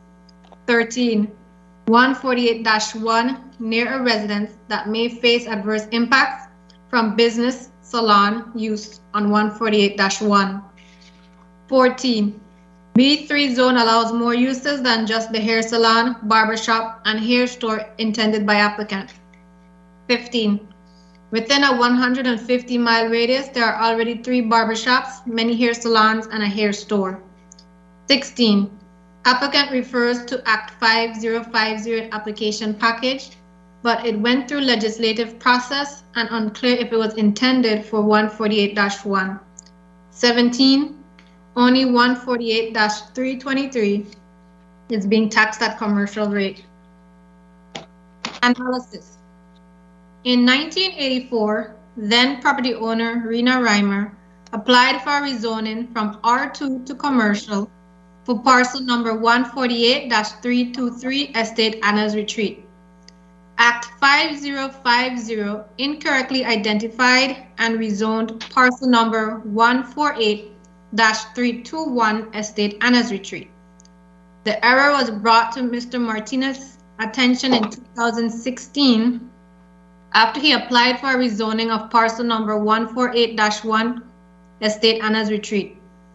At that time, neighbors expressed objections/concerns to impacts from the business operation on 148-323, and research was conducted on that rezoning attempt. This combined application seeks to correct the error made in Act 5050 and to rezone parcel number 148-1 Estate Anna's Retreat. In analyzing the applicant's request, the department considered the following. 1, subject properties and neighboring residential lots are non-conforming. They are all smaller than the R2 zone required minimum of 10,000 square feet. This results in neighboring residential properties being impacted at a greater intensity due to small setbacks/land space. 2, the area is a mix of uses and zones to include R2, B2, business secondary neighborhood, and B3. Several businesses already exist, negatively impacting residents. 3. The presence of nearby business and commercial zoned land indicates the rezoning is not needed to address a specific community need, nor meets one for the immediate or surrounding areas. 4. There has only been one rezoning granted in the immediate area, Act 5050 mentioned earlier. 5. Due to existence of several businesses in area, parking has been negatively affected, impacting both residents and the traffic flow on neighborhood streets. 6. Requested B3 zoning allows over 140 uses, some of which may further exacerbate the negative effects currently being experienced by residents. 7. Since 2016, the neighbors' responses have been overwhelmingly negative. The department's opinion is that the rezoning of parcel numbers 148-1 and 148-323 Estate Anna's Retreat would not be appropriate. In light of the historical commercial activity on parcel number 148-323, the use variance option may be more appropriate. Recommendations. The Department of Planning and Natural Resources recommends denial of the petition to rezone parcel number 148-1 Estate Anna's Retreat, number 1 New Quarter, St. Thomas. The Department of Planning and Natural Resources recommends that parcel number 148-323 Estate Anna's Retreat, number 1 New Quarter, St. Thomas, be granted a use variance for restaurant and bar. Signed by Assistant Commissioner Keith Richards, dated 5/6/2021. And letter dated August 17, 2021, addressed to Honorable Donna Fred Gregory, President of the 34th Legislature. Dear Senate President Fred Gregory, the department wishes to reiterate its position with regards to the recommendation made on the following zoning map amendment application. ZAT-21-3, petition of Orlando Martinez, authorized agent Jennifer Jones, requesting that parcel numbers 148-1 and 148-323 Estate Anna's Retreat, number 1 New Quarter, St. Thomas, be rezoned from R2, residential low density, 1 and 2 family, to B3, business scattered. The purpose of the request is to allow business uses. The department recommended that the petition to rezone parcel number 148-1 Estate Anna's Retreat from R2 to B3 be denied. As per section 238D of the zoning law, the planning office reaffirms its original recommendation without holding further hearings after finding and determining there has been no material change in conditions since the application was originally submitted. Please feel free to contact Leah Laplace, Territorial Planner of the Division of Comprehensive and Coastal Zone Planning, should you have any questions or concerns. Signed by Assistant Commissioner Keith Richards. That concludes the presentation for this application. Thank you. Thank you, Mrs. Laplace Matthews. Attorney Jennifer Jones, you may proceed with your requests on ZAT 21-3. Thank you. Good afternoon, Senate President Fred Gregory, all other senators, and the staff of the legislature. My name is Jennifer Jones. I'm an attorney, and I represent Mr. Orlando Martinez in his petition for rezoning of 2 parcels located in Anna's Retreat, directly across from the Four Winds Plaza Splash and Dash Car Wash. The first parcel requested to be rezoned is parcel number 148-1 Anna's Retreat, which is currently zoned R2. It is a small residential structure, and it's pictured below in the testimony. The purpose of the rezoning is to convert the use of the existing residential building to a commercial building that will include a beauty parlor, barber shop, and a hair store. The footprint of the building will remain the same. There was no new construction slated for the property. The petition was first submitted in January 2016. DPNR held a public hearing at which time we expressed that Mr. Martinez own the restaurant and bar next door, which is already zoned commercial, and that the only adjacent residential parcel was to the east of the residence. Other adjacent property contained an auto body shop. The public comments centered around the restaurant primarily and the bar located on the property, and the parking issues caused by several businesses in the area, including the bar and restaurant. After the hearing, DPNR contacted us to say that it had no record of the rezoning and that the petition would be denied unless we include a zoning request for parcel number 148323. Mr. Martinez filed his petition requesting rezoning to B3 for both parcels. At the March 17, 2021 hearing for the new rezoning petition, Mr. Martinez showed that he will be providing off-street parking in compliance with the zoning laws. Nonetheless, the nearby residents expressed concern through written comments about the parking situation that is primarily caused by other businesses that do not provide for any off-street parking.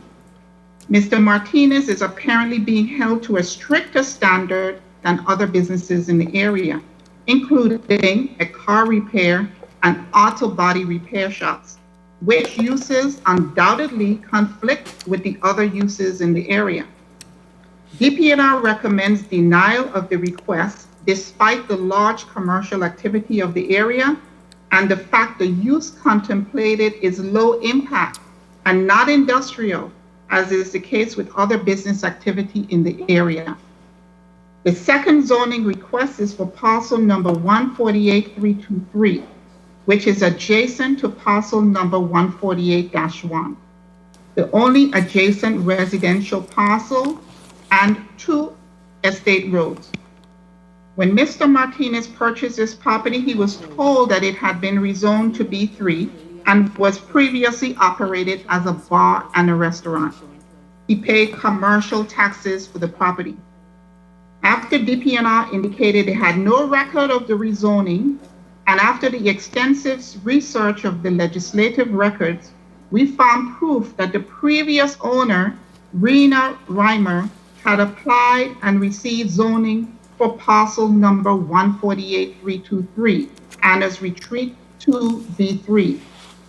Consistent with the rezoning, she operated a bar and restaurant on the property until it was purchased by Mr. Martinez. The Lieutenant Governor's Office records reflect a rezoning of the parcel 148-323 to B3 and had been assessing the commercial rate for the property since the 1990s. Now we understand it's since 1985. Apparently, when Act 5050 was drafted, it incorrectly listed the parcel number as 148-321. And I provide the act in the testimony as well. The latest petition includes a proposal to correct the typographical mistake made by the legislature when it originally approved the rezoning to B3 business scatter. DPNR's report acknowledges the property had already been rezoned. Now DPNR has refused to agree to correct the record in honor of the previous rezoning request by Ms. Reimer. It does so even after requesting proof of the zoning request and the mistake and making consideration of rezoning of parcel number 148-1 contingent on the request to rezone parcel number 148-323, without any explanation or support other than to state other uses will be allowed that could further impact the residents, and without explaining any specific concerns that can be addressed by instrumental controls, DPNR recommended a variance be granted. DPNR also failed to address the fact that denying the rezoning and severely restricting the uses that were already granted by the legislature works a taking without just compensation under the Fifth Amendment to the U.S. Constitution. Not only is the property use historically commercial, the property is adjacent to only one residential property, which is parcel number 148-1 that is owned by Mr. Martinez. The building meets the required setbacks and have the required buffer between the buildings and other residential properties. There is more than sufficient off-road parking for the building. In addition, parcel number 148-1 will accept overflow parking after 6 p.m. as is allowed per the code.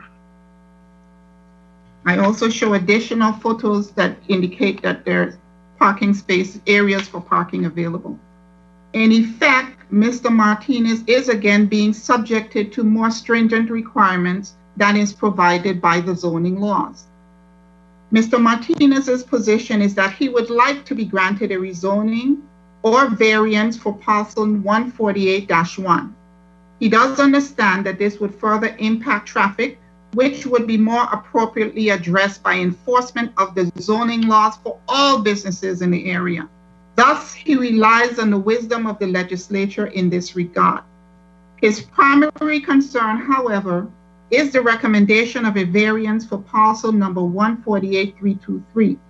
He believes that to deprive him of an opportunity to have the rezoning for parcel number 148-323 clarified and corrected is unjustified and deprives him of a valuable property right and works a taking without just compensation under the Fifth Amendment to the U.S. Constitution.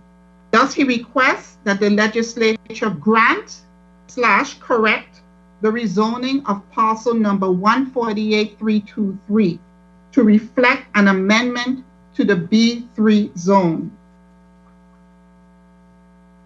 We also provided some additional information which was shared with the legislature, and I just wanted to refer to that briefly and share it on the screen.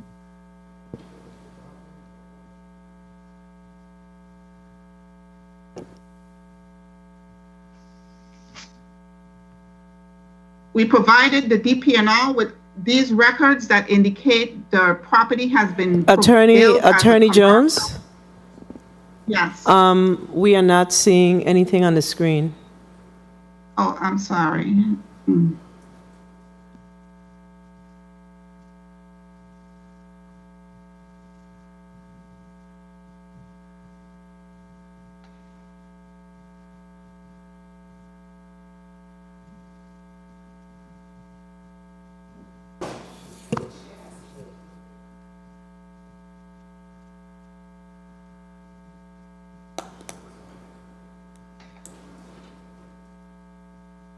Can you see that now? I believe you can see that. Please open the document.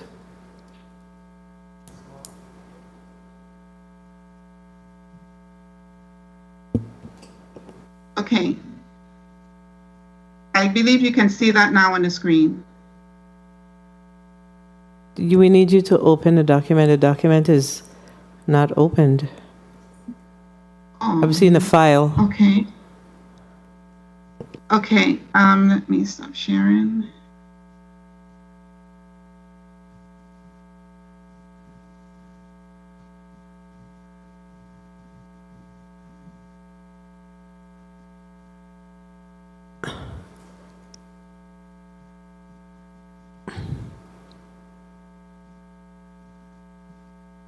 We're going to give you one more opportunity, then we're going to have to move on.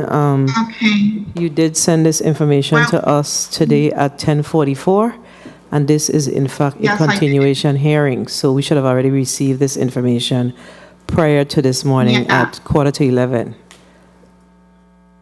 Yes, and I just wanted to briefly just make reference in that document to the fact that there was evidence that the department's position at that time, at least we have the draft letter from then Commissioner Dean Plaskett, indicating that because of the concerns that the zoning administrator made a decision to reclassify that zoning parcel, and which had allowed at that time in 2003 for the owner then to go ahead and refinance the property.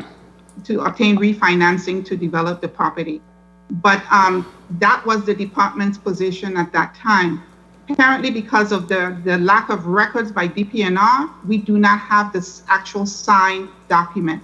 But that information was also provided to the legislature, in addition to all the other letters. So thank you, Senator, for the opportunity. Thank you for your testimony. Media, do we have the pictures to show for this zoning? Requests? I'm going to ask the Department of Planning and Natural Resources to just give us an explanation of what's before us.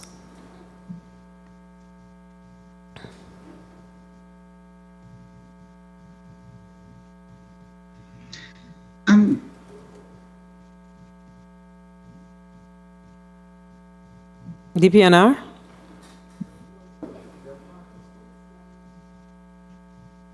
Go ahead, Ms. LaPlace. Good afternoon. So that's pictures of the site showing the residential building at the back, 148-1, and to the right-hand side, the restaurant and bar on 148-323. That's a picture of the restaurant and bar again. And that's an adjacent road. The restaurant and bar. The restaurant and bar again. This is the other road that bounds the property, and that's the restaurant and bar. And that's showing the residential building on 148-1. And that's the picture of the restaurant and bar. All right, I think the pictures are now being repetitive. Do we have any pictures to show the actual parking? Media, could you bring that back up? We need to see the picture, the one before the last.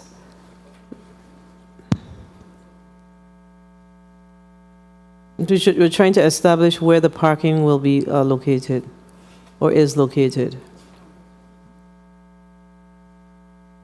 Ms. Laplas, could you help guide us on which area this is the parking, because I'm not seeing parking. Next slide, yes. Is it that one? Next slide. Next slide. Next slide. Next slide. Is that the parking? Next slide. Yeah, no. The pictures are beginning to repeat themselves again. Next slide. Okay. Where's the parking? Attorney Jones, did you see the parking in any of these pictures? Yes, in this one that's there, you can see one of the parking spaces, but to the right, where the it's not reflected on camera, are about 4 to 5 parking spaces on that side. Okay, so off to the right. Pictures, yeah, it's off to the right. In my testimony, I provided better pictures that would show the parking areas. Thank you. And then I believe one of the other pictures, it shows a dirt area where a parking space and a parking area would be made should that property be rezoned. Well, see if you can open a document and we could probably come back to it later down in the discussion. Thank you for the slideshow, media. All right, we're now going to go to ZAT 21-2. Anya Castor, Department of Planning and Natural Resources. Mrs. Laplace Matthews, you may proceed. Thank you. Report on petition to amend official zoning map number STZ-9. Application number ZAT-21-2. Petition of Anya Castor requesting that a use variance be granted to the B4 business residential areas zoned parcel number 32, remainder, Estate Friedendal, number 4, East End Quarter, St. Thomas. Project profile, owner applicant. Anya Castor, as per deed of gift, dated September 13, 2019, document number 2019006593. Parcel number 32, remainder, Estate Friedendal, consists of 0.290 acres, as shown on drawing number D9-7052-T002. Current use. A single-family dwelling is on the property. An additional residential structure was under construction, but construction ceased almost 20 years ago. Proposed use, to allow a total of 7 dwelling units on the property. To the north are residences and a bar. To the east and south are residences. To the west is a towing company. The surrounding area is zoned R2, residential low density 1 and 2 family, B3, business scattered, and B4. Infrastructure. Water needs will be supplied by cistern and public water lines. There are no public sewer lines in the area, so wastewater will be handled by septic systems. Public response. There has been no opposition to the proposed rezoning. Other than the applicant, no one else spoke in support of, questioned, or commented on the petition at DPNR's public hearing held March 9, 2021. Analysis. During the department's public hearing, Ms. Anya Castor testified her intent of the petition is to complete construction on a residential building started almost 20 years ago. Ms. Castor found out the property's B4 zoning does not allow dwellings and decided to request a use variance. The property has always been used for residential purposes, and the unfinished residential building was a replacement of a house that needed repairs. Plans are for a 3-story building housing 6 2-bedroom, 2-bathroom apartments. The current B4 zoning designation was intended to be near residential areas, allowing residents convenient shopping without needing an automobile. Although the B4 district offers a wide variety of uses compatible with the surrounding area, dwellings are not listed as a use permitted as a matter of right, according to Section 228 of the zoning law. The property's residential use was established prior to the adoption of the zoning code and is governed by the conditions established in Section 234 of the zoning law, non-conforming uses. Section 234F states, no building occupied by a non-conforming use shall be extended or enlarged in any manner except as may be required by law or regulation or changed to a conforming use. The non-conforming use is being expanded with the construction of a new building proposed for 6 dwelling units. In reviewing the request, the use variance would not be appropriate since the underlying B4 zone is limited to 2 stories. An adjacent property, 32B Estate Friedendal, was rezoned from B4 to B3. The B3 zone is similar in many respects to the B4, except that it allows dwellings and 3-story buildings. The department determined that rezoning from B4 to B3 would not be out of character for the area. Recommendation: the Department of Planning and Natural Resources recommends that parcel number 32 remainder, Estate Friedendal, number 4, East End Quarter, St. Thomas, be rezoned from B4, business residential areas, to B3, business scattered. Signed by Assistant Commissioner Keith Richards, dated 3/29/21. And that concludes the presentation on this application. Thank you. Thank you, Ms. Anya Castor. Could you please put your testimony on the record? Yes. Good afternoon, Senate President Fred Gregory and members of the Committee of the Whole. My name is Anya Castor. I am the owner of parcel number 32 Friedendal, number 4 East End Quarter. I currently reside in St. Thomas, U.S. Virgin Islands, where I was also born and raised. I am requesting a zoning change based on DPNR's recommendation to continue building a residential structure that was started by my mom almost 20 years ago. The previous permit that was granted by DPNR led me to believe that my parcel was zoned for residential structures. I retained the services of an architect, Brian Turnbull, who prepared plans for a 3-story building with 6 2-bedroom, 2-bathroom apartments. DPNR then brought it to my attention that my parcel was not zoned for residential dwelling.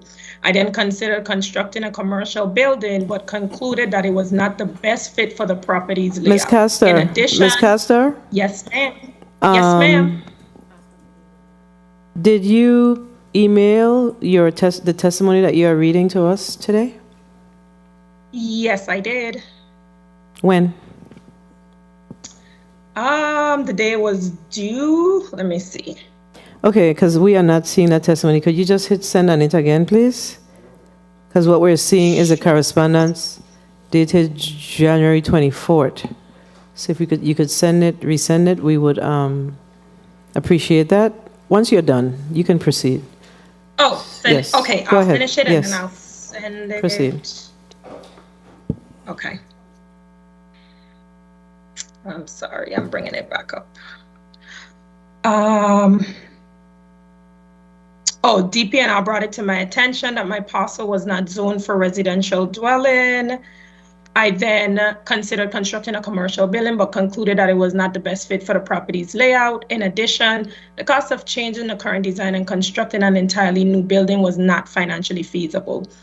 Currently, the property has a developed single-family dwelling. When DPNR brought it to my attention that the parcel does not allow for residents, it was to my surprise, as I was also raised on that property.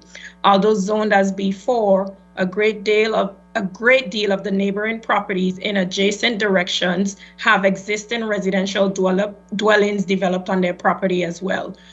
Over the past decades, young Virgin Islanders like myself have been unable to create a foundation for our future generations due to significant social and economic changes and challenges. As a mother of 2, a native to this territory, a proud Virgin Islander and UVI graduate, and a law-abiding citizen, I am humbly asking for your assistance to complete the foundation for my future generations. With the rising cost of living in the Virgin Islands, I would like the opportunity to create generational success for my family.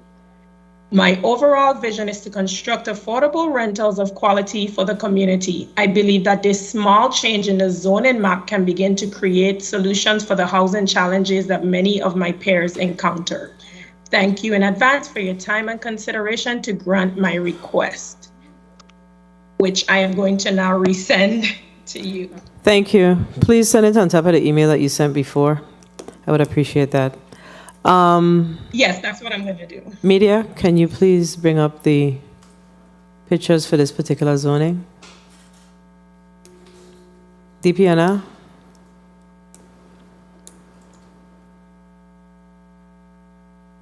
Here it is. Is that the right pictures? Are those the right pictures? That doesn't look correct, Media. Let's see. They are. It is? Yep, that's Yeah. the correct one. Okay. Let me make this small so I can send. DPNR.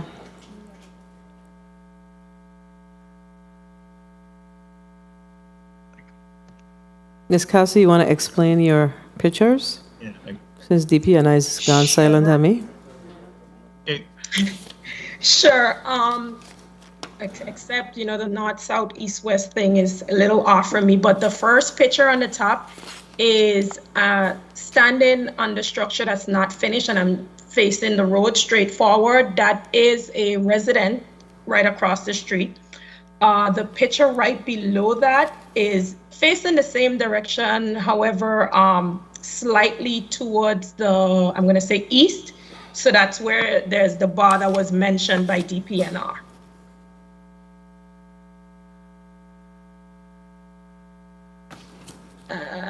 I don't know what that is. I believe there was a media exhibit B, south side. That's the next slide. And then there's C. Oh boy.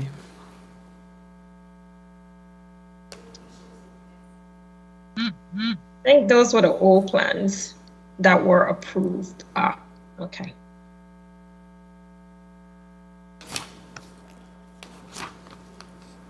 I'm not, colleagues, the pictures of this particular request is actually on the drive as well. So Exhibit E basically shows the existing condition.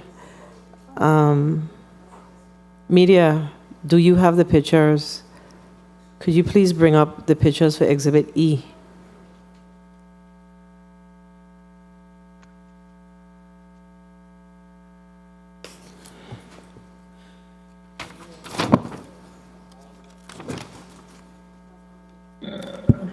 All right, so media is saying that's all they have. I'm not certain why that would be all they have because it's one file. But we are going to proceed. Colleagues, the pictures are on the drive, so please take some time to look at them. We're going to move on to the next zoning request, ZAT 21-1, Lial and Luz van Beverhout. DPNR, you may proceed with your testimony.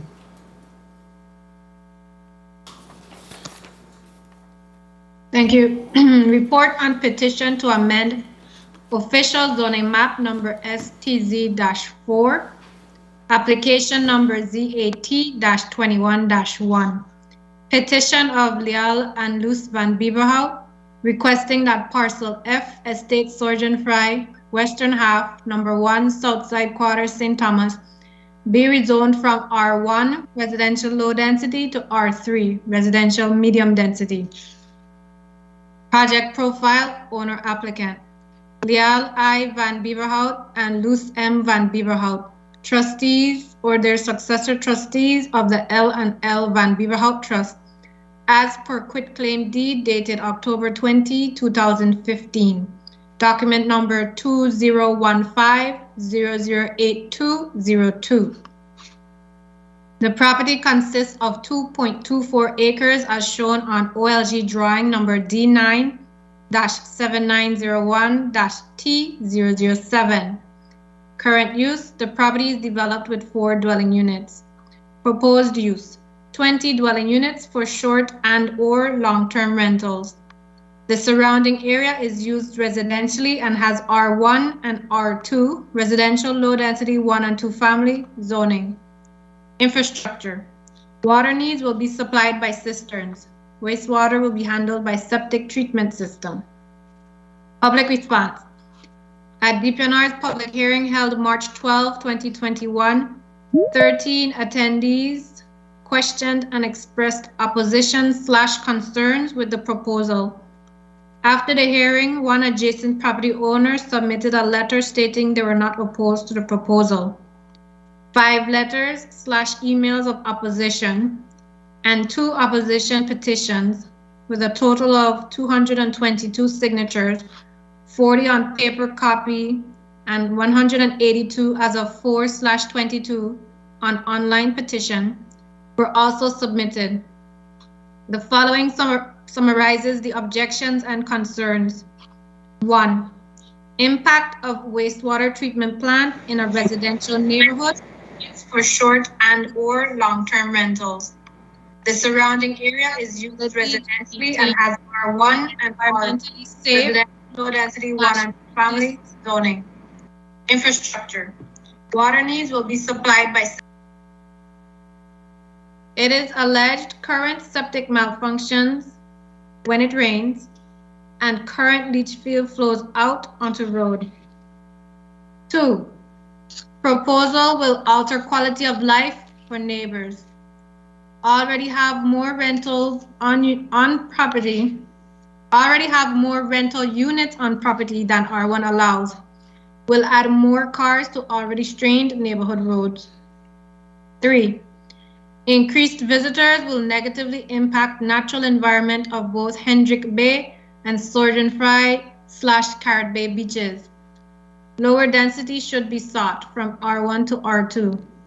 Airbnb's turnaround for that number of units will negatively impact neighbors. 4, property devaluation / property tax increase. Community degradation. Do not want a septic plant, zone change, and project type atmosphere, and the other ills that accompany it. 5, will disrupt quiet environment of existing neighborhood. Are building other structures that do not comply with R1 zoning.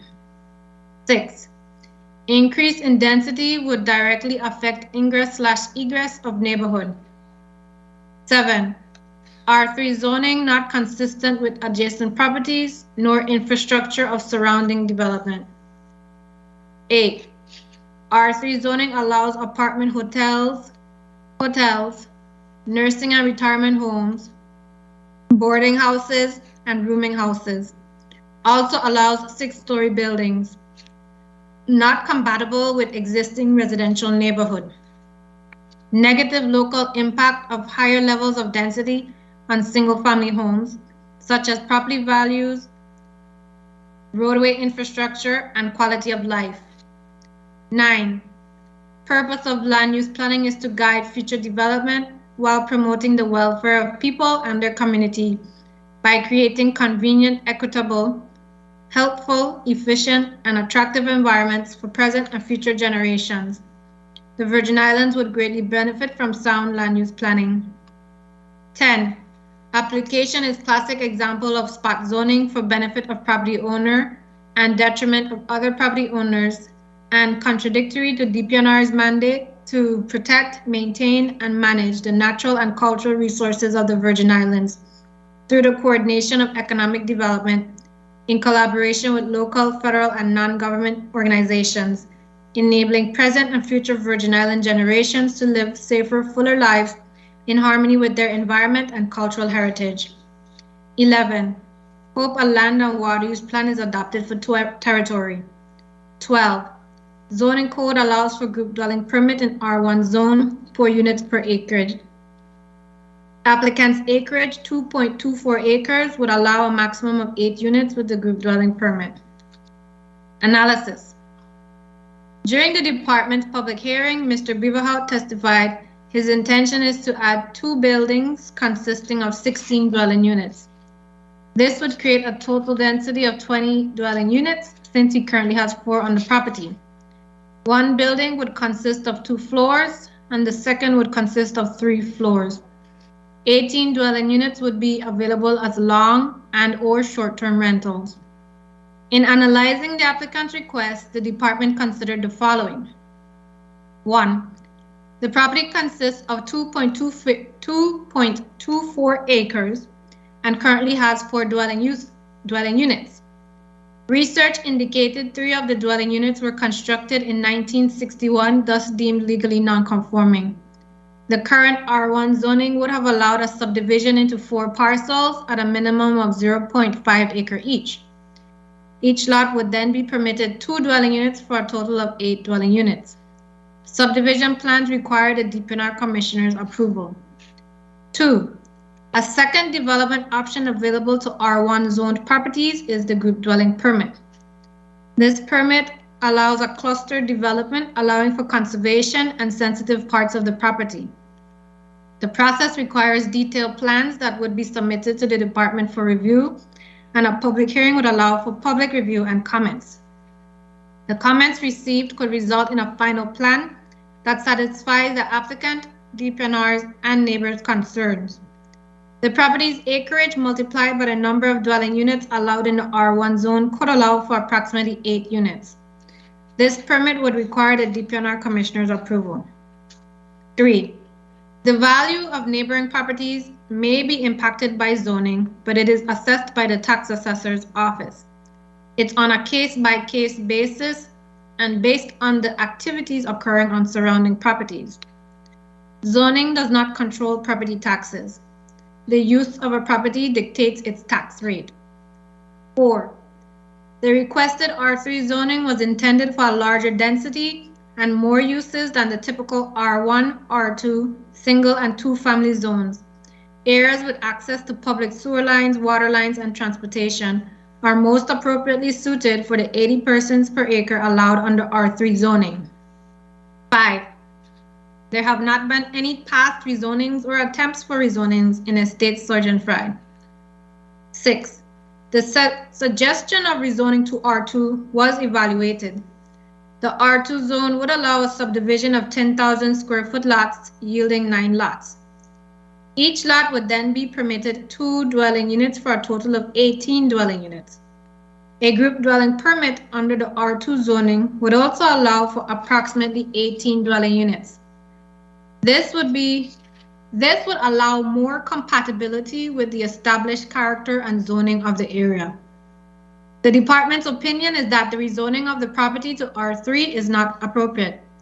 It is recognized that the Virgin Islands has a housing shortage, and rezoning to the R2 zone would allow for the property to be developed with greater than the density that currently exists, but in consideration of the already established character and zoning of the area. Recommendation: the Department of Planning and Natural Resources recommends that Parcel F, Estate Surgeon Fry, Western Half, Number 1, Southside Quarter, St. Thomas, be rezoned from R1, Residential Low Density, to R2, Residential Low Density 1 and 2 Family. Signed by Assistant Commissioner Keith Richards, dated 5/6/2021. That concludes the presentation on this application. Thank you. Thank you, Mrs. Laplace Matthews. I feel like I've been calling your name all day. We'll now hear from Mr. Liel van Beverhout. Do you have prepared testimony, Mr. van Beverhout? Yes. Good afternoon. We have 2 letters. One was dated May 10, 2021. It was to the Department of Planning and Natural Resources, Division of Comprehensive and Coastal Zone Planning. It was addressed to Mrs. Leela Laplace Matthew, DPNR Territorial Planner. After receiving, reading, and reviewing and understanding DPNR recommendation, we fully agree R2 is in line with our construction effort, and we support it. Thank you, Liel van Beverhout, Luz van Beverhout. Copies were sent to the VI Legislature and Mrs. Kelly Davis, DPNR. The second letter was dated July 13, 2021.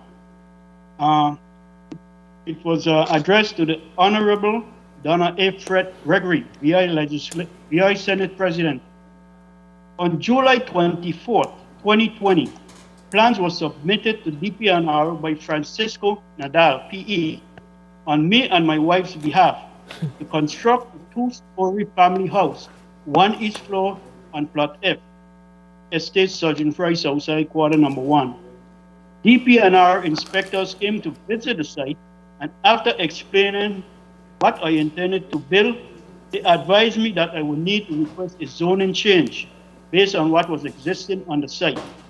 I followed their advice and requested that Plot F be rezoned from R1 to R3. A hearing by DPNR was held on Friday, March 12, 2021, and there were many opposition. Mrs. Leela Laplace, Territorial Planner, and Mrs. Kelly Davis, Planning Technician, conducted the meeting. They explained the procedures and recommended that all that DPNR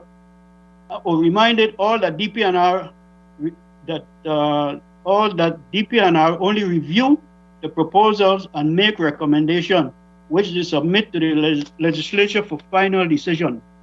Mr. Keith Richards reviewed the request, did a summary, and gave a recommendation that Parcel F, Estate Surgeon Fry, Western Half, be rezoned from R1 to R2, which I agreed with, or we agreed with. I hope that the legislature also agreed with their recommendation. Thank you, Liel van Beverhout, Luz van Beverhout. Copies were sent to Mr. Keith Richards, Assistant Commissioner, Mrs. Leela Laplace, Territorial Planner, and Mrs. Kelly Davis, Planning Technician. Thank you. Thank you, Mr. Van Beverhout. Media, do we have the pictures of the this particular zoning?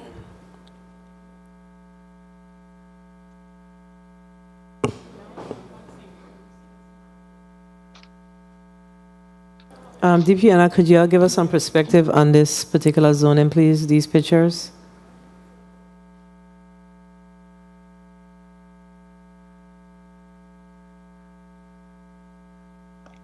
Good afternoon. I'm just making sure it matches up with the ones we have in our file. Hold on a second. Yeah, these are the ones that we got from, that you sent us.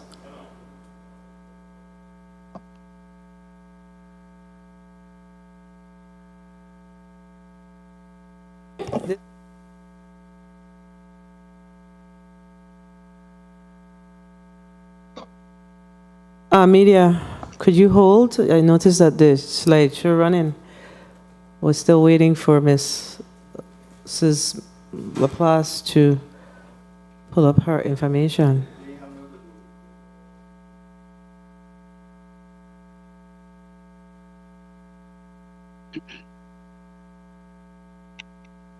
Okay. I believe that's pictures for another file. Okay, that's not matching up with the ones I have. Do you have the, because we have the file in front of us. Do you have the file that you could bring up to share the pictures, please? Because this is very important for us to see. Yes, hold on a second. The committee stands in recess until, for 1 minute as we try to get this file up.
The committee is back on the record.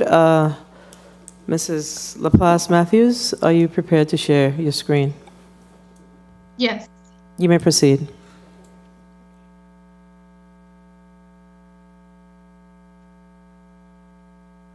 Okay, so this is a picture of the site on the right-hand side.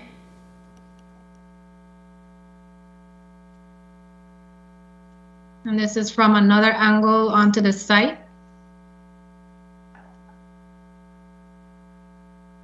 Another angle of the site.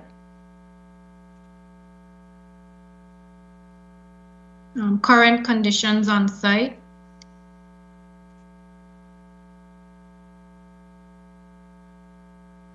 And this is the roadway for the property.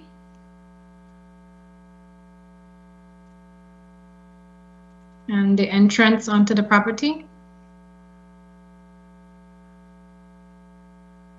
This is the current conditions and neighboring properties.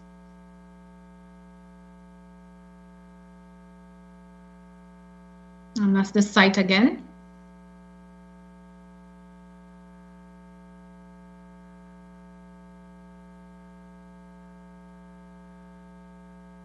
Current conditions. Current conditions on site. Current conditions.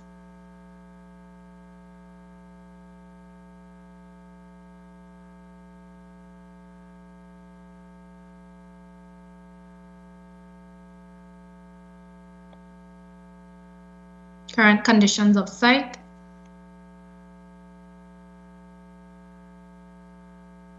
Current conditions.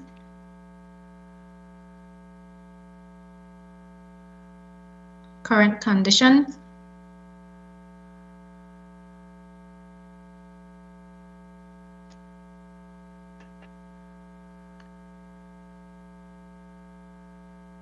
Current conditions of site.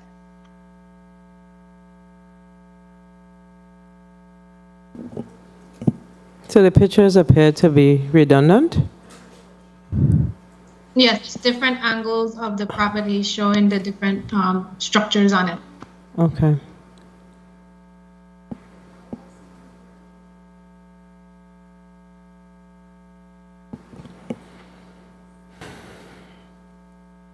And that's it for the pictures. Thank you. Thank you for sharing the pictures. And colleagues, again, those pictures should also be in your possession. They are on the legislative drive for your viewing.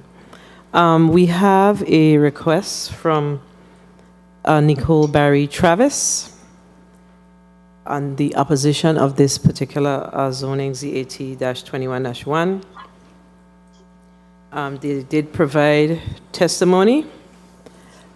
The testimony is very long. We've asked the testifiers to please make sure that their testimony is no longer than 3 minutes. So, colleagues, you should have a copy of Ms. Nicole Barry Travis's opposition. It's also on the drive. Ms. Barry, are you present? I am going to ask that you provide us with a synopsis, no longer than 3 minutes, because your testimony is extensive, and we were very specific in our request to you that your testimony can be longer than 3 minutes, and this is much longer than 3 minutes. Okay, so please provide a synopsis. You may proceed. And put your name on the record, please. Good afternoon. Sure. Good afternoon, Madam President and the members of the 34th Legislature. My name is Nicole Barry Travis. I did provide a letter, or 2 letters actually, to the 34th Legislature in opposition to the zoning case before you, primarily because the zoning is inconsistent with the residential development in that neighborhood. The document provided to you is extensive because of my background. I am the Deputy City Manager for the City of Lakeland. Prior to that recent promotion, I was a Director of Community and Economic Development, and I have 15 years of planning and economic development experience. I have a number of credentials and certifications, and I've had extensive conversations with Mr. Richards, Assistant Commissioner Richards, and Ms. Leah Laplace about the zoning. And a lot of the testimony that I've heard since 10 o'clock this morning, which is that your staff their hands are tied with the code that they're provided, and there's really not a intermediary opportunity for them to provide alternatives to help the developer, or in this case, the applicant, do additional development, but still protect the interests of the neighborhoods. What's outlined in that testimony is showing you where R1, R2 is inconsistent, and even though the property could be subdivided as provided in your in Ms. Laplace's report, that's not how the property is laid out. 18 dwelling units is a large density for that property on the entrance to Sorge and Fry.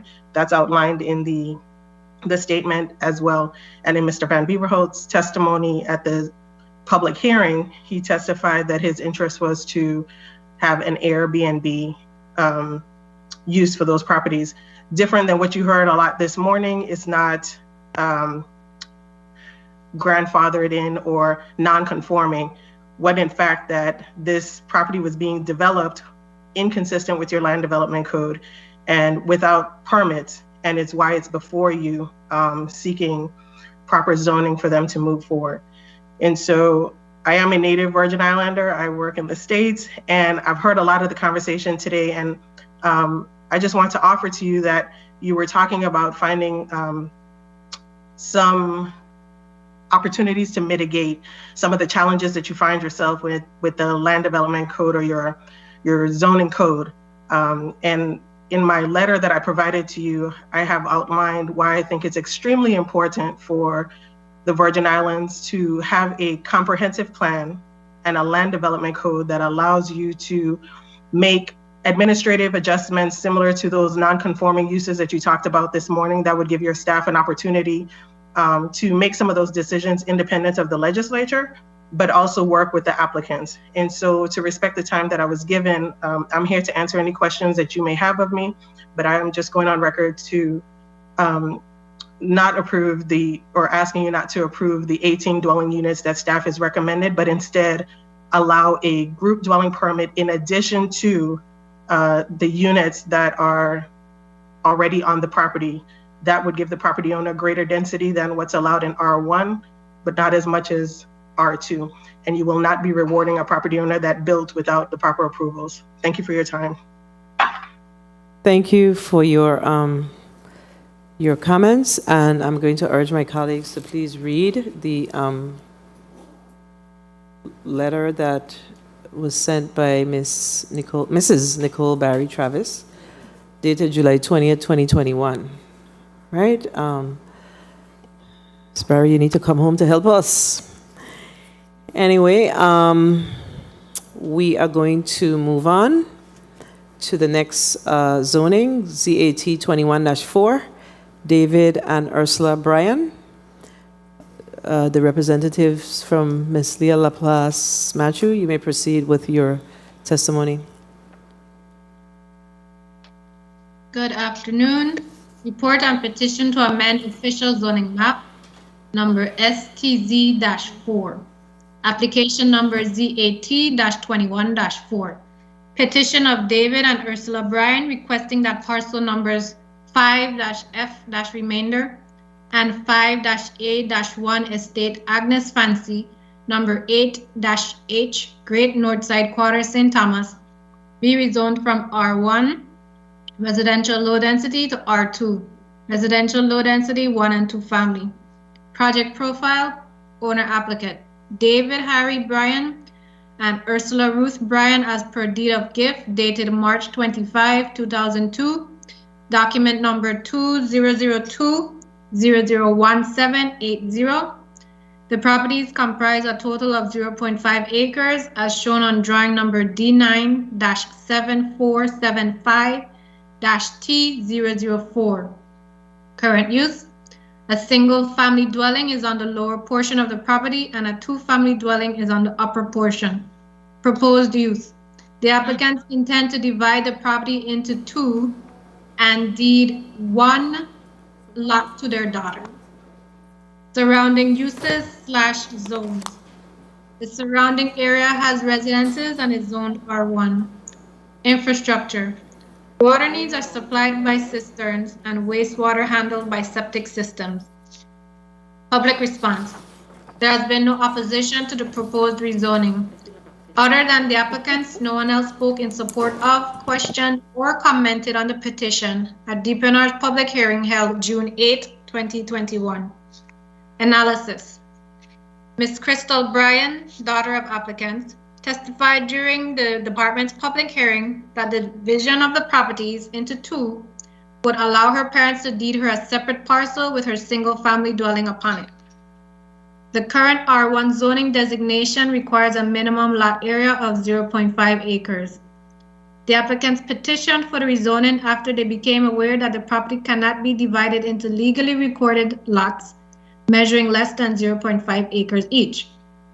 Based on a conceptual survey drawn for the proposal, the property would be divided into 2 lots measuring 10,525 square feet and 11,046 square feet. Under the R2 residential low density 1 and 2 family zoning designation, there is a required lot area of a minimum of 10,000 square feet.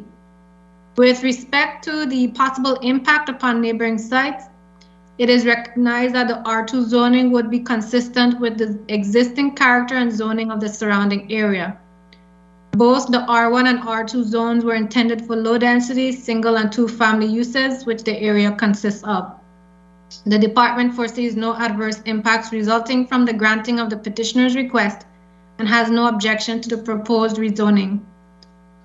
Recommendation: the Department of Planning and Natural Resources recommends that parcel numbers 5-F-remainder and 5-A-1 Estate Agnes Fancy, number 8-H, Great Northside Quarter, St. Thomas, be rezoned from R1, residential low density, to R2, residential low density 1 and 2 family. Signed by Assistant Keith Richards, dated 7/12/21. That concludes the department's presentation. Thank you. Thank you, Mrs. Laplace Matthews. Ms. Crystal Bryan, you may proceed. Good afternoon. Good afternoon, Senate President Donna Fred Gregory and all senators present. My name is Crystal Bryan, representing my mother, Priscilla Bryan, and I appear before you today with my father, David Bryan, to provide testimony on our One second, Ms. Bryan, you are echoing. There's an echo. I'm not certain. Do you have more than one device on, or? No, I do not, but I am hearing the echo also. Proceed. We have submitted a request to rezone 5F remainder and 5A1 Agnes Fancy from R1 residential low density to R2 residential low density 1 and 2 family. The stated property is a half-acre lot owned by my parents, David and Ursula Bryan. The purpose of this request is to subdivide the property into 2 parcels. The property currently has 2 dwellings, each with its own cistern, septic One system, second, Ms. and Bryan. roadway entrances. One second. Please put your mics on mute. I think I see Mr. Van Beverhout. He has his mic open. Please mute your mics. I also see someone has their hand up. Could you please adjust that? Miss Patricia has her hand up. Ms. Bryan Johnson, you may proceed. You may continue, Ms. Bryan. Okay, the purpose of this request is to subdivide the property into 2 parcels. The property currently has 2 dwellings, each with its own cistern, septic system, and roadway entrances. The upper dwelling is the home of my parents, David and Ursula Bryan. The lower dwelling is my home, which I built and completed construction in 2010. The purpose of the rezoning to subdivision is to allow my parents to deed to me the parcel with my home. Thank you for the time taken to consider this application, and your approval is greatly appreciated. Thank you, Ms. Brian. Can we see the pictures for this particular zone in ZAT 21-4 media?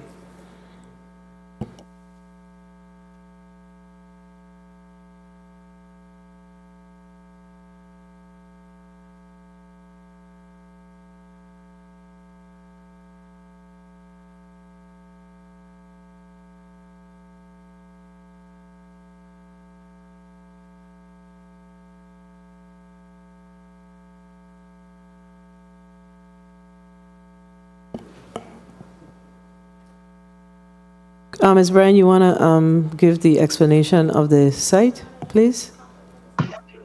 Sure. This is a picture from my home, which is the lower dwelling of the roadway entrance. Well, I'm sorry, just the roadway. That's a picture looking up to my parents' house from my house, just to see the distance between the two homes. That's the entrance to my house and a picture of my home.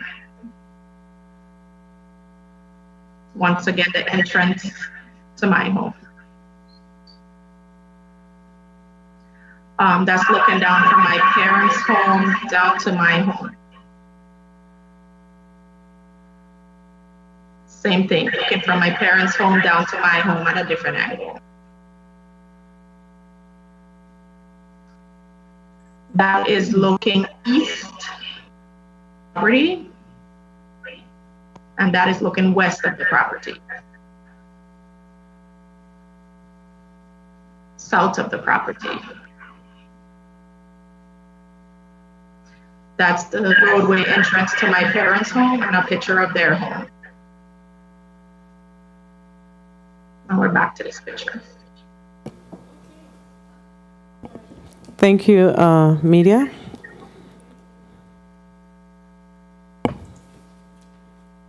Thank you.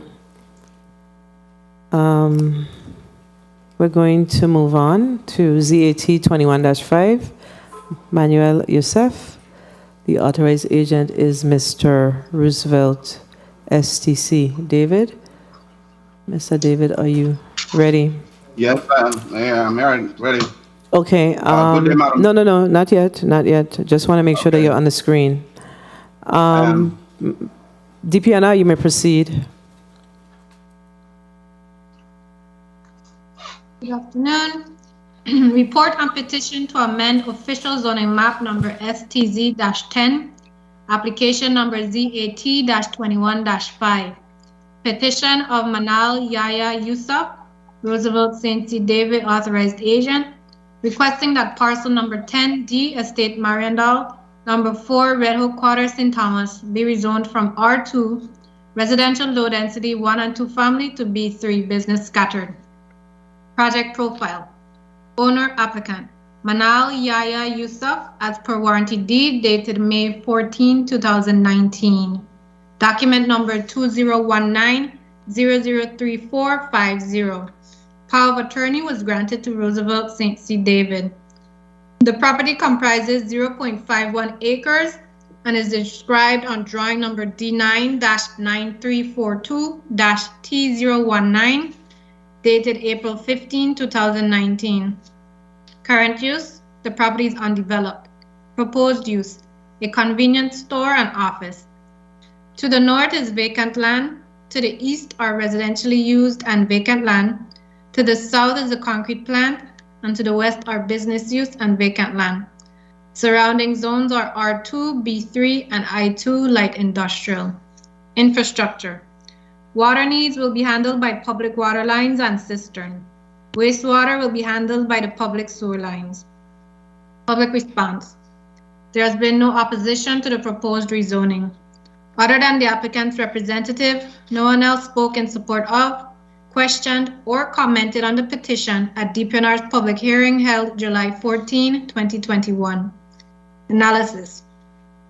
During the department's public hearing, Mr. David testified the applicant previously petitioned to rezone the property to allow a gas station, convenience store, and office.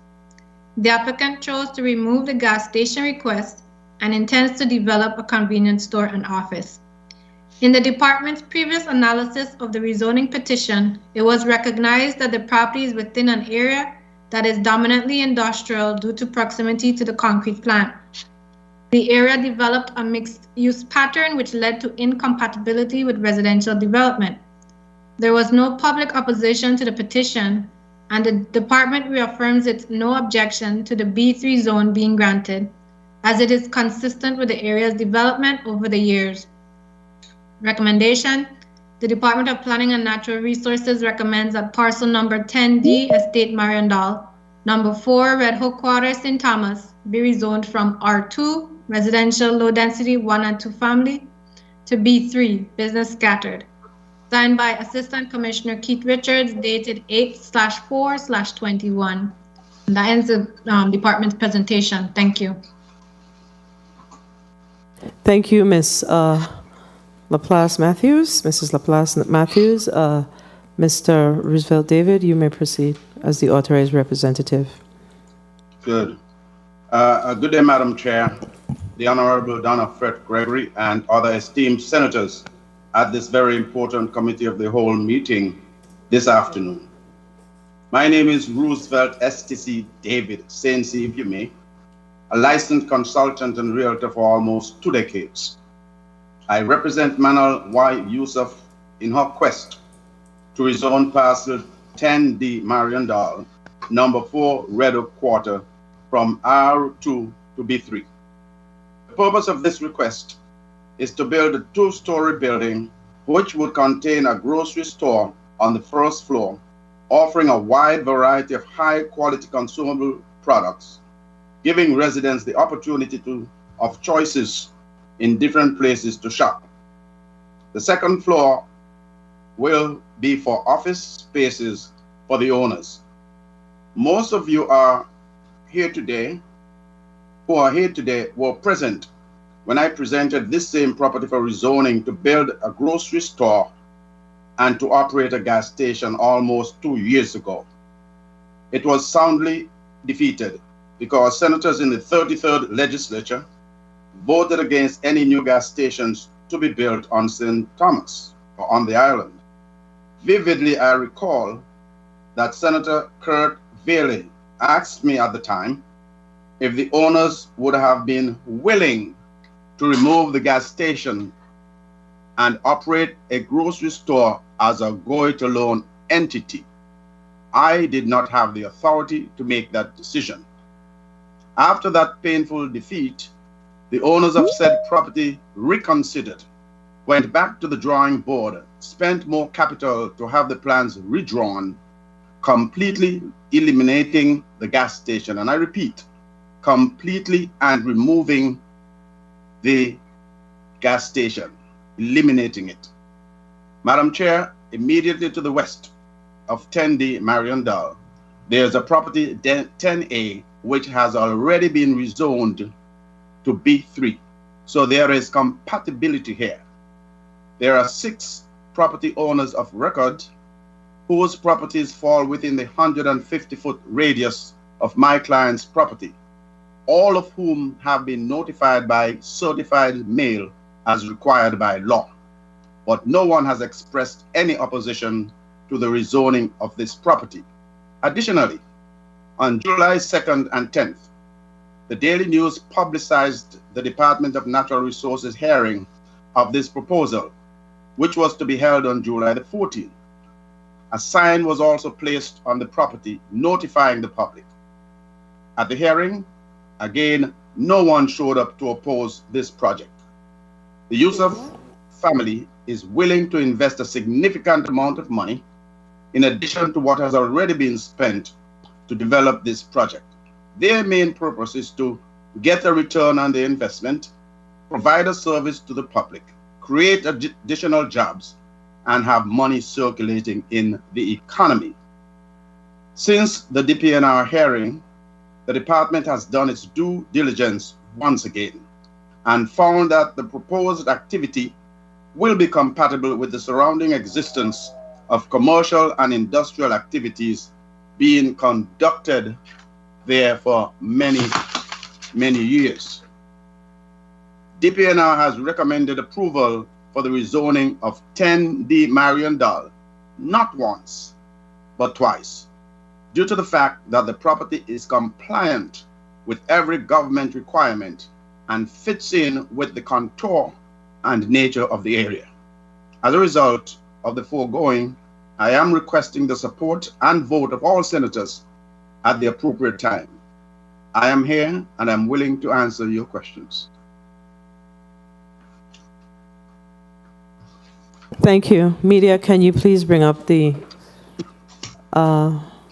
pictures of this particular zoning request?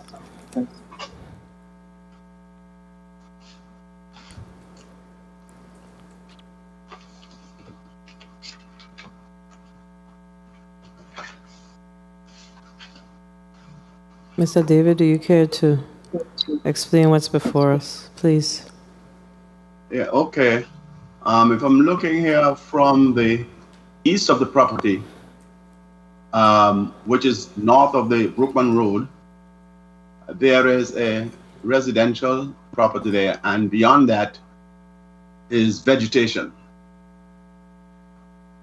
On the western side of the property is a little commercial activity building with numerous little activities going on there. And to the north is vacant land and vegetation. To the south, the concrete plant.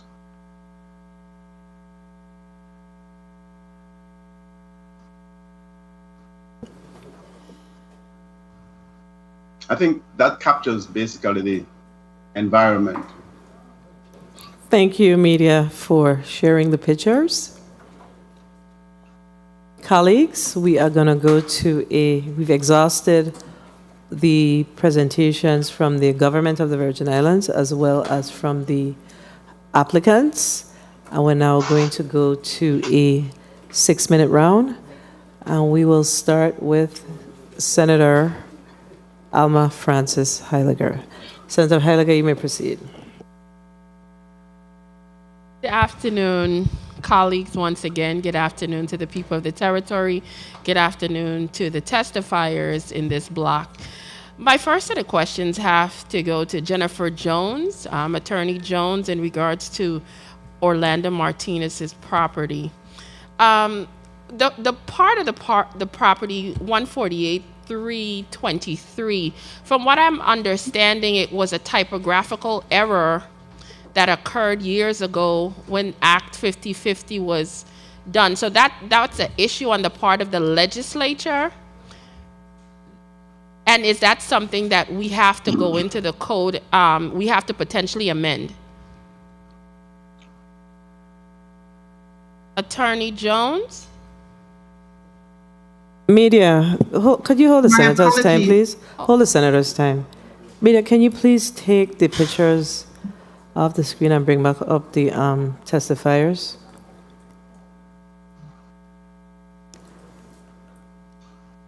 Please. Thank you very much. Hold the senator's time. I think we missed one of the opposition's testimony to ZAT-21-1. Ms. Patricia Johnson, my apologies. I'm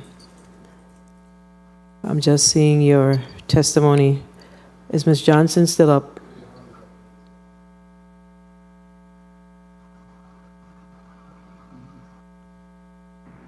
One moment, I'm trying to, good afternoon. I'm trying to pull up my, my camera at this point.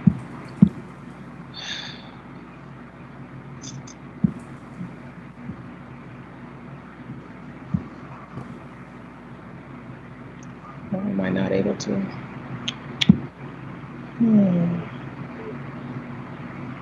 Here I am. Good afternoon, all. Thank you for doubling back. Could you please put your name on the record? Yes, Patrice Johnson.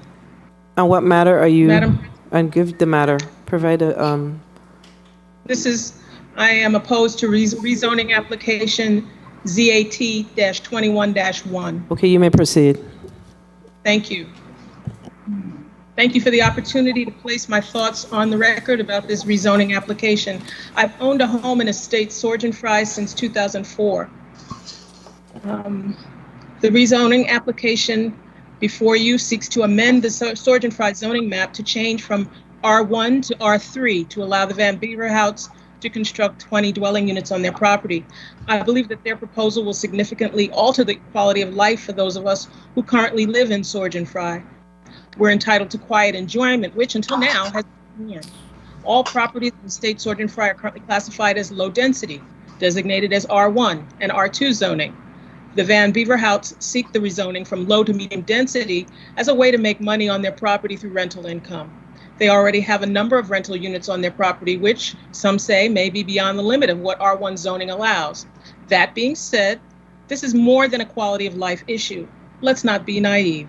This is an issue of blatant disregard for zoning regulations already in existence. It is about a failure to enforce regulations already on the books, and it is about negligence on behalf of a government agency tasked with providing construction permits that fall within permissible zoning parameters. How can the Van Beaver House already be more than halfway finished building a property that does not conform to current zoning regulations? Apparently, they know something that we don't, and that's a problem. The Van Beaver House seek to flaunt personal connections ahead of due process. This is evidenced by two things: a construction site that is already well underway for the proposed 20-unit dwelling, and the scheduling and advertisement of a hearing without providing any notice to the opposition. I found out about the July 20th hearing by reading the legislative calendar on the St. Thomas source. The additional units that this rezoning proposal seeks to allow will add more cars to Sorgen Fry's already stressed roads as future tenants, long and short term, enter, exit, and venture throughout our neighborhood. Add to that the issue of proper solid waste disposal, septic, which adjacent property owners say the Van Beaver House have routinely failed to address. When it rains, the Van Beaver House property sheds solid waste into the road. Additionally, the construction of additional rental units stands to impact the natural environment of both Hendricks and Sorgen Fry beaches. As new renters and their entourages arrive, beaches and habitats that have thus far been undisturbed will be overrun.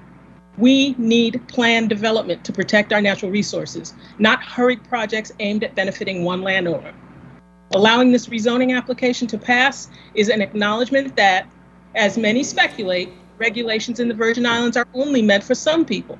Those of us who, in our private and professional lives, strive to do what is legal based on regulations put in place by legislators and public servants who came before us, are appalled by the possibility that this application could get this far.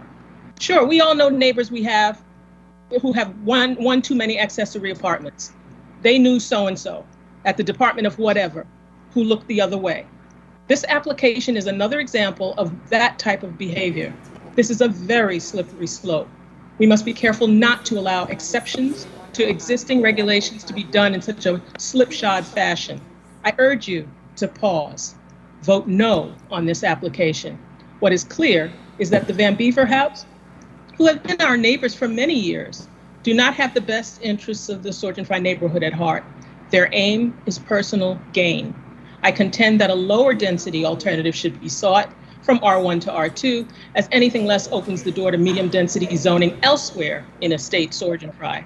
While the Van Beaver House may not wish to build 6-story residences now, R3 zoning will allow such construction in the future.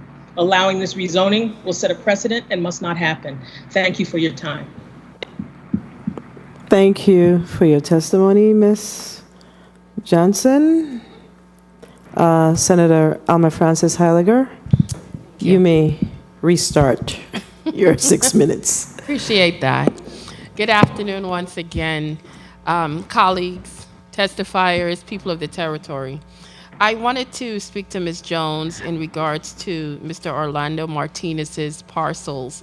Parcel 148323, as was previously discussed, had already been granted a rezoning to B3 several years ago, but due to a technical error that it's not acknowledged, or would we have to amend to get this resolved? I'm trying to figure out what needs to be done specifically with that parcel.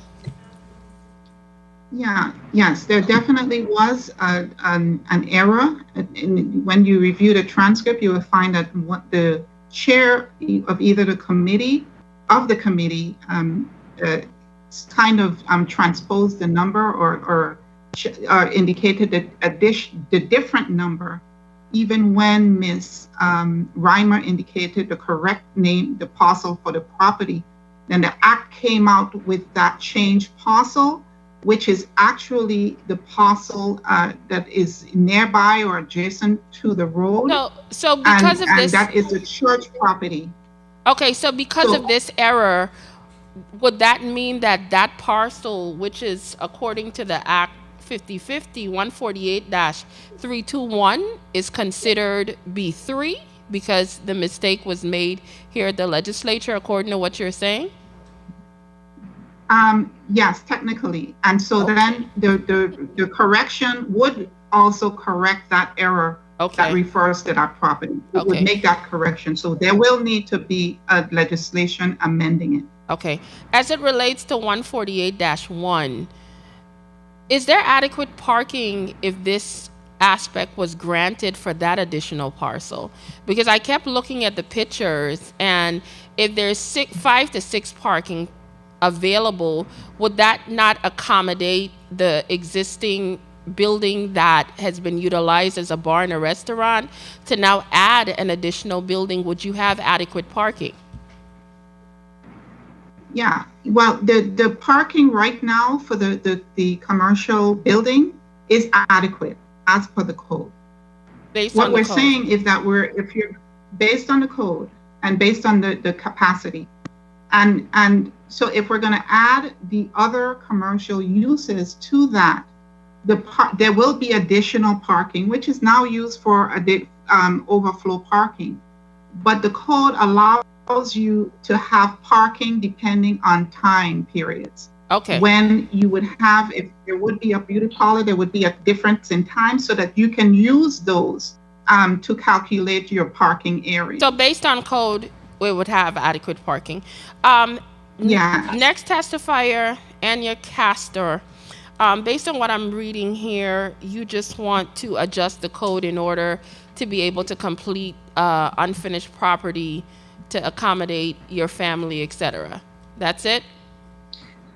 Yes, just finish with changes. All right. Because the original plan was only for 2 units, I believe. I don't remember. Well, thank you very much. I can understand that. David and Ursula Bryan, your property, you just want to split it so your daughter can go with her part and you guys keep the other part. So you just need to go from R1 to R2 to split the property. That's it? That is correct. Thank you very much. Yes. Now, let's get to Leal and Lus Van Beverholt. Now, this one seemed to have quite a bit of contention. And 2 minutes. We saw petitions flying all over. I even saw the petition. And at the time, I was under the impression, before I saw the property and photographs of the property, that this was some beachfront property that they were about to just annihilate and destroy. But when I realized that that was not the case, I was a little bit disappointed based on the perception of what was put out to the public. Because if anybody saw the petition, it had a big picture of a beautiful beach, and I thought that's what this whole thing was about. But that's not the case. Now, I understand what they're doing, and Leal and Lus, based on the recommendations of DPNR, you guys wanted to go from R1 to R3, but they're suggesting to go to R2. Are you in agreement with that? Mr. Van Beverholt? Okay. Yes, I notify everyone that I was. Okay, I just wanted you to say it on the sent record 2 again. letters. I read them previously. Okay, Yes. so we're okay with that. I also wanted to find out a little bit in regards to, do you feel that what you're attempting to do by putting up 2 additional buildings, I think it's 8 dwellings in each building that would add to what's already there, why do you think there's so much opposition to, this is a 2-point? Well, jealousy, hatred. 30 seconds. Been around since time. And I'm going to tell you, my ancestors told me not even to worry about them. Let them fester in their own thoughts. So you think it's just all about jealousy? Okay. Well, yes, because here is it. One just said, the previous caller said that all I was interested in is being profitable for myself. However, she did mention that 65 acres of land was donated to her, the people of the Virgin Islands, through the College of the University, including the whole beachfront. And that was pristine beachfront you donated. She don't know that. Pardon? That was pristine beachfront, 65 acres you guys donated to the University of the Virgin Islands. Never mentioned. And all you're asking is to rezone this small section, which is a little bit over 2 acres, to R1 to R2 at this moment. Is that it? Yes, that's what I'm asking for. Okay. Thank you very much. Last on the list, Mr. Roosevelt St. C. David. Time. How are you? All is well, all is well. Good, good. As it relates to this half an acre, and previously, as you mentioned, it was turned on by the 33rd legislature because, as you know, there's a moratorium on gas stations. And if this is authorized, I'm wondering, would there be contentions in there? Because if we are allowed to let it to go up to B3 after this moratorium is over, could they potentially go back and then put in the gas station? So would it be? No plan. There's no plans for that. Absolutely no plan. As a matter of fact, the plans were withdrawn, removing that gas station completely. So there is no intention at all for any gas station. Okay. Well, thank you so much for that. How many? Senator, your time was called about 2 minutes ago. We have to proceed. I'm sorry. Well, Yes. thank you so much for the time, and I got all the information I needed. Thank you so much. Thank you. Senator Dwayne M. DeGraff, you're recognized for your 6 minutes. Thank you, Madam Chair. Good evening, colleagues. Good afternoon. Good afternoon, testifiers. One thing I would like to say in regards to Mr. Van Beverhout property and stuff, people voicing their opinion in terms of their opposition is what I believe as a legislator to represent. I believe that's democracy. So people should be entitled to say their say and feel happy in what they're saying. But I do agree with what it is. DPNR's recommendation was from B1 to R1 to R2. And I think it was done proper by the government entity to address that. Ms. Castor, in regards to you wanted to be granted to B4, a DPNR's recommendation from B4 to B3 would be suffice to what you needed done? Yes, sir. Okay, good. That's good to hear. Mr. David, Senator, yes. Like I could remember when you came, I was in the 33rd legislature when you came, and I mentioned that we could agree to disagree, but I think this is a viable plan. The gas station was removed. That was my main issue with it, and to see that the individual stuck with it and you decide to come back and still be a part of it, I applaud that. How many persons may be employed by this facility when it's completed, this business? It's anywhere between 30 and 40 people. That's good news, and that was one I remember was an issue, not an issue, but what was mentioned back then, but because of the gas station was the issue. Mm-hmm. In regards to Mr. Orlando's property, it seems like once, I think it was Act 5050 is corrected, then it would eliminate having to rezone 148-323. That was my understanding. That would take care of that automatically. Attorney? Well, in essence, it would be rezoning it, Right. to correct it, to make sure that it is rezoned. Right. way. So okay. So for previous. 148-323, that would take care of that. Okay, and it would just be to try rezone 148-1. Okay. Yes. Okay. Good. I got that. So basically, I stand in support of most of these, and definitely for Mr. Van Beverhout. You mentioned that your family or you and your family donated 65 acres of land further down in the same area to the University of Virgin Islands. Could you elaborate on that a little while before my time runs out, please, Mr. Beverhout, Van Beverhout? That is correct. We donated that. And we also going to donate another 5.4 acres to the government of the Virgin Islands. Because I just paid the taxes on this road that goes down there. The double A is the road, and I just paid $715.69 for that road. I pay for that road, and everybody uses it, including university people. I pay for it. One of the things that was said was incorrect, is that letters wasn't sent out, people weren't notified. I was the one that DPNR sent those letters to. I paid $7 for each one of those letters. It was 10 letters. 9 of them the post office sent out, and 1 of them couldn't be sent out because it was improperly addressed. Please, excuse me, ma'am. Please mute your mics. The only person is allowed to talk at this point is Mr. Van Beverhout, based on the senator. Thank you so much. You may So when proceed. they said that they weren't notified, DPNR know that they were notified because they got it. Let him wade through poop up there on the road, because that's what's going to be happening. They're going to be walking through it. Well, Please stop talking and let Mr. Van Beverhout talk, please.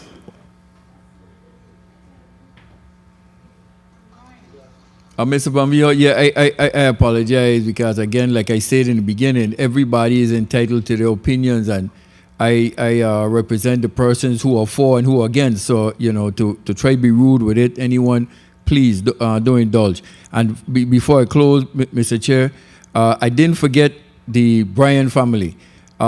Ms. Bryan, that fellow sitting next to you look like your brother. That's a great man who decided to give his daughter a piece of property. 2 minutes. Definitely have my support, man. So thank you to everyone, and thank you for the time, Mr. Chair.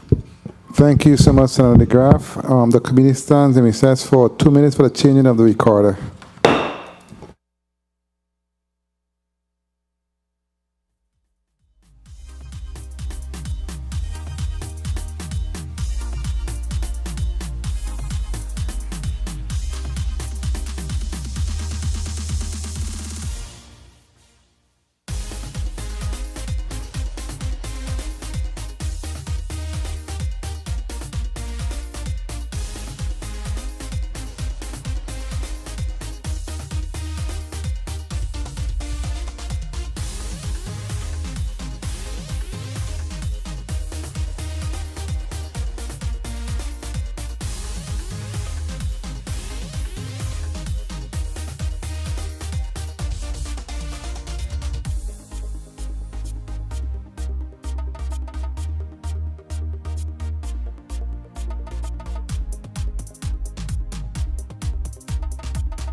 We are back on the record. Senator James, you're recognized for your 6 minutes. Is Senator Johnson there? Senator Johnson, you're recognized for your 6 minutes. I'm sorry, you're not on the screen. I can't see you. Apologize. Thank you very much. Good afternoon. Good afternoon to all my colleagues. Good afternoon to the viewing and listening audience. I first want to start off by telling Ms. Castor I wish her the best in what she attempts to do with her property, and it's a pleasure to see a young person is striving to really develop the property, and I wish you all the best. I don't have any question for you. I really hope that you complete your mission. Thank you, I Senator. definitely want to speak about SAT Martinez. I think when we took a break earlier, you were supposed to get some pictures of that parking lot, but I'm only hearing discussion about that additional parking area. I'm not seeing these pictures, and listening to some of the reading the letters out of the testifiers who are complaining about all of these business with all of this noise and not having that adjacent parking space is something that I question and stands in between me and making my decision in supporting you. So I really would have appreciate if you had that picture. Do you have that picture, the representative for Mr. Martinez? I have pictures that I can attempt to share, but I'm afraid that it probably would not share. It didn't work before. Excuse me, hold on, Senator. Set of pictures that you had before, right? Hold on, Senator. Testifiers, please state your name before you speak. We have a new stenographer. Thank you so much. Yes, my apologies. If you do have new pictures of the parking area, I definitely would like to see those. That one concern I have with that property. Yeah, I do have them. I can try to share them now, but we did include them in the testimony. It has the physical pictures there as well. For time's sake, can you go ahead and share them? Okay, I'm gonna try. Senator Johnson, if I could interject for a second. I'm not sure if this can be seen on the screen. I have a picture up.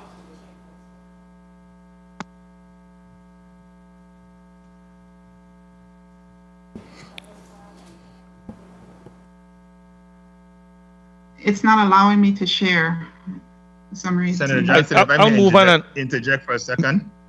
Please, Mr. Richards. Yes, so the department acknowledges that there are parking spaces on both properties, and the parking spaces would, at least for the restaurant and bar side, would technically comply with the zoning law. I think there are about 4 parking spaces in front of the building, and then there's another set of maybe 3 or 4 parking spaces that could be built for the parcel 14A-1, which is a residential building.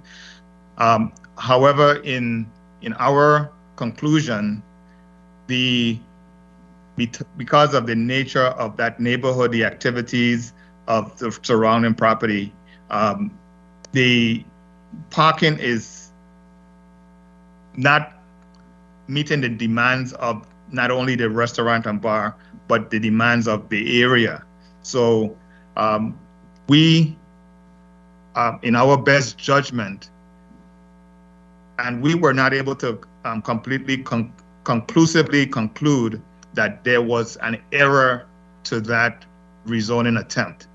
And without, the legislature can independently, if they conclude that there was an error, they can amend the law. However, by recommending the variance for the bar and restaurant that does exist and has existed for years, it basically addresses that component.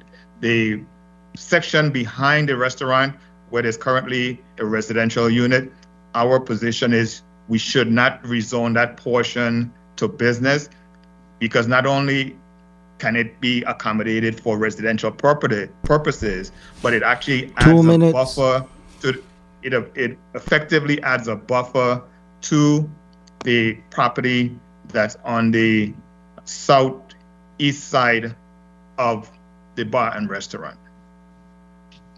Thank you very much for your explanation. I still raise my questions about it.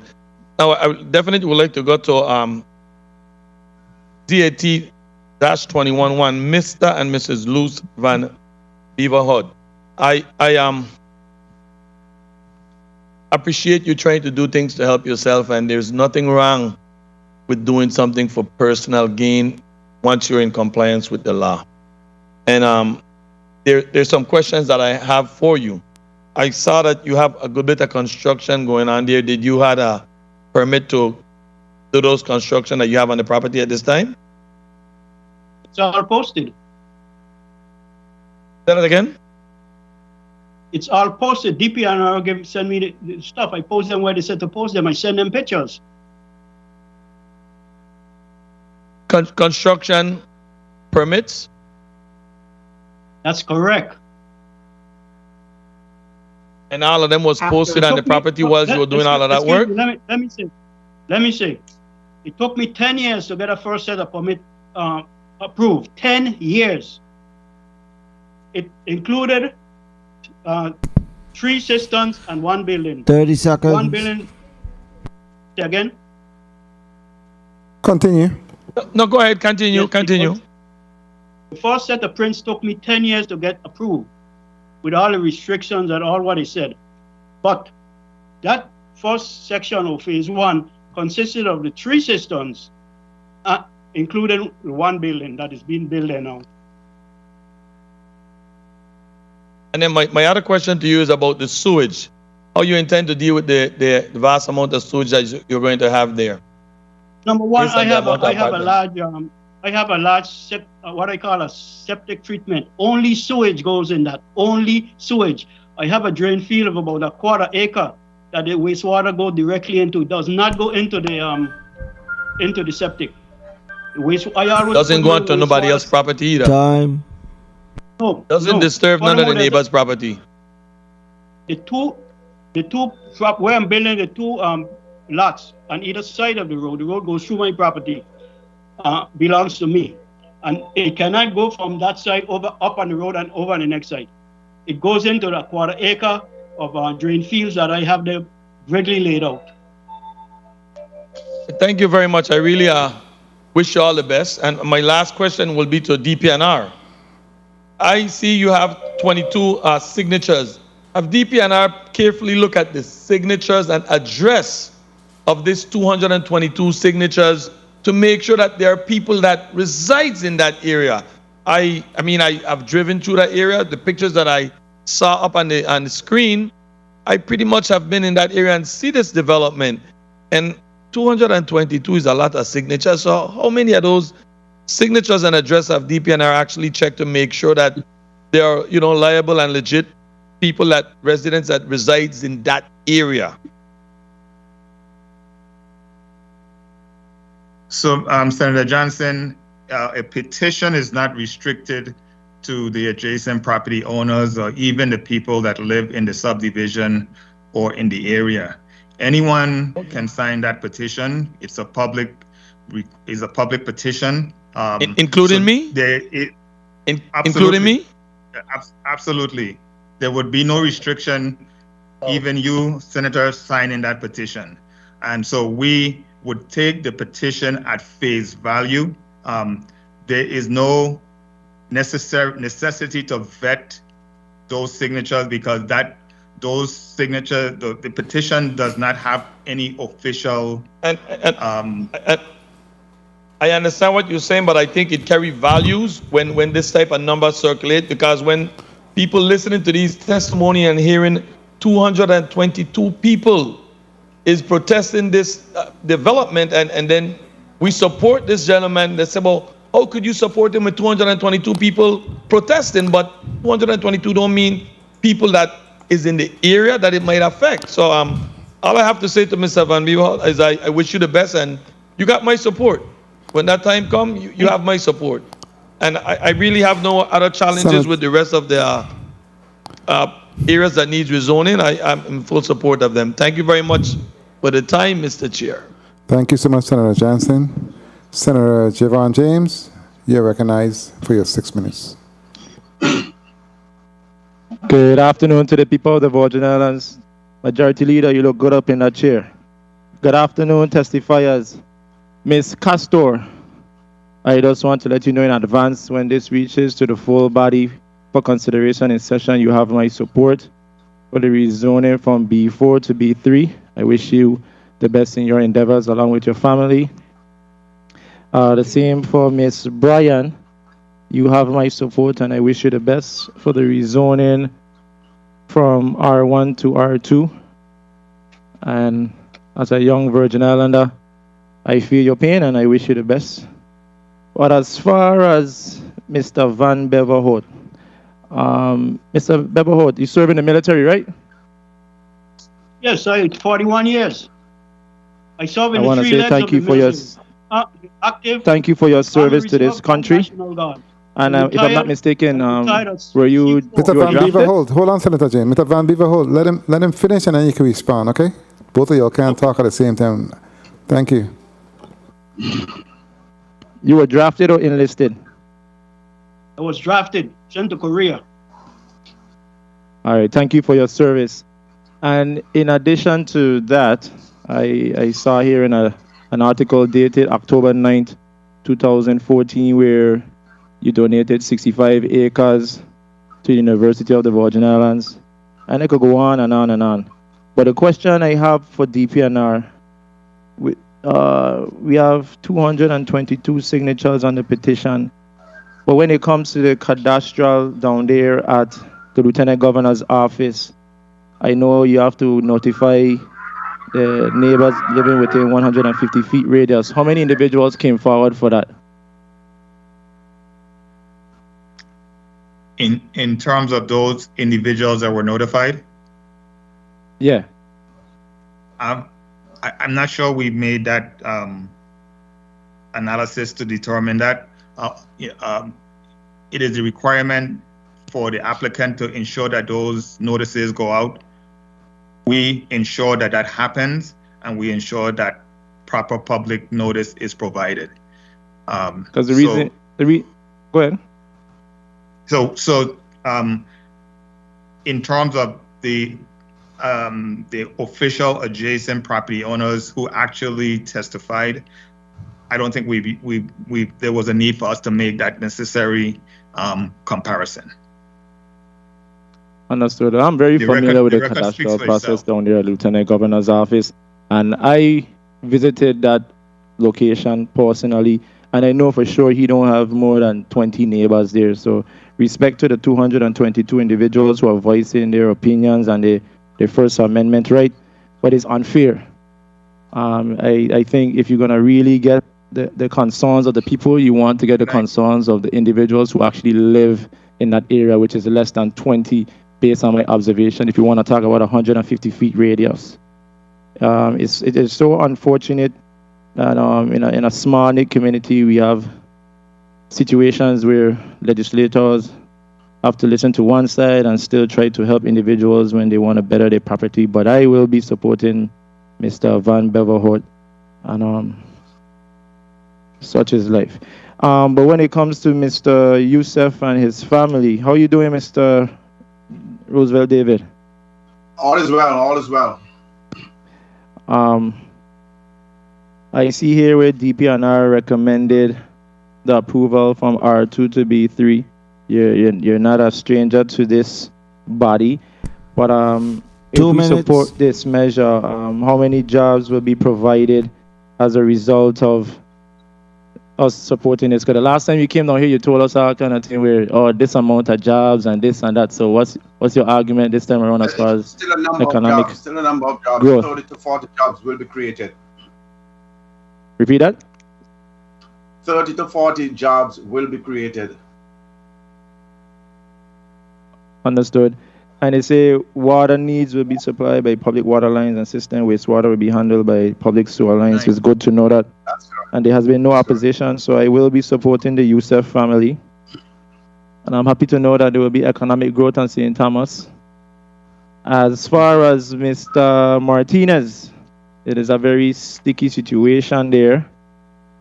I would like to support him, but what I would like to get from DPNR or anybody who's before us, do we have any documents that supports the error that was made in Act 5050?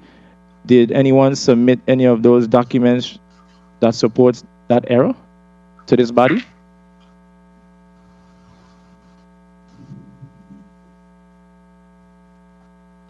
So Anyone? we attempted to work with the property owner to draw a qualified conclusion that it was a mistake. We were unable to do that. And so that mistake would not consider to be a technical error. It's actually an error that makes a difference between what property was rezoned from which 30 was seconds. not. So the only way to address the issue of a potential error would be the process that we're in now. And so it is now up to the legislature to make that decision. So who is supporting, who is here on behalf of Mr. Martinez? I am Jennifer Jones.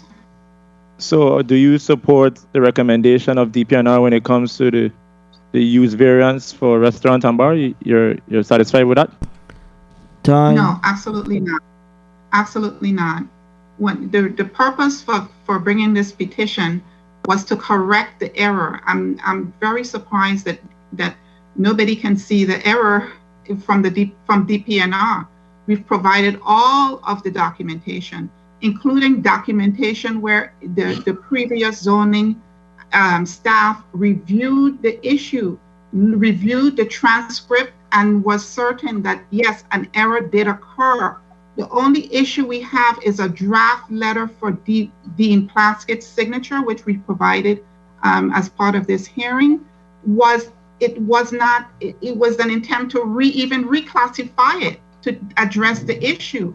So I'm not sure what else we need to show to DPNR to prove that an error was made other than the act itself, the transcript of the testimony, the evidence from the Lieutenant Governor's office where it indicates that it is a B3 zoning, the zoning map, which indicates it is a B3 zoning.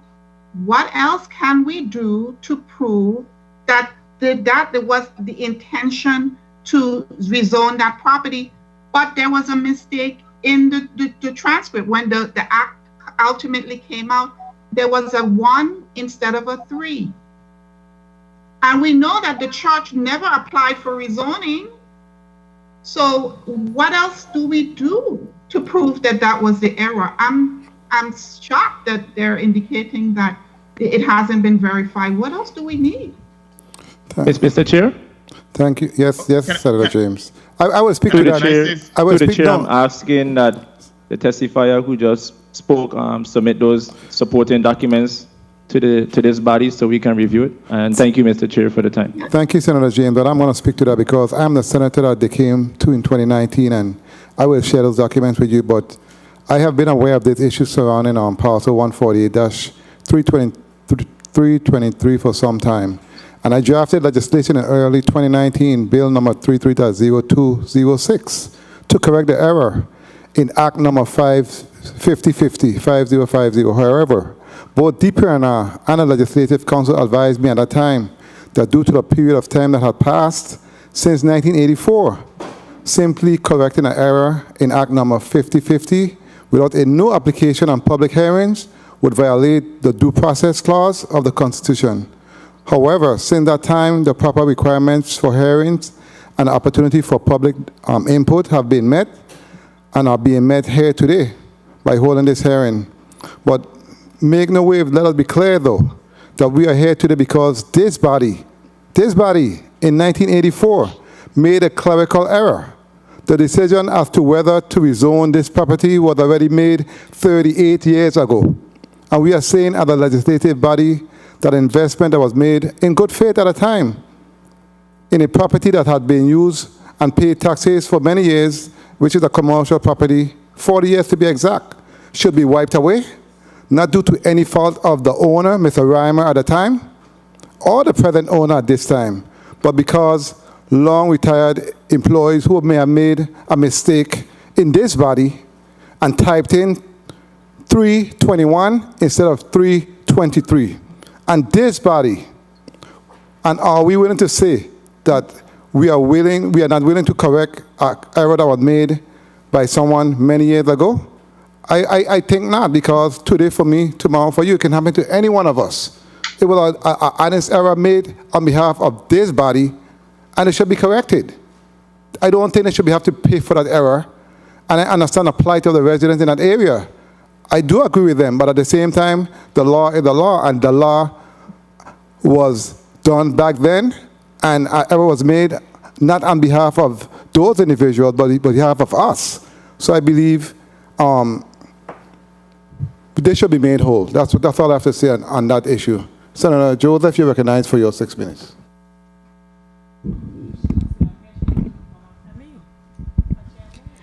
Thank you so much, Mr. Chairman. Pleasant good afternoon to everyone. I want to just say thank you, testifiers, for your time, and to our members of the Department of Planning and Natural Resources. You've been with us all day. Let me just first begin by talking about the last item on our agenda, which was for Mr. Youssef, former Senator St. Clair, Roosevelt St. Clair David? Yes. Okay, so I understand that you are here representing Manal Youssef. So I wanted to ask you, in looking at this rezoning, and I know, and I'm very thankful that you removed the gas station, do they have a time frame to erect the new building, or to put up this building that they're proposing? And will it have in place all the sewage and water treatment that they need, or they're going to be using a public sewer system? They're going to be using the public sewer system as well as the water, and they're ready to go because they have access to capital. And it means that once this is approved, it's going to take them anywhere between 12 to 18 months to complete this. Okay, so I have no challenges with supporting this, because it has other businesses in this area that already have this type of rezoning. Now, that was the only property or rezoning that we have before us that I didn't have the opportunity to walk through. I will start with David and Ursula Bryan. Good day. Crystal? Is it Crystal? Yes, I just really want to commend you. I came to myself, and one of my staff members accompanied me to the site. Your parents were very hospitable. I have no problem with what your parents want to do for you to ensure that you have unhindered a piece of the rock should they pass this earth before you do, and also that you are able to keep it in your family for your 2 daughters, I understand. So I really want to commend your parents and you for your foresight to be able to build on our beautiful island unhindered and have this property for generations to come. So I commend you, especially as a young Virgin Islander. Next, I want to move on to Miss Anya Castor. The same goes for you, Miss Castor. You and I had a long conversation. I know your mother. I know your family. I went to the site. I visited the site. I spoke to your uncle, who resides in the rear of the property and who is the only neighbor who would be in the closest vicinity. And he was very encouraging that this property be built.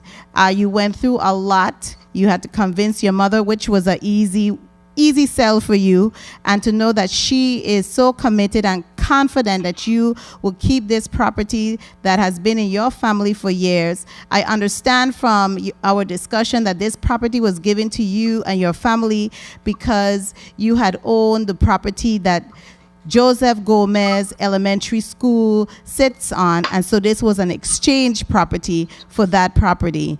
And so I want to really commend you for that. I did a lot of research in doing this and a lot of walking through and finding out the history of all of these properties and touching and talking to people so I could get a really strong impression of what the issues were. Now I want to go to Mr. Liel and Luz van Beverhout.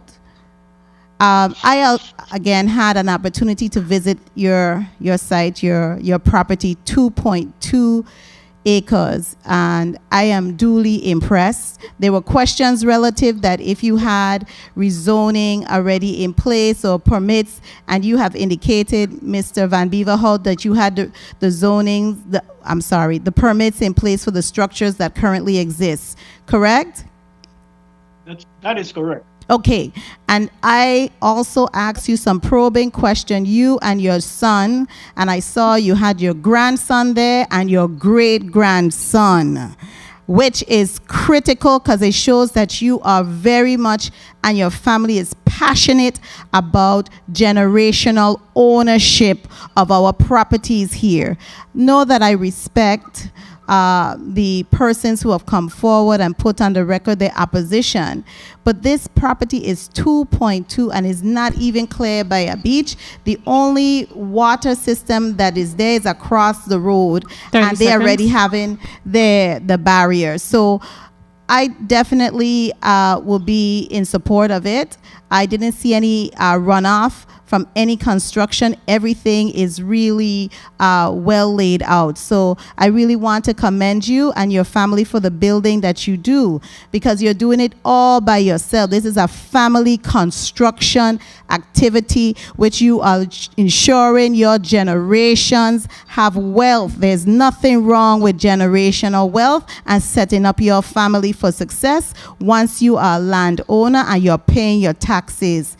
Now my final is the most one I have the biggest contention with, and that is for the Orlando Martinez. I went to this property and I have known a number of residents for over 30 years who live there, and they have constantly complained to me about the level of noise that they have to endure. Mr. Chairman, may I?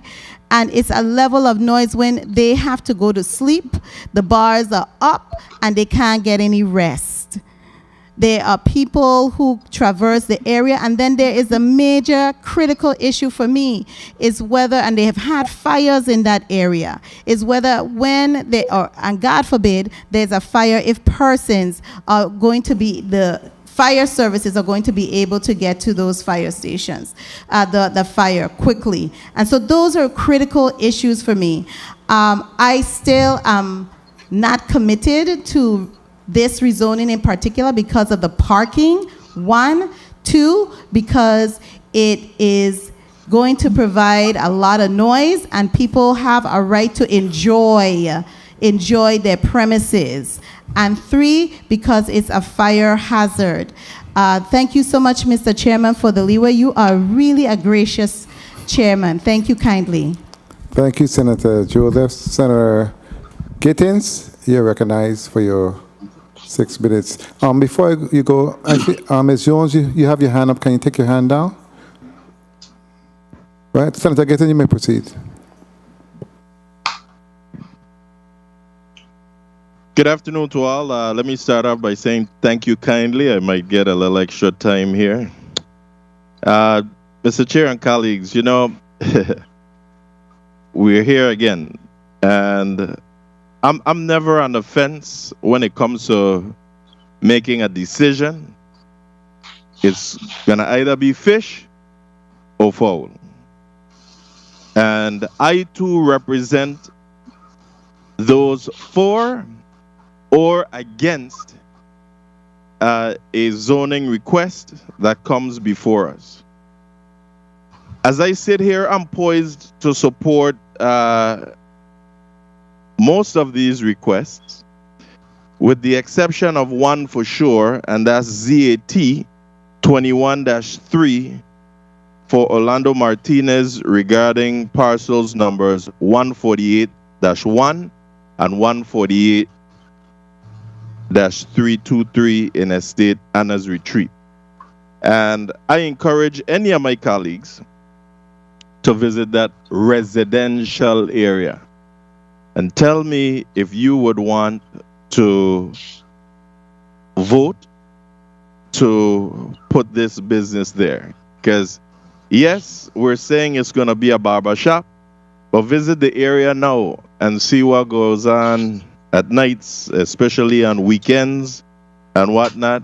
And think about you being in a neighboring home there and the constant noise that you'll have to deal with, the constant that when you get home from a hard day's work that you can't get into your entranceway, into your own yard, etc.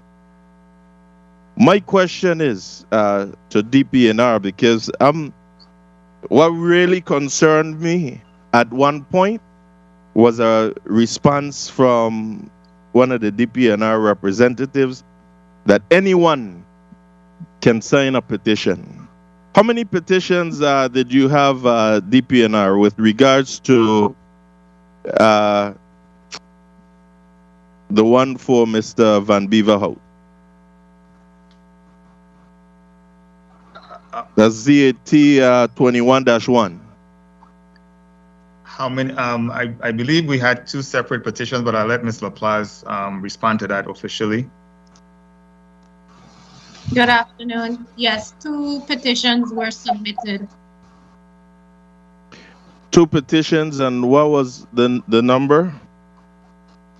40 on paper copy, you stated? Correct.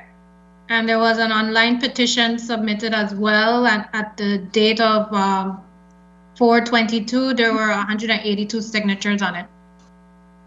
So, and on the petition that I'm looking at specifically to dated March 26th, and stamp received at DPNR as well,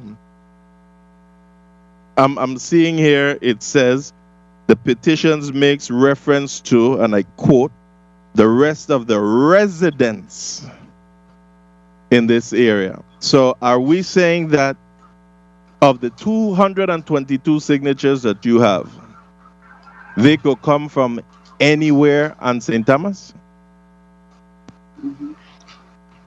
On St. Thomas, St. Croix, or even New York, wherever they reside?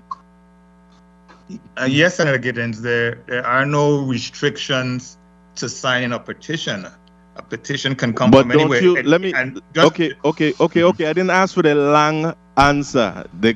Your answer was yes, they can. 2 minutes. So do you think, don't you think that the petition would be misleading to state that they're the representatives residing in these areas, the residents of these areas, and I live in New York or Timbuktu, and I could sign this petition to stop progress in a particular area? Is that okay for you?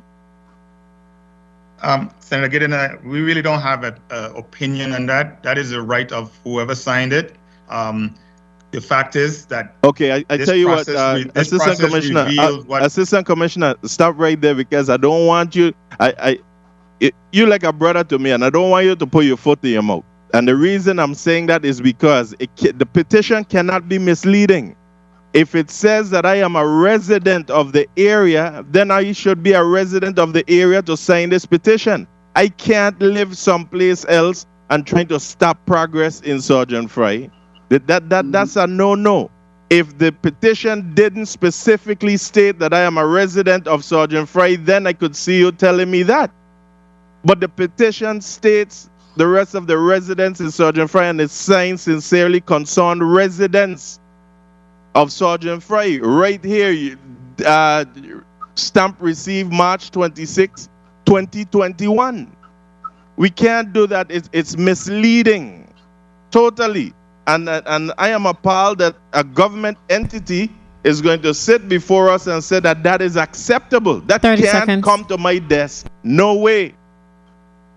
And we shouldn't sit here and allow this either, colleagues. This is just absolutely wrong. At the appropriate time, I will vote on these measures, but certainly ZAT 21-3, Orlando Martinez, parcel number 148-1, and 148-323 Anna's Retreat. Time. I cannot support that. And colleagues, I encourage you to visit the area right across from Splash and Dash Car Wash and St. Thomas. All right? Thank you. Thank you, Mr. Chair. Thank you so much, Senator Gittins, and we are going to agree to disagree because when I'm speaking to with parcel number 148-1 is basically the barber shop, and this rezoning of parcel number 148-323 already took place. And it is only called in question because of an error that this body did. And failing to do what is necessary to correct that error would set a dangerous precedent that could threaten the home and the livelihood of property of any owner in the territory. And it is very important to note that this property by no means is the only property that have been rezoned by the legislative act, only to find years or decades later like this one, that there was a clerical error in a bill regarding the property number, the map number, or some other detail.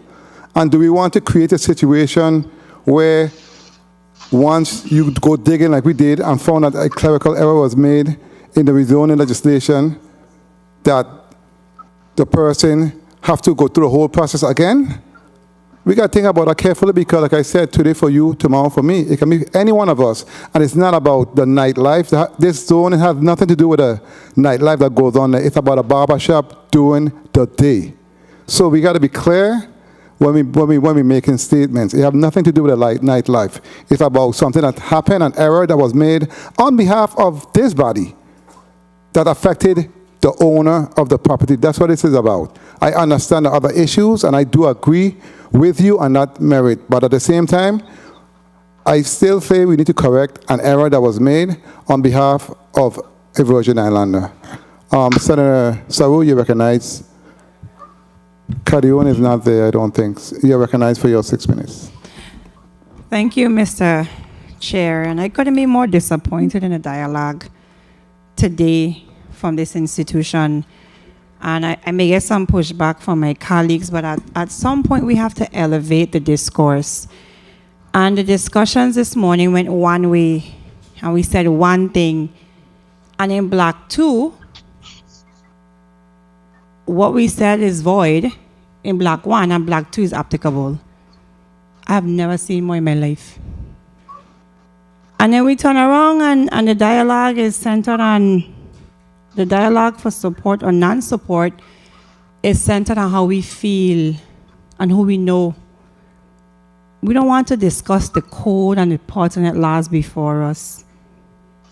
We're not having a discussion on the runoff or the impact on the sewage and nothing. We're just sitting here talking about what we feel. This is why the institution should not be zoning. These matters become very politicized. And with all due respect, Mr. Van Beverhout, I am not jealous of you and your property. And I am grateful for the donated land that you gave to our institution of higher learning. But that in no way means that construction should happen in a haphazard fashion. And I make that abundantly clear.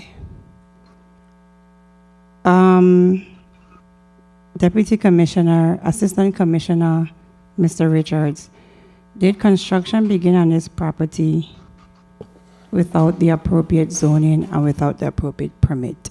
Yes or no?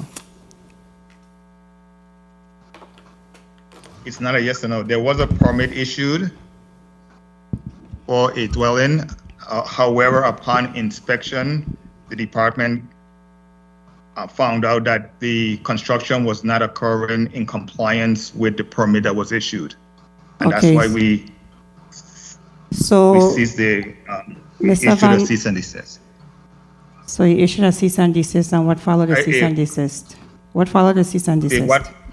What followed is where we are right now, is that he could not proceed unless there was some action by either by the legislature. Mr. Van Beverhout, when you began construction on the property, were you aware that you were doing construction that was not in accordance with the permit granted to you from DPNR?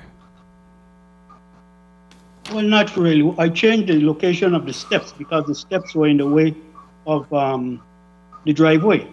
So instead of putting them in the front, I put them on the back, on the sides of the building. Okay, let's go back to you, Mr. Richards.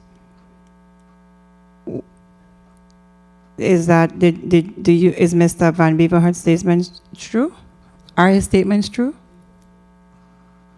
Upon your again, inspection? Senator Sorrow, what our inspectors found when they visited the site was that his construction was not in accordance to the plans that were approved by us. I'm not prepared today to say exactly the exact violation.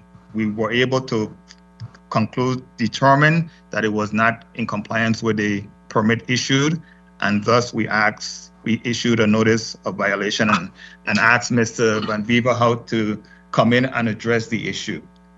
Okay, so let's go back to this. I'm going to stay on Mr. Van Beverhout for the entire time. Ms. Bryan is looking for a piece of the rock. The other things are okay. 2 minutes. Do the steps change permitting?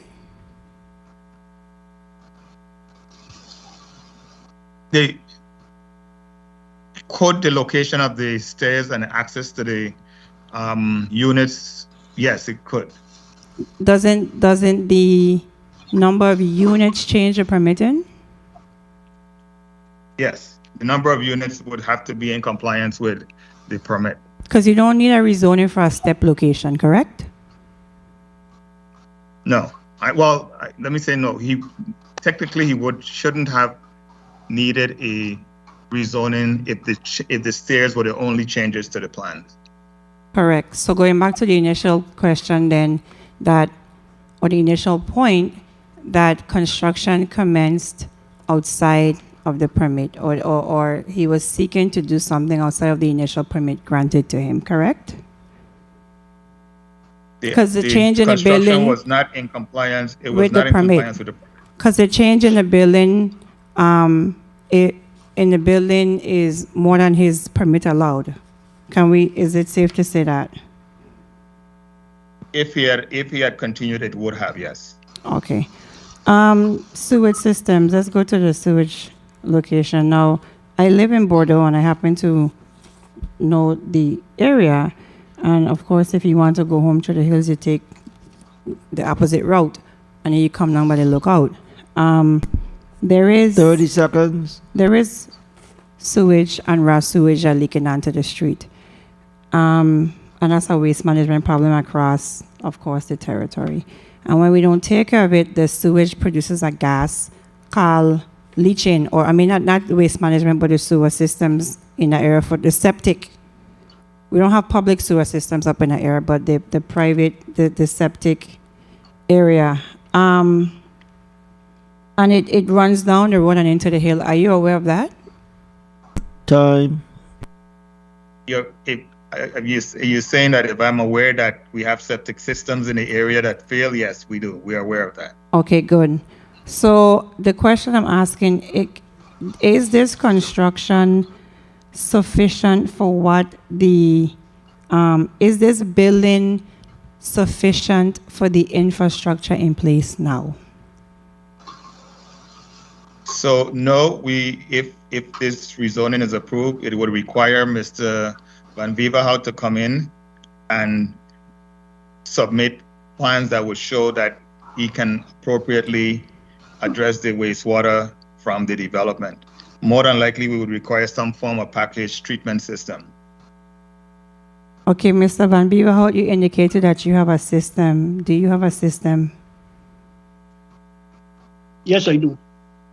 An adequate system that is approved, because the code, yes, I do. The code in Title 29, Chapter 3, Subsection 231 indicates that the Department of Health must certify this entire process that it can be established or built suitable to carry off the effluent without disturbance of surrounding property or without polluting the waters of the islands. So you have the appropriate system for these 20 units? I do have, as I said before, sewer goes in this tank alone, and I have a chlorine treatment at the last tank. There's a three or four compartments, and as it goes from one to the next, only sewage.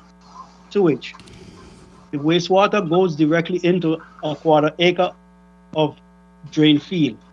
Doesn't go in the septic. It takes a long time for that thing to get filled up. And even when it gets filled up, it gets treated on the end.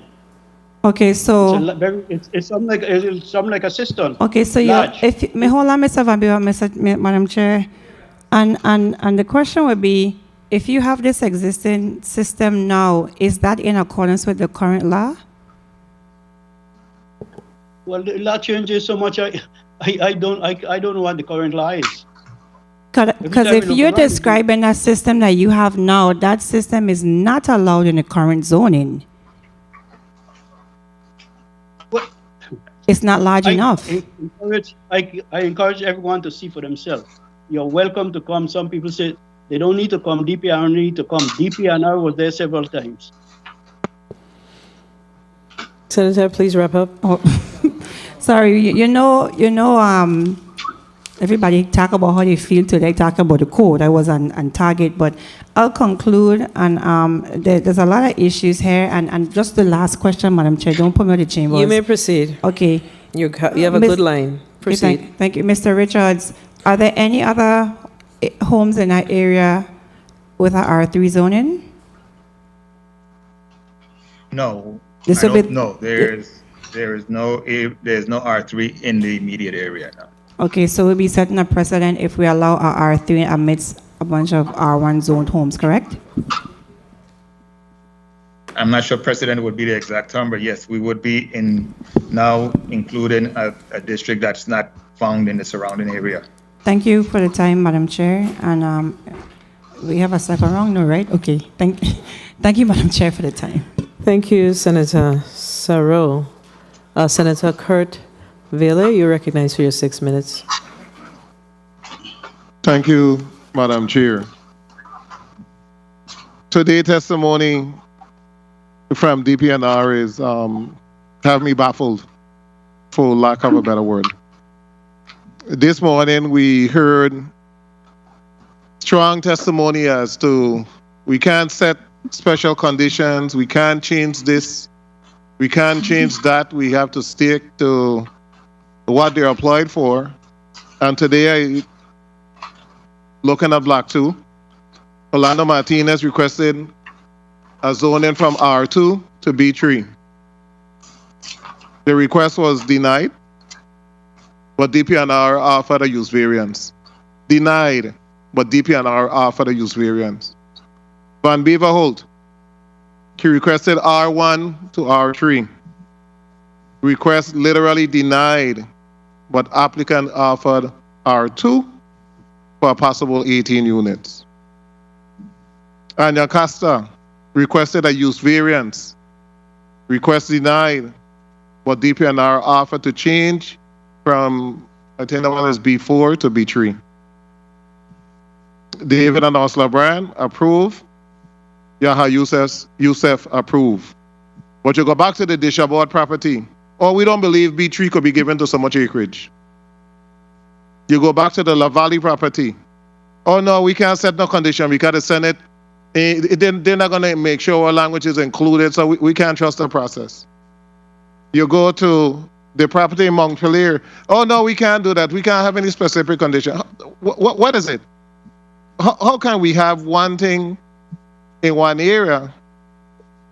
You have, and I'm not saying now that I'm against any of these particular zonings on St. Thomas, but we're having a discussion about 18 units in an R2.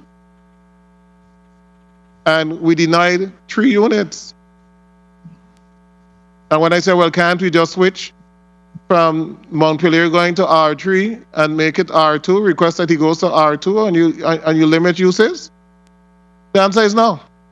We can't do that. So, Mr. Richards, how are these decisions being made? Based on what? Based on district, based on what? Good afternoon, Senator Bailey. We make these decisions based on the zoning, based on the law, based on the property and the exact location and the exact request from the applicant. Okay, so hold up there. I don't believe we've been hold 1 minute. though. I also listened to the Martinez property, which seems to be a clerical error. But in DPNR testimony, DPNR said there's not sufficient parking. But we're still going to approve it. You just spoke about the Van Beaverholt property. You said the wastewater. We'll need to have a meeting. But you still approve it. And that's not saying whether or not they're going to vote yes or no, because I applaud all of those individuals. But you seem to be so flexible with certain properties. And when it comes to affordable homes on 19 acres, the answer is no. And something wrong with this overall logic that is being utilized today. 3 recommendations to change so it could work, and no recommendation for change for St. Croix so it could work. It can't work that way. It cannot work that way. My argument have never been for St. Croix to get more. 2 minutes. My argument is for parity, that we be treated the same in the Virgin Islands. So you can't be flexible. You cannot be flexible for projects because you see that there's some good in some of those projects. But you can't see no good in none of them for St. Croix. None. Time. At the appropriate time, I'm going to vote on these measures. The Van Beaverholt, Mr. Van, you gave a permit. The senator, before trying to ask you a question, you gave them a permit. They're asking you a question about what is step, what is what.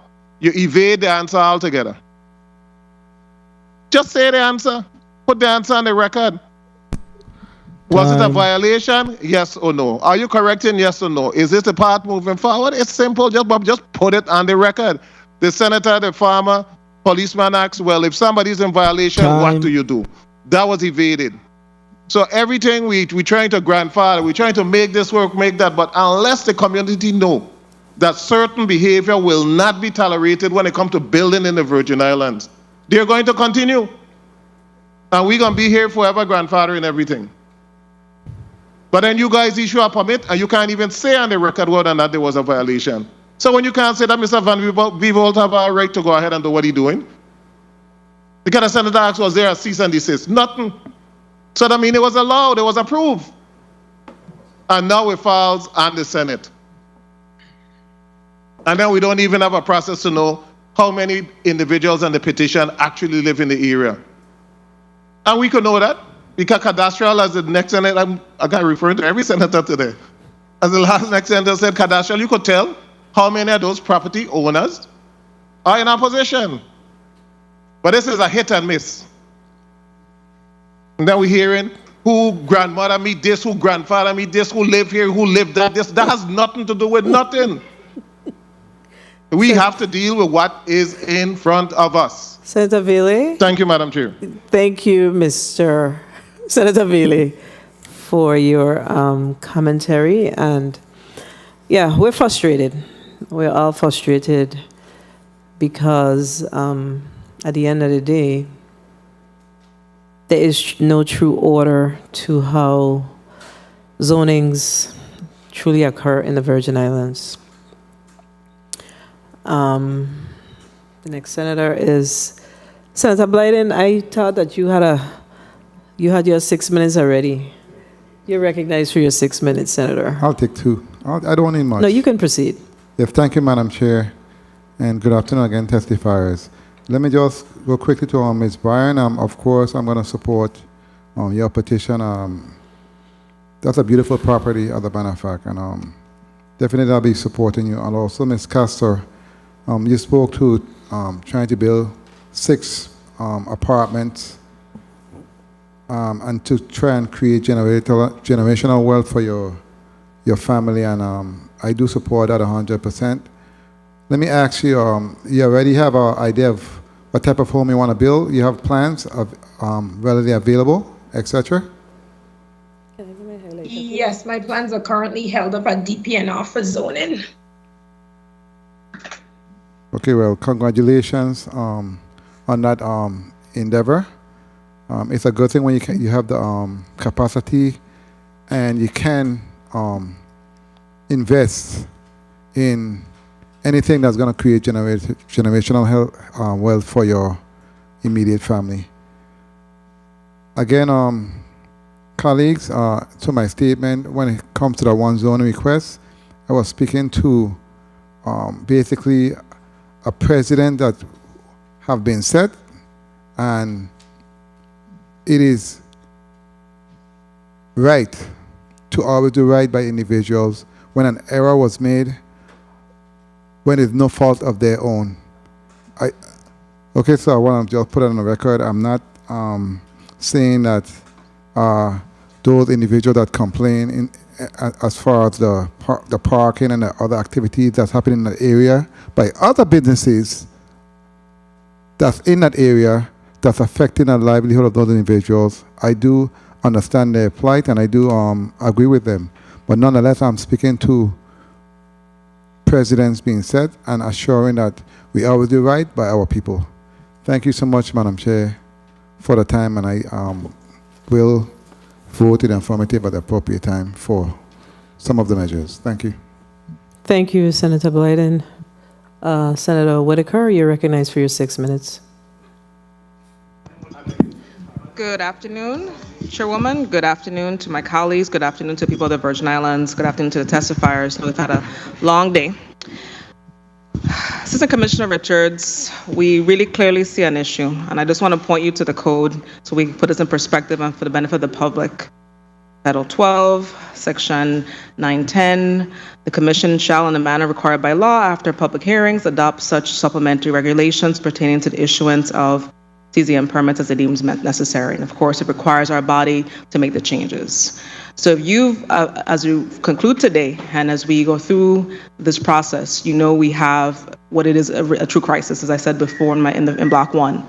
So it really will behoove you. You said in a month, you will coordinate with the Office of the Governor, the legal counsel there, to send us the updated or suggestion a bill requests. I really suggest that you compile what we did today. There are a number of issues.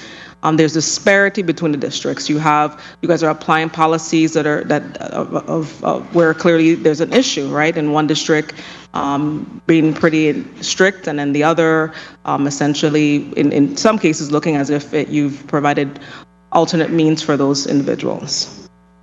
The petition process. So, Assistant Commissioner Richards, can you really lay out the petition process? How are you receiving these petitions? And in this particular case, how did you receive those petitions? Good afternoon, Senator Whitaker. The petitions originated from the community, and we received them as a document from the community. We acknowledge that we've received them, and then we also ensure that the documents we receive are disclosed in any public forum or hearings or the record. So, we document the petition once we receive it. I mean, there's no formal requirement to submit a petition. So this is where I'm going with this. On DPNR's website as we speak, would I be able to go onto the website right now to pull up ZAT 21-3, which is what I'm referencing? Would we be able to pull up and access a copy of those petitions? Is it on the DPNR's website? And then when the petitions were raised, did you communicate that through your same website, social media? Was that done? Yeah, so the records are public records, and we do have them in our records, and they're readily available to the public. No, we don't just put them on the website independently, but at the same time, they are revealed in every layer of our public process, and they are transmitted to the legislature. They are part of the public record. I'm not sure if we're gonna have to shift in that regard. Yeah, we're gonna have to shift, make a huge shift there. I always ask, and when I see gaps, legislation will need to come. But we're at this point where something of a public nature should be easily accessible to the public. Yes, right now as we speak, members of the public can go on to our drive for today's hearing, committee of the whole, access the documents. That's correct. But when you go through the process of the petition, it should be made available so that the public has that knowledge even ahead of this hearing, because there's a lot of information being shared and for us to have that knowledge.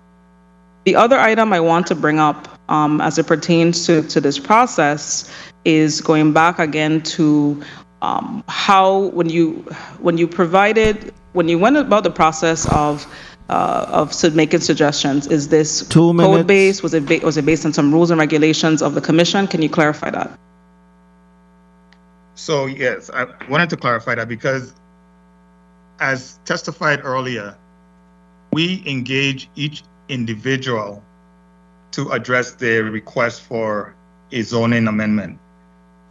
And in many instances, we have the public discussion about whether or not we can support the nature and the extent of the request that's being made.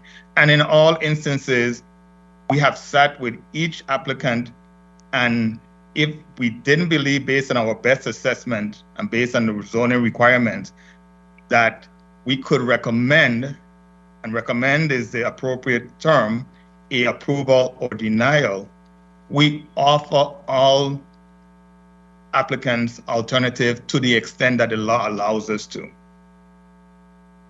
And what I would suggest is, as you can see the line of where I'm going with, addressing the website. It's website is beautiful, but it has a lot of work in terms of information it's going to put out.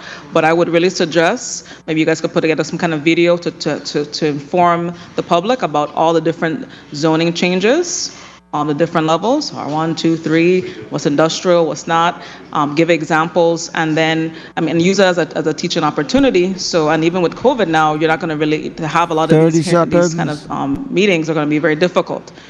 So I really suggest a public information campaign where you're going to really go through the whole process, have the public understand the different zonings, have the people who are non-compliant.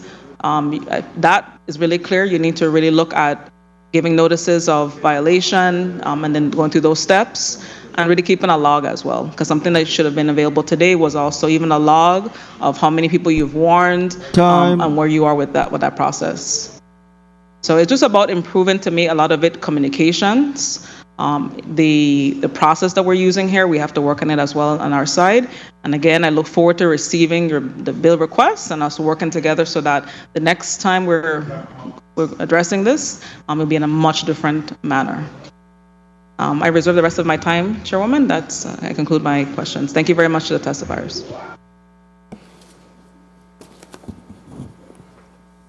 Thank you. I want to go back very quickly to the petition objection. I think one of my colleagues spoke about what a petition should look like. So I went and I dug up the files to see exactly what is in the petition.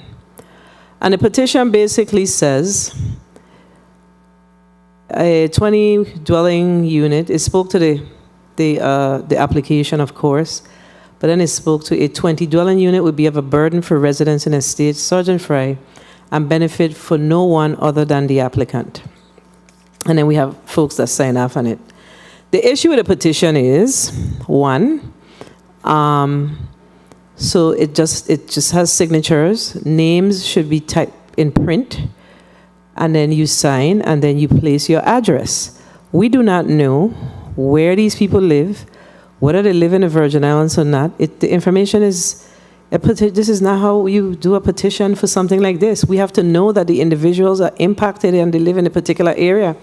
This feels like deja vu to me. This feels like when we did the zoning for the Coral Bay property. Very similar. People from all over the country, some of them never been to the U.S. Virgin Islands, were in fact signing off on this petition because it's placed on the internet.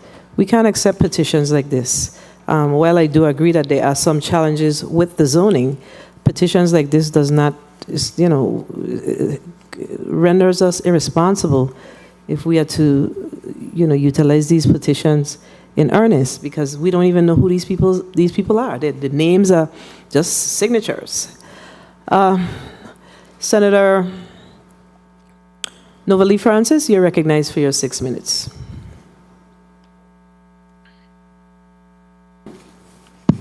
Thank you very much, Madam Chair, and good afternoon to everyone. I want to thank the applicants and the applicants' representative for their insight and giving us an opportunity to vet these measures. We have had 10 applications before us today for consideration.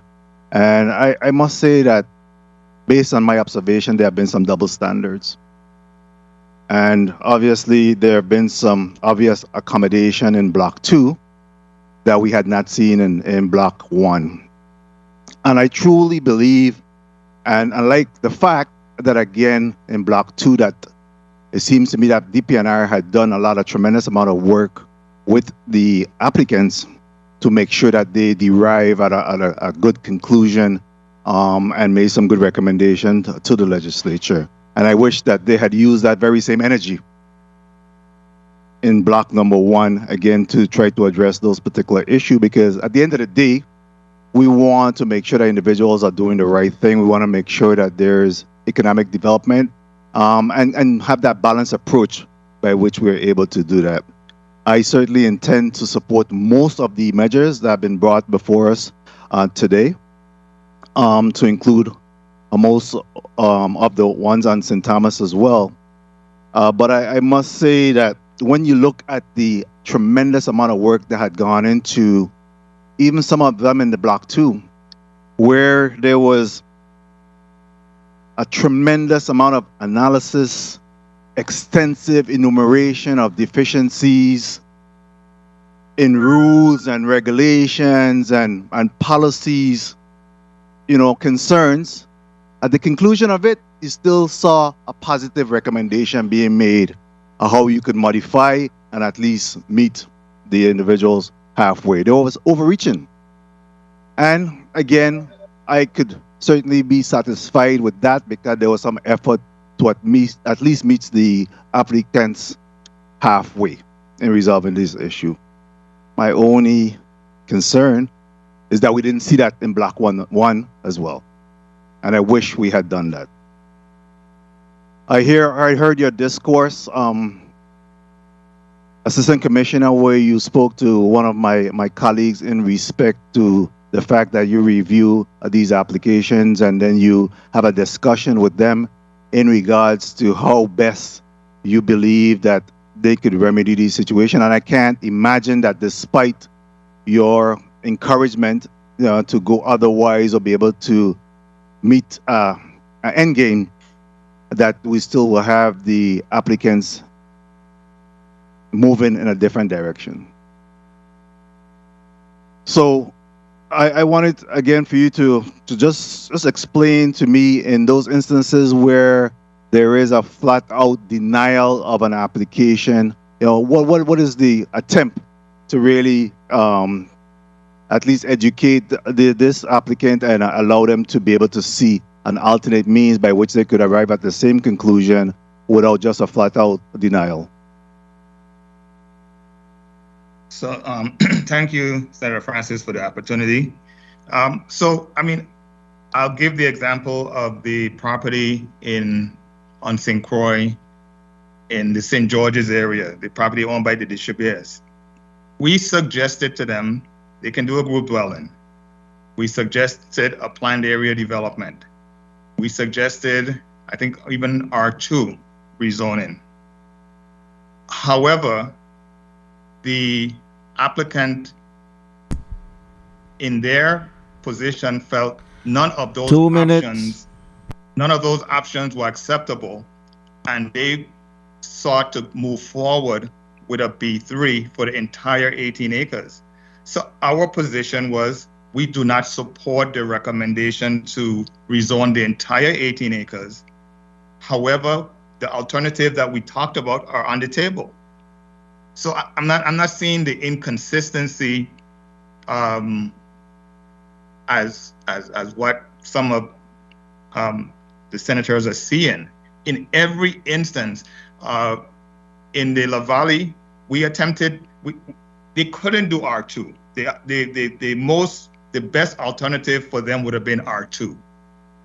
However, even the R2 restrictions would not accommodate what they wanted, because R2 still limits them to 2 units on a parcel of land. So we couldn't recommend an R2 as an alternative because that option doesn't exist. In every instant, we attempted to accommodate the applicants to the greatest extent. The zoning, our best judgment, and our best analysis directed us. And, and I'd like to address the petition. The petition is a right of the public. Mr. Assistant Some of Commissioner, those I individuals didn't may have ask an anything about interest in the petition, property. sir. This is my time, and sorry, sir. certainly you'll be able 30 to have an seconds. opportunity to respond to that on the chair's time. I had no discussion regarding the petition in my line of question. So please allow me to conclude. Former Senator Roosevelt David, how are you doing, sir? Good afternoon.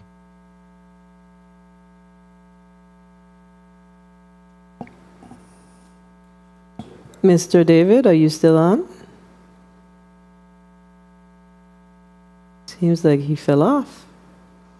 Very Yes, well. I'm here. Oh, please turn your camera I'm here. on. It's on. Madam Chair, time check, please. How much time do I have remaining? You may proceed, Senator. Very well. Thank you. Senator David, I want to commend you for your tenacity in bringing back this particular application. And of course, I believe that it is an opportunity for us to approve it based on your request at this time. So I just wanted to thank you again for taking into consideration some of the suggestions that were made by my colleagues in regards to resubmitting your application. So I just wanted to say thank you for that. Much. Thank you. Yes. And Ms. Casta, and are you as well satisfied with the use variance requests in moving your project forward in 21-2?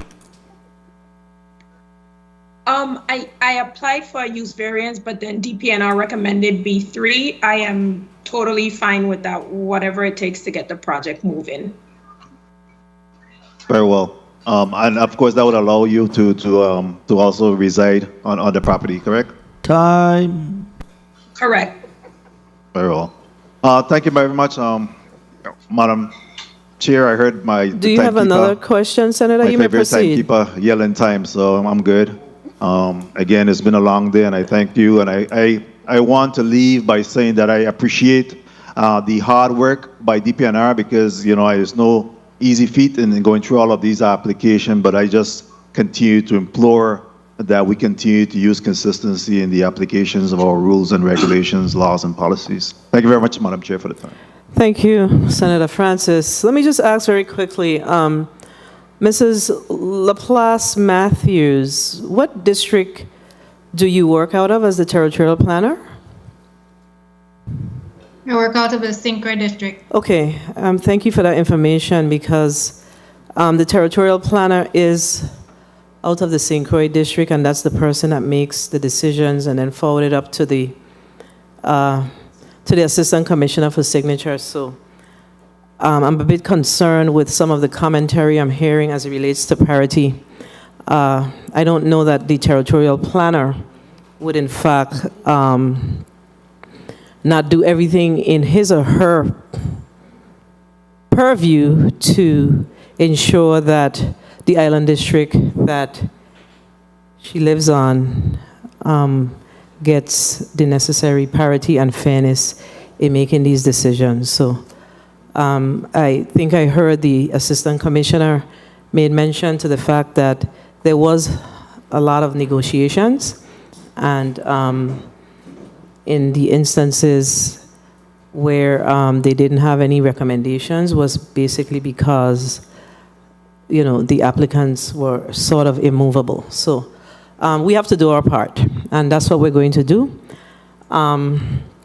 But I do have a couple of questions.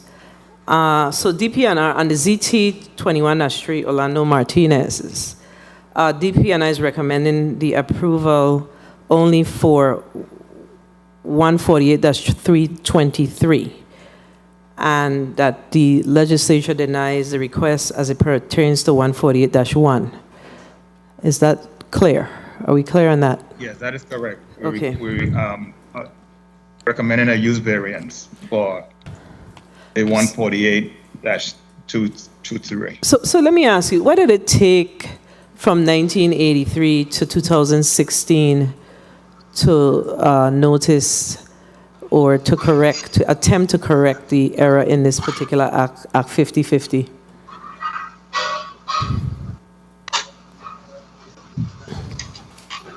And that's not only for that's not only for DPNR, that's also for the owner of the property. Yeah, if I may, Senator, the property has been operating commercially since 1985 because the owners went to the legislature, obtained the zoning, and believed that they had zoning for all of that time. It was only in 2003 where, after Ms. Reimer had passed and her son tried to do something with the bank, that they realized that there was some error. There was an issue with the zoning. So in 2003, he went to DPNR, and we believe he actually received a reclassification of that property. We have the documents indicating it. We have all the background from DPNR, but we just don't have the Dean Plaskett's signature. So we believe that it had been reclassified. So the parties continued again until 2016, when DPNR itself raised this issue again.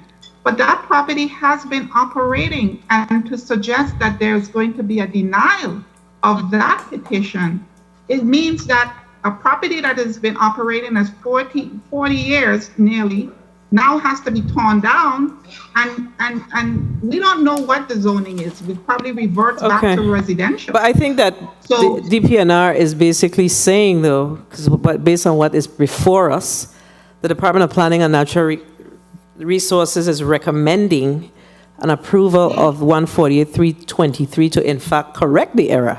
But we have two matters before us. We have both the error correction as well as 148-1. And DPNR's concern about the 148-1 is that it is, I guess the fence line is right next to a residential home, and that poses a problem for that residential home.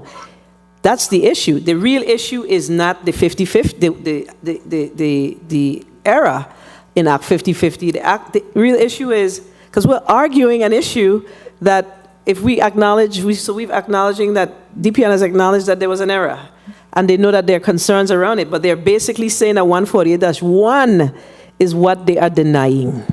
So, point of inquiry. Is my line of questioning, Senator? 1 minute, as soon as I'm done, okay? It is hard to tell, but thank you. Well, I'm not sure because the last speaker was Senator Francis, and I am the last before myself, so I'm the last speaker. So I will give you a point of inquiry at the appropriate time. So that's the issue. So the reason for the 148-1, so y'all found out that y'all needed to correct it in 2016, but it didn't come before the Senate until you wanted to do something else in 2021 as it relates to 148-1. That's the issue on the table. Yes, and I'm glad that you make sure it's clear that it's two separate properties that we're dealing with. We don't have a problem with the zoning. I was more concerned about the comments about denial or not supporting it because of what it means. But that wasn't my line of questioning.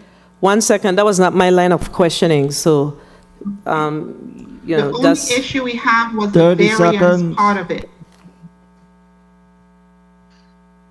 Okay, Ms. Castor, Under your zoning request, are you going to the bank for a loan? Is that the reason why you are before us for this zoning change? I am going to the bank for the loan, but no, I am before you because zoning denied my plans at DPNR. Okay, and the reason why I asked that question is because I saw that there was a structure that started some 20 years ago, and that structure stopped. But did you have the appropriate permitting for that structure? Time. My mother had, yes, a permit from DPNR for that structure. I just attained the property in 2019. But yes, she did have permits. She had inspections, and she ceased the construction because she couldn't afford to finish it. DPNR, do you have documentation to support the applicant's testimony? I'm not sure, Senator Fred Gregory, because I believe we were on it, DPNR's records from back in that period we have not been able to validate those permits. So in instances where So the answer is no. The answer is no. No. Okay, good. So Ms. Castor, I'm certain that you have your documentation because you just pull it up, right? You have it? Well, I didn't have the permit, but I do have DPNR's stamp on here with the permit number for the original plan that was turned in. And I also, in my pocket that was sent in, had like one of the inspection forms. So DPNR came out and they were inspecting. They were allowing us to. So just let me ask you quickly. So the permit, the plans that you had 20 years ago is the same plans, or you are now expanding those plans? I am changing the plans. Instead of building, I think it was 2 or 3 apartments, I want to make it 6. Okay, so you're expanding the plans. Okay, thank you. Let me see. ZT 21-1, Leo and Luz van Beverhout. This is a very controversial zoning, of course.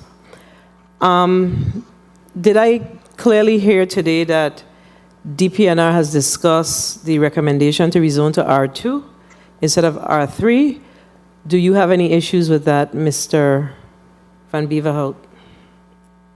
No, none at all. And DPNR, do you have any properties in a half-a-mile radius currently zoned R3 or R2 of this property? Yes, we do. So you do?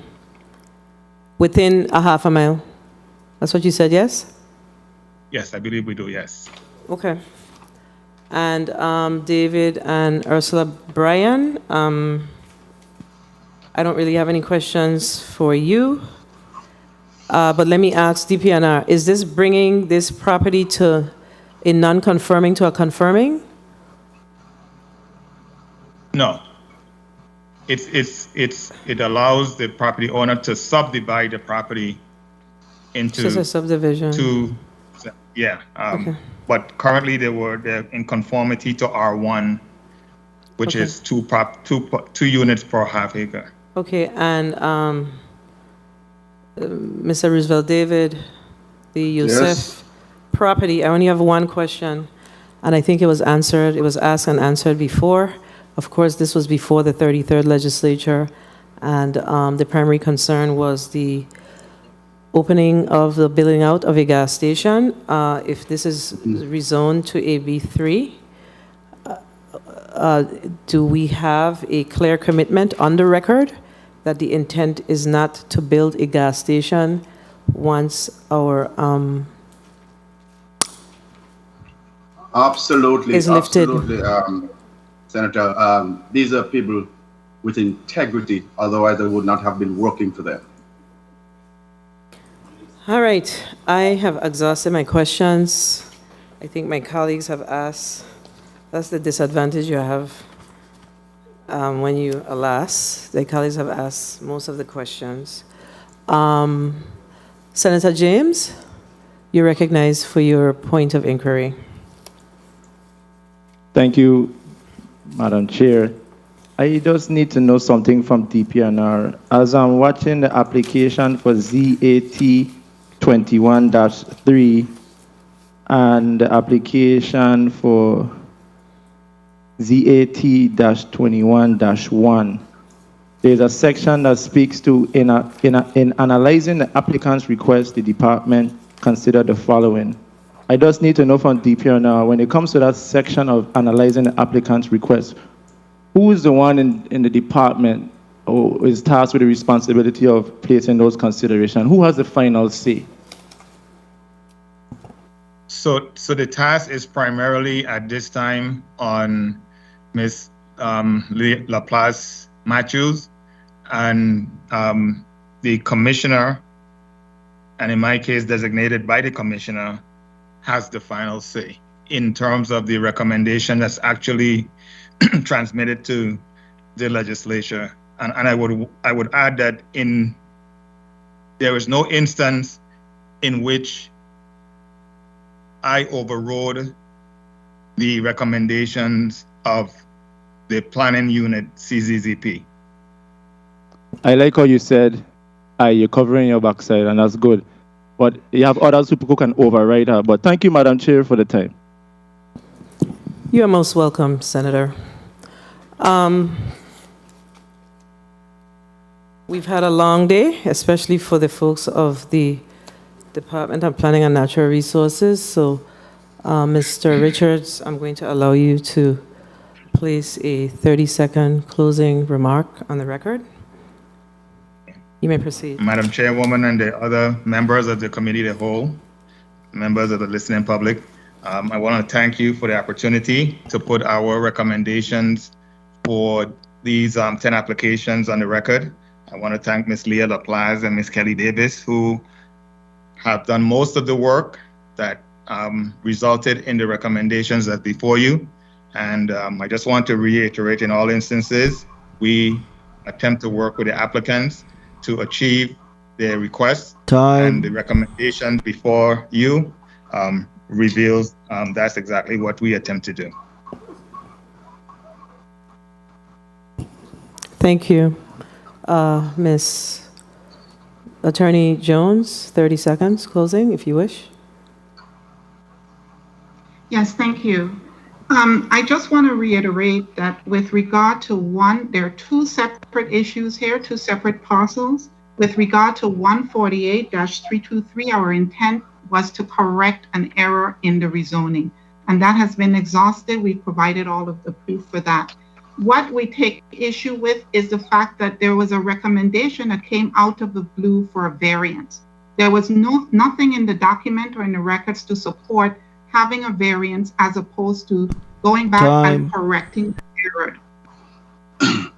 The other issue, if I may continue with regard to the other property, which is 148-1, is that as DPNR acknowledged, there's no issue with the amount of parking spaces, and we did provide the additional documentation. I emailed that again to the legislature.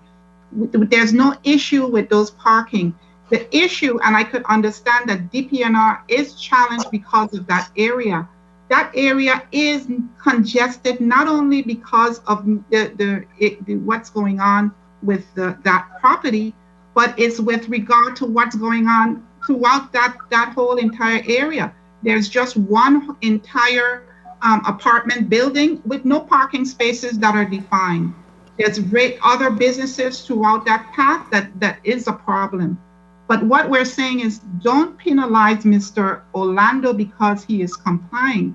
But we do understand that extending the uses for further commercial activity will add to that issue because it's an issue that's unresolved.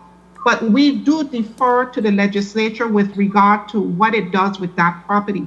Our main concern is correcting that issue and getting that property rezoned to B3. Thank you. Which is the 3-3. Thank you. Ms. Castor, would you like to put a closing remark on the record? Sure. Thank you, Senate President Fred Gregory and members of the Committee of the Whole for the opportunity to request the zone change of my parcel from B4 to B3. Thank you. Mr. Van Beverhout? 30 Good seconds. afternoon. Good afternoon. Myself and my wife thank you all who participated today. And as the Senator said, that's democracy at work. Thank you. Thank you, Mr. Van Beverhout. Ms. Bryan? Good afternoon. I would like to say thank you to all members of the legislature for taking the time to consider this application and for your kind words today. Special thanks go to Senator Joseph for taking the time to visit the property. And a special thank you to DPNR, specifically Ms. Leah Laplace, for her assistance through this entire process.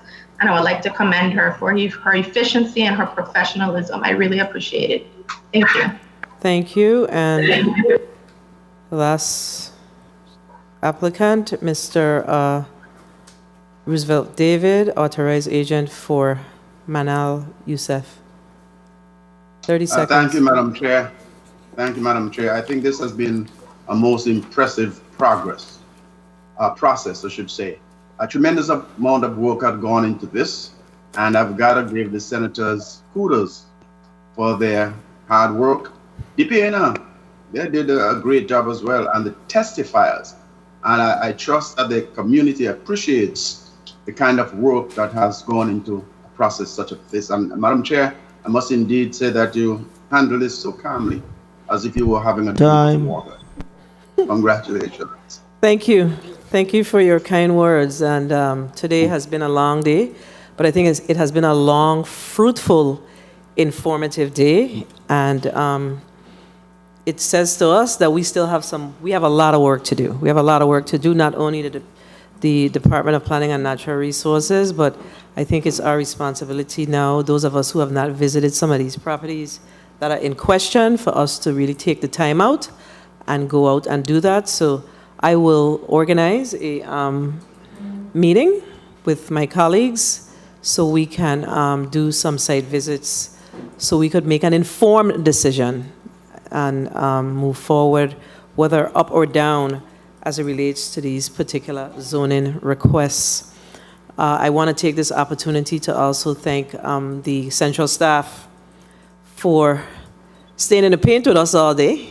We really appreciate it, and without y'all, of course, we couldn't do this. We had some glitches early in the morning, and we have challenges because we don't have in-person testifiers, and that also makes it very, very difficult because the teams could only hold but so much load.